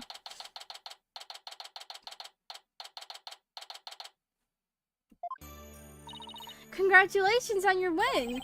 Thank you for all your help today, Pearls. All I did was have fun with Orla. Orla! Orla, I'm back! Oh, I missed you, girl! Oh, I'm so happy for you and Orla, Sasha. Everything turned out great. Phoenix, Athena, I really want to thank you from the bottom of my heart. Orla and I are both really grateful. I will now act out my gratitude with a little performance. Miss Orca Lover, don't you think you'd better take care of your health first? Alright, fine. I promise, no more shows until I'm better. I don't want anybody to worry about me after all. Good, I'm glad that's settled. Hey buddy, Mr. Lawyer, you just had to blab every single one of the aquarium's secrets, didn't you? Sorry, Dr. Crab. Nah, that's alright. I'm glad. It was kind of hard to tell. Although, thanks to you, they now know we're using the illegal torpedo system.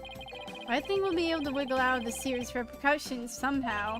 That writer lady's advocating for us, saying the law itself is to blame. She says she's going to look into getting the law changed. Wow, go Miss DePlume. She sure is a powerhouse. She's also one of a few who didn't actually murder anyone, yeah. Because, like, that was an accidental murder. Well, he was close with almost killing Orla. But not, like, any person, though. There's one thing you didn't figure out, by the way. Keep this to yourself, will you? We don't want it getting out publicly. Remember that appointment I had written down on my calendar? Oh, you mean meet the captain at the Orca Pool at 7 a.m. That note meant the Orca Pool. That note meant the Orca Pool of the Supermarine Aquarium, not ship shapes. What? Why are we supposed to meet there? Jack and I... We visited the Supermarine Aquarium once a month. Any idea why? To get dolphin therapy treatment? No, silly. Remember I told you. Jack and I were against putting the Orca down from the start. What? You mean we just pretended to put the first Aura Shipley down? The Supermarine Aquarium is harboring her for us. Oh! Aura's safe! Oh!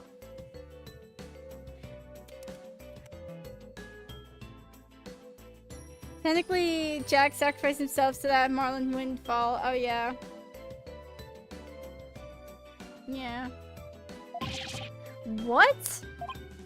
Oh, so that talk about a large amount of money you're paying them. Once a month, the owner and the vets disappeared from this aquarium, and I came to find out that each time a large amount of money was being paid out. We were paying for Aura's care. You wouldn't believe how much fish orcas eat. Now that it's been proven she was innocent all along, I think we can bring her back soon. Until then, keep it under your hat, okay? Huh? What was he telling you about? Oh, nothing much. By the way, Orla wants to wants you to give her a little celebratory prize. Orla specifically requested that you give it to her, Phoenix. Alright, fine. Let's see, what can I give her? Here you go, Orla. Here's some fish. That's what the sleeping pills were for, to make it look like she died. That was yeah. Orla, it's coming a day late, but congratulations on your verdict.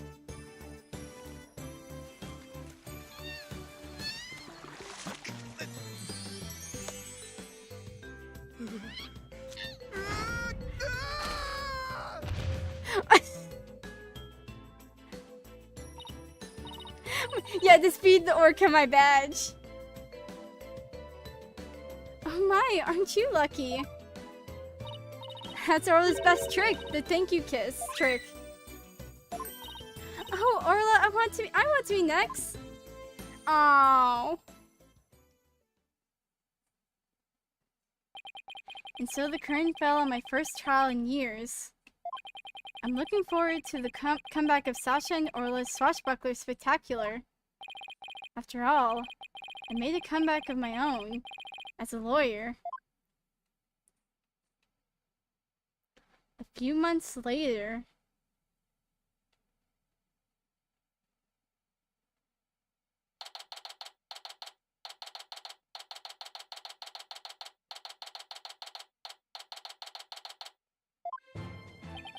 it's been a while since I visited Ship-Shape Aquarium.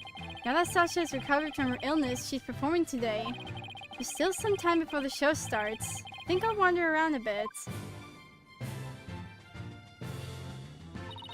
Hi, Phoenix. Hope you enjoyed the show today. The orcas are excited and ready to go. Oh, I'm sure I'll enjoy...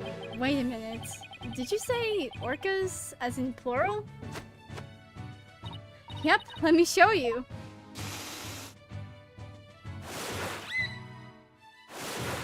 Oh!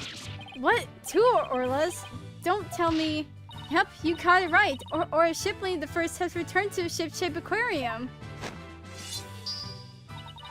We be the three pirate sisters. We be out to stop the evil Scallywag League led by Red Stash and the giant octopus. Well, I don't want to get in the way of their rehearsal. Guess I better go. Orin, Orla. Well, if it isn't Blue Boy, did you come for my book signing? Oh, Mr. Plume, there's a book signing. Yes, my new book is just out. It's called Ship-Shape Aquarium. Don't pull the plug. The book signed will be held here in this room. After all, the vet owes me a favor. Yes, she got them to approve the use of the torpedo. I'm grateful. Why does she keep coming to my lab to bother me every single day? My next work will be entitled Sniper. The penguin leaves the nest. Oh! Oh! Stop this canopy.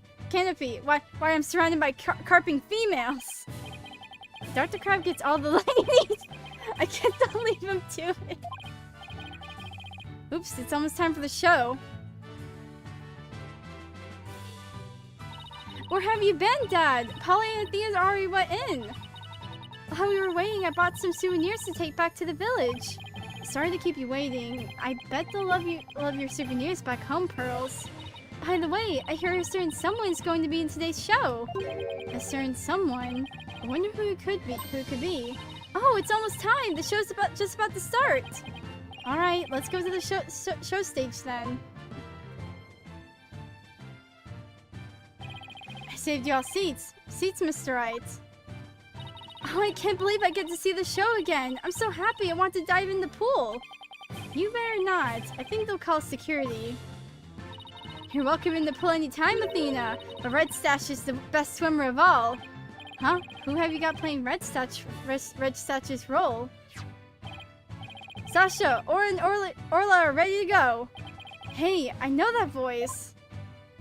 Yep, Humanoid. Marlon is back and he's playing the role of Red Stash. It'd be the new Swashbuckler Spectacular. Hope you enjoy me, buckos. And I ship it.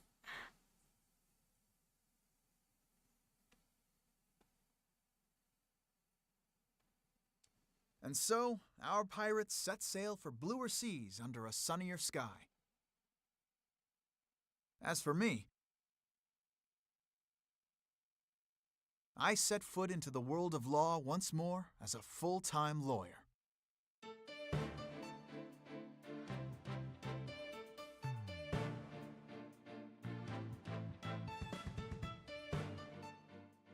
Ah, heck yeah. Dr. Crab and Norma Diplom. Oh, yeah. What the frick? You've unlocked the special bonus in music background setting screen. What the frick? Yo, I saw that. Hold on. I want to look at that.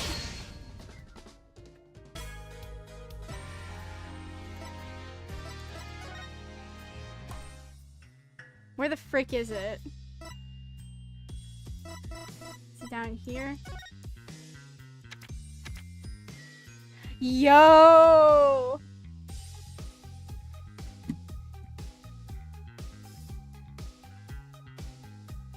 So when we get an Ace Attorney Smash Bros? Oh, that's so cool. Yeah, but you know the stories in the Bones Unlocks goodies, yeah.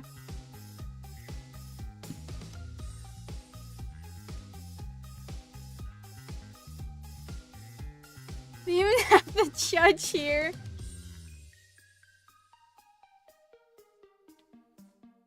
Oh, this is so cool.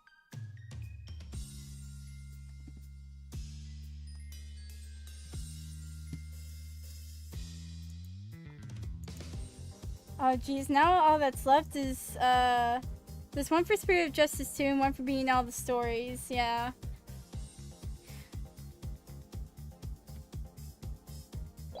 Well, that's gonna be the next stream is doing Spirit of Justice.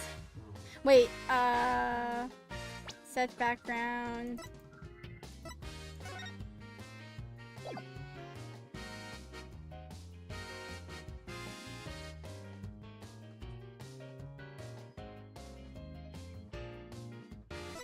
Yeah, so next stream, whenever that will be, I'll do Spirit of Justice.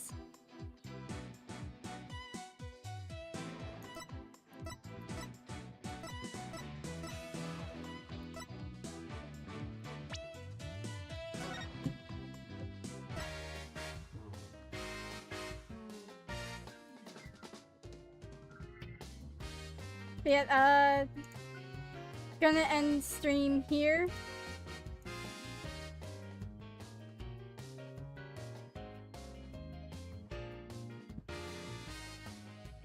Be ready, the cases can get long. Yeah, I've been trying to like keep an eye on that. I've been keeping an eye on that, like with how long these cases are.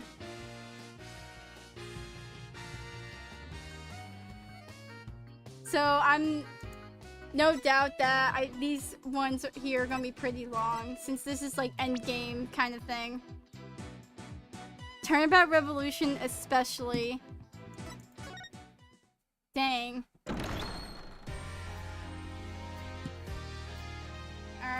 Alrighty then, I'll keep that in mind.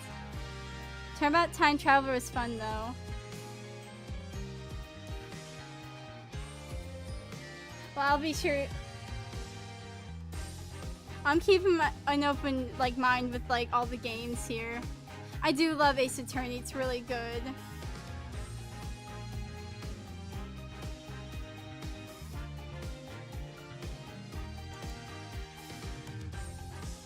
I'll be ending the stream here. Hope y'all have a good day or night, and I will see you next time.